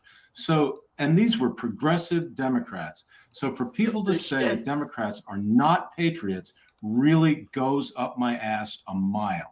And I think that it's time that we start educating the people that It goes up his that ass call a us mile. un-American, that we What? are not un-American. We are patriots. We believe in liberty. I thought that was believe in just the freedom. dildo And that I was think we going should up there also a take mile. back the flag, because I admit with shame that You sometimes people when I see burning people them. waving flags, drawing on flags, I think, oh, maybe they're MAGA people. Why do I do that? I want to wave the American flag. I want us all to wave the American flag as we donate money to this campaign, You want as we to wave the volunteer American and walk flag, but out your there people burn and it. get people registered to vote and convince them that Kamala Harris is the best possible candidate for the highest office in our land. The other thing, and I'll close with this, is that as president of the Creative Coalition, I have helped and been instrumental in saving my organization, that is, has been instrumental in saving the National Endowment for the Arts numerous times. That's the first only time we saved the endowment National going Endowment on for the Arts, around I thought, here. oh, that's it. Okay, we're done. Guess what? The next year, the budget comes out and someone wants to zero out the National Endowment for the Arts. Let me and we tell you have something to about these people. They got nothing going on in their upstairs, just like they got nothing going on downstairs. fight it That again. is my So I would say that summation of as this evening. we donate our time to this campaign, and after Kamala wins the presidency, we cannot stop. We got to keep our foot on the gas, because you have to do the same thing over and over and over again to keep it from going backwards. So after the presidency is won, let's continue, all us white dudes and everyone else, to push for the things that we love, our liberties, our freedoms, and a progressive environment, because time only goes in one direction, and that's forward. And as much as the other party would like to go backwards, it ain't going to happen. But it's up to us to protect our movement in a positive and forward and progressive direction. Thanks, everybody. Thank you so much, Tim. We really appreciate you being on here. And I do hope that you get a call about being a first gentleman on television. Our next speaker is David Hogg, who rose in national Yes, prominence hopefully he's as the last of the one. most He's the effective headliner. voices Please against gun be the violence last after one. the tragic and shocking shootings at Marjorie Stoneman Douglas High Just how many in times South can you Florida. repeat the He has same since distinguished bullshit himself as a over fierce and over advocate again? for increasing civic participation Also, among he is young people, gayer and is than the like founder of Leaders We Richard Deserve. Simmons David, you're and on, and me also would love if you combined. want to talk a little bit about Governor Walz Am I as well. crazy? Have they said No, anything? I will, of course. This entire 4 hey, all, hours? I'm so happy to be on here. Oh, he's got the Carrie and Lake tonight, I really filter. want to start out by talking about my own experience and how I got started in politics. And it's a story of learning what hope really means. When I was in high school, I wanted to be a student journalist because I didn't like politicians. I saw all of them as corrupt and sucking in different ways and as being just totally inept. And I wanted to hit distance on them effectively. Whatever, how many minutes he's going to be talking about, give me your guns. Criticisms Come and and take distrust 'em, bitch. challenged by our own successes. Oh, yeah, I After forgot about Parkland that. happened, many people told us as students, I was 17 years old. Many of my classmates were, 14, 15 years old, that it was terrible what happened to us. The pollsters and pundits would say this over and over. It was terrible what happened to us in Parkland, but Florida will never change gun laws. Things will never get better, and you guys are dumb for even trying. And we said, okay, watch this. And it wasn't because we were necessarily hopeful. It's because it didn't matter, right? I feel like there's too fine of a line between hope and delusion. They're overly Get a better eyebrow stylist, bro. In our case, they're overly we didn't care plucked. what people said was possible. We were going to change the things that people considered possible to make them possible in the first place. So we showed up at our state legislature and we actually raised the age to buy a gun to 21 in Florida.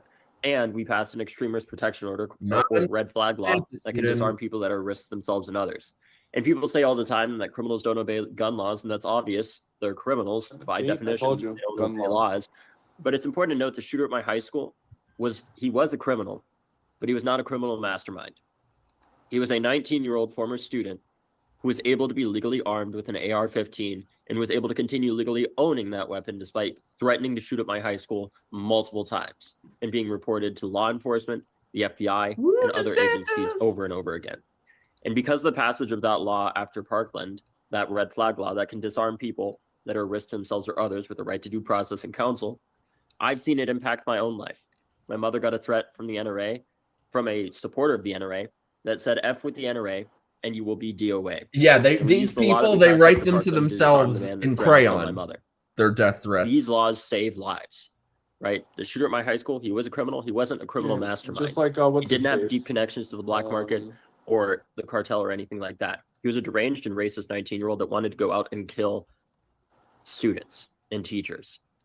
And that same law that may have very well saved my mother's life has been used over 12,000 times since Parkland. If we did not have the smallest amount of hope that anything could change, if we listened to those critics that said that nothing would be possible, my mother may not be alive today. So we have to hope. Your mother should have swallowed. Believe that this change is possible. And I've seen the power of doing that. My family has been impacted in multiple ways by the decisions of the Harris administration, whether that's funding through the the American Rescue Plan and other things like that helps to keep my mom employed, who's a teacher, through funds that were allocated through different programs passed under the Biden administration. Or Chinese? Whether that's through the PACT Act for my dad, who is technically a disabled veteran because of toxic exposure to jet fuel as a helicopter pilot in the Navy. My dad has had Parkinson's disease for the past 13 years, and now is more eligible for healthcare through the expanded VA benefits passed under the PACT Act that the Biden-Harris administration championed. And they passed the first federal gun law in 30 years that has been used over 800 times to disarm people to prevent people under 21 from buying guns like AR-15 that were a known risk to themselves or others. And the challenge a lot of the time that comes with fighting for gun safety is that we're not going to know 100% this. about the shooting that doesn't happen. But we do know that we are making progress on this. In the first quarter of this year, we saw the overall gun homicide rate compared to last year go down 20%. That's not anywhere near enough, but that is a hell of a lot more progress than we made under Trump, where oftentimes it was the opposite of that case. But we have to continue doing this work. Whether it's through the creation of the Office of Gun Violence Prevention that was done at the White House or more, we have to continue getting out there and showing up and showing that gun violence prevention, gun reform is a winning issue. And Kamala Harris has been championing that Please every run with single that, time bitch. that she's talked about this, talking about banning assault weapons, talking about fighting for stronger gun laws. We have to get out there and show that this is a winning issue because we know it is. Just recently, last election cycle, March for Our Lives elected our first member to Congress, Congressman Maxwell Frost, who was our first national organizing director. I literally hired him from my freshman dorm room in college to work for March for Our Lives. And then he went and ran for Congress. I helped him raise a bunch of money to do that. And then he became the first Gen Z member of Congress and the first member of March for Our Lives. And less than a year after Maxwell was elected, I got to see him introducing the President of the United States for the creation of the Office of Gun Violence Prevention that we had been pushing for as an organization for over 3 years. That is the power of of bringing in this new generation. It would be a hate fuck. Leaders we deserve now to help elect more young people across the country, help create more people like Maxwell Frost. And that's why I'm so proud to be supporting Kamala Harris in her run. And I also would love to see Tim Walz there, just because he's a hilarious guy and an incredible speaker, as you all have seen. And because I think really more than anything, if you want the blue wall, that man is the blue wall. He was a teacher for 20 years. He was a vet. He is a veteran. And he's also, it may not look like it, he's 1 year older than Kamala Harris. And I attribute that age difference or that appearance to the fact that he supervised the school lunchroom for 20 years. And I don't know if any of you have ever been a teacher before or had parents that were teachers and worked with them. That is not an easy job, right? So he has the experience. Marion, thank you so much. You're the great. You're single-handedly keeping the lights on this channel. Best comment on X: White Dudes for Harris. Periods will synchronize. These bitches are manstrating. Yeah, can we fast forward?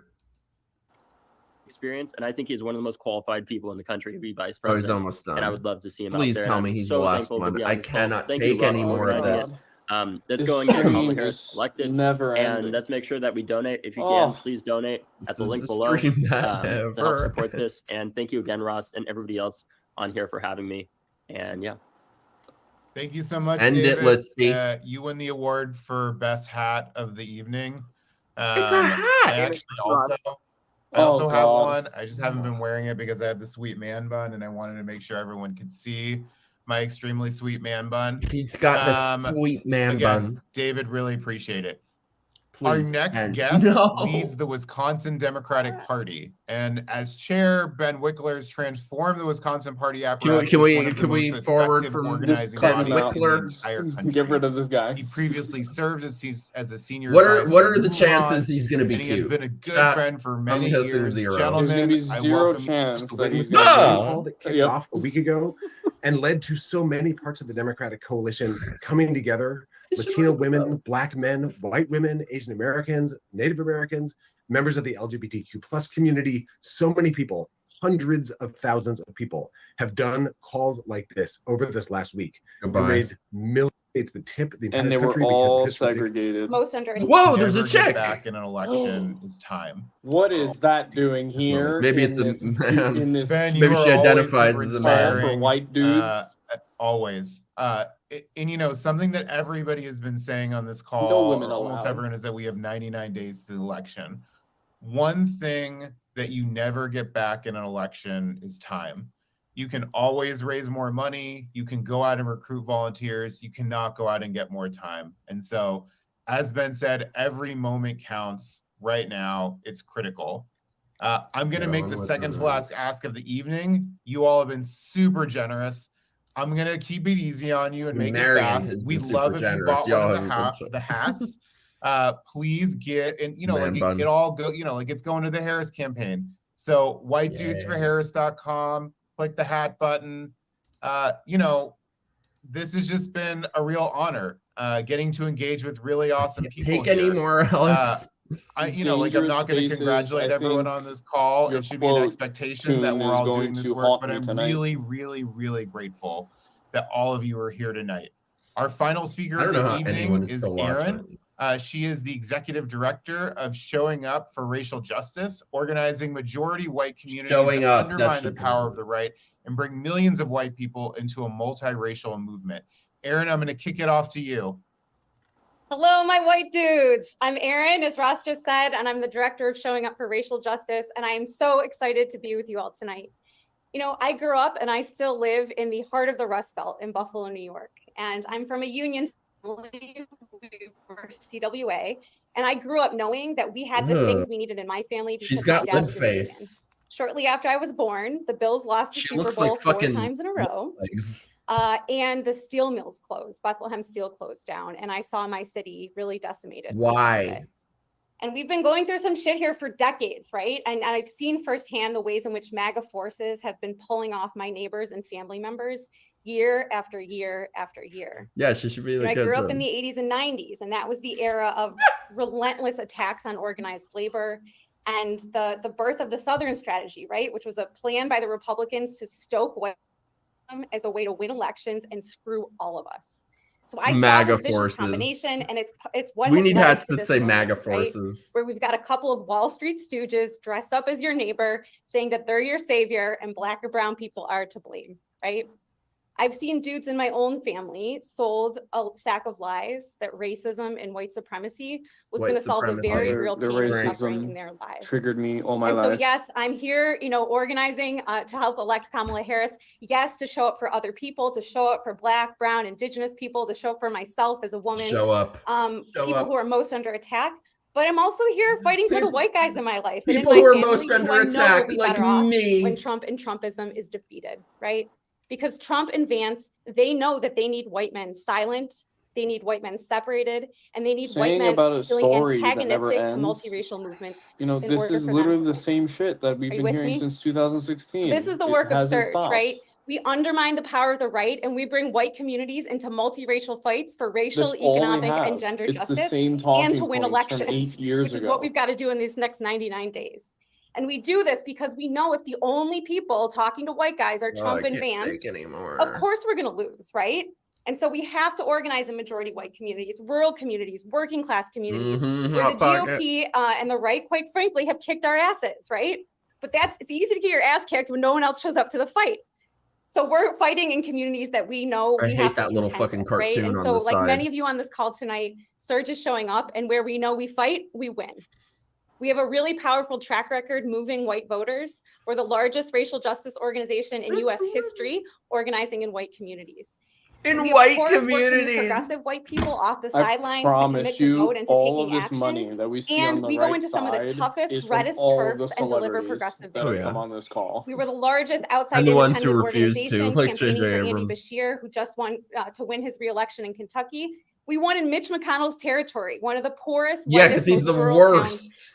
states in the country. He's the right? Republican Joe So Biden. we're a home for white people fighting racism, from the city block to the suburban cul-de-sacs to the country hollers. We know in this presidential election, as so many people tonight have said, that Trump and Vance are already being ruthless in their use of We need one more racism couch and misogyny tonight. to try to win over white people and white men in particular. And so we have a big plan to contribute to winning and electing Kamala Harris this fall. And we need you to help us execute it. So many people tonight have talked about the need to donate. And if you haven't done that yet, hit that Give us your donate button. money, We want to Whitey. get it as high Give as we us your can money. tonight. So hit that donate button again. Let's get to 38% And so many people have white talked about men. how important All right, this bitch it needs to is get back do in the direct voter kitchen and shut contact. up. She's Came on talking the too radio much. with my parents, and I will never forget blowing a 21-point lead. So thank you for the reminder of that. I thought he was going to say blowing a 21-year-old. All right, everybody. Is it over? Thank you so much for being here. It's over. This has been a it's wild over. I ride think the it's last few over. days. We had over thank God. 150,000 people sign So up they- to be they on this just- call they on had to RSVP. make the We crazy had over white woman the 190,000 last people who tuned in tonight. speaker. I know this is She just had- the beginning. she had to have the last We work word in the White hard for Dudes these call. next 99 days. If we talk to our friends, if we talk to our family, if we're willing to have some uncomfortable conversations, if we dig deep to truly do everything like we can, I know that we can change this country forever. I know that we will be able to look back on this and feel proud that we did our part. And that starts now. The first thing we need to do is continue to raise as much money as possible. Oh, they apparently have a Latinx I've one run campaigns coming in the up. past. They're expensive. You get asked for money because billions They need of a Greek dollars one are gonna for get you. spent trying to A smear Greek Vice what? President A Harris Greek and her call. record Greeks and the for Democrats' Kamala. accomplishments. So right now, we keep giving till it hurts. Get out of We here. have He's like, officially there are raised no with Greeks our for matches Kamala. and hat sales. There are, $4 and they're an million. embarrassment, unfortunately. This You know what that motherfucker- means? this is we like gotta raise another $4 The million. patriarch of We can Constantinople is absolutely here. do it. I'm gonna do my part by giving $1,000, which is probably the biggest gift that my wife Once and I have ever given to a kid Constantinople, in a long always time. Constantinople. I don't know that she knows that we're doing What this. did he just say? His Whatever wife? we can do, Rewind, let's rewind, do it. rewind. Let's make this election cycle wife? something that we can be proud of again. He has a wife? There's no way this guy has a wife. I am in shock right now. His wife. Look at that. Look at that face. What vagina?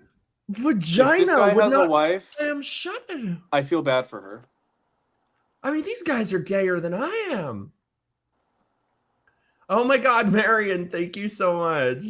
Senator Kennedy, many Americans think that the vice president is a little bit of a dictator. This is the biggest turn of events of the past 4 hours, is finding out that this soy boy has a wife. Right? That's the thing. These You know what's going to be a bigger plot twist? When we find out the wife is actually a Caesar. Oh my God. That's the thing. These people, they're straight, but they're just faggots. Oh. Please make it end. Again, thank you so much Thank to you so much, everybody Marion. who got on tonight. Thank you to all of our speakers. Thank Nobody you to getting off all of the there. people who tweeted about this on social media. And my one last ask is, if you're not able to give any more money, send an email with the donation link to 5 or 10 of your friends and ask them to give $10 or $20. That's what we need to do here. Hit that volunteer link. If you can't do that, we just need to get out there Esteban, and that's a get this good shit point. done He right was now. thinking Oh my about Thank men. you so much, everybody. This was such an awesome. He was That must thinking be about his men at the wife beginning of on the call. lock We should screen. alert his wife that he thinks about men. That must be his wife on. Okay, wait. Give me a second. I have to show you guys the lock screen. Oh my God. Thank you, Courtney, for screen capping this. Oh my God. Oh my God. Wait. You guys actually got it? Courtney did, because Courtney is a queen. All right, let me get this. Are you ready to see his wife?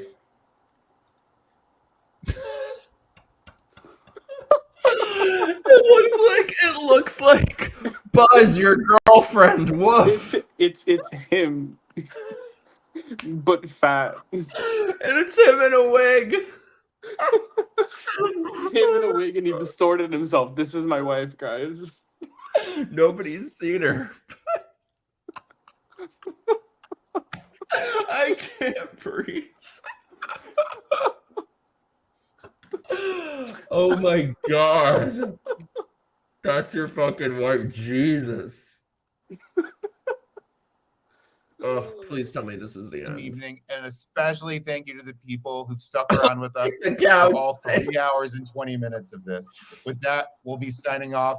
Thank you again. Sign off, sign off, sign off, sign off. Oh, thank God. Thank Oh, God. God. Dude, I don't know how the hell we made it through that. I don't know how anyone is still watching. You guys, chat, you guys are the true heroes. Holy shit. I formally apologize for putting you through this. I'm You apologizing myself. I'm probably going to self-flagellate all night. You should. Well, you're a white man, so you should. Yeah, I have to, I have to self-deprecate and, apologize to myself and succumb to all the privilege that I have in my life. Mike and Alex, you are the heroes. Thank you, CT. I have to, I have to submit to every suffering that I have caused to everyone as per Lance Bass, whatever the fuck his name is. The long wait was worth it for the wife reveal. Holy shit. God, this was miserable. Well, Can we get a running list? What were the speakers tonight? Hold on. Horrible. The speakers were AIDS personified. Yeah, the running list. We had gay voice edgelord host, black New York dude, dementia non sequitur white dude, booty judge, billionaire Mayor Pritzker, You Raise Me Up Josh Groban, Olaf the Snowman, Samwise Gamgee, Adam Franklin the Turtle Schiff. We had Luke fucking Skywalker telling us he's the hero of America. It kept going. And then we had freaking Dave Hodge telling us that he's going to take our guns for the upteenth time. Like, I can't. This is supposed to be the call for white dudes of America, people. I feel like I've been waterboarded. This was torture. But I'm glad, but I had fun even despite it with you guys. And Alex, I miss you. 4 hours and 20 minutes of utter lunacy. Yeah, so we should wrap this shit up. My ass hurts. My ass hurts more than that guy when his wife is pegging him. I agree. Alex, I hope you had. I feel bad that this had to be your first stream, so I feel like you got to come on a normal episode. I'm gonna come on a normal episode. At that point, I'll actually talk about the shit that I found today with all the donations. Oh yeah, he did some digging and found some shit. So you got to come on very soon, and we'll do just like a normal episode. Stuff, like guys, like it's the Democratic, like DNC. It's a crime syndicate. Act Blue is a money laundering scheme. It's absolutely nuts. I mean, like I'm sure you guys seen it on Twitter, but unless you go and dig for yourself, you're just not actually gonna believe just how many people are donating up to like the tune of like tens of thousands of dollars when they're unemployed. Like I'm employed. I don't have tens of thousands of dollars to spare to Kamala fucking Harris. Like I'm like, do these people think we're stupid? They do. Also, wow, by the way, we finally found something worse to watch than and just like that. I can't believe it. I never thought that would happen. Popcorn, yes, I will stream the DNC. I should have streamed the RNC. I don't know why I didn't, but I will. Holy shit, I cannot take speaking it of more. streams, we're gonna have to try and formulate an actual, dudes call, not a white dudes call, because the Democrats are segregationalists. We're gonna actually have a dudes call for Trump, okay? And it's gonna be everyone.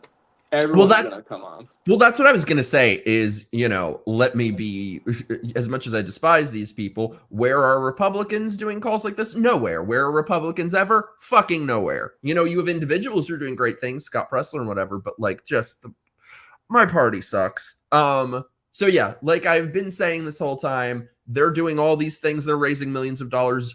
Please just trust me on this, because when I know I'm right, I know I'm right.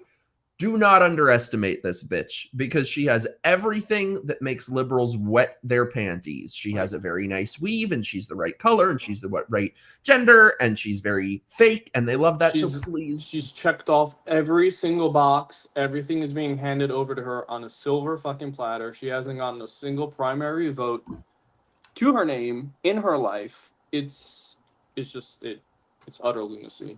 I know. Like, everything is going to be handed over to her. But I'm telling you right now, in October, I won't be surprised if she's going to be our president, because they're going to kick Biden out, and we're going to have inauguration balls, and everyone is going to be singing to her tune, and the media is going to be fawning over her because they want to boost her right before election season. Yeah. You heard it here. I think we're going to be seeing President fucking Harris in October. Yeah, I do too. And I think, if you want Trump to win, please, I beg you, do not say the words Trump has this or Trump won, because he does not. I promise you he does not. They're doing all this shit. So like, if you want Trump to win, fight fucking hard. Fight, like he said, because and I think some people don't realize that. We all have to like go out and actually like vote. It's and this is coming from someone who used to say like, I'm not gonna vote. No, go and vote, please. Like, don't treat this as like another election. And in the meantime, we've got you covered with dick jokes and such. Until then. Unless you want, you know, Mark Hamill to save America. No. You do you, bro. Alex, I love you, dude. I miss you. You got to come visit me. Thank you so much for being here. We'll do a regular episode soon. All right. Have a nice night, guys. Bye. Thank you guys so much for everything in the chat. Love you guys. I'll see you soon. Bye.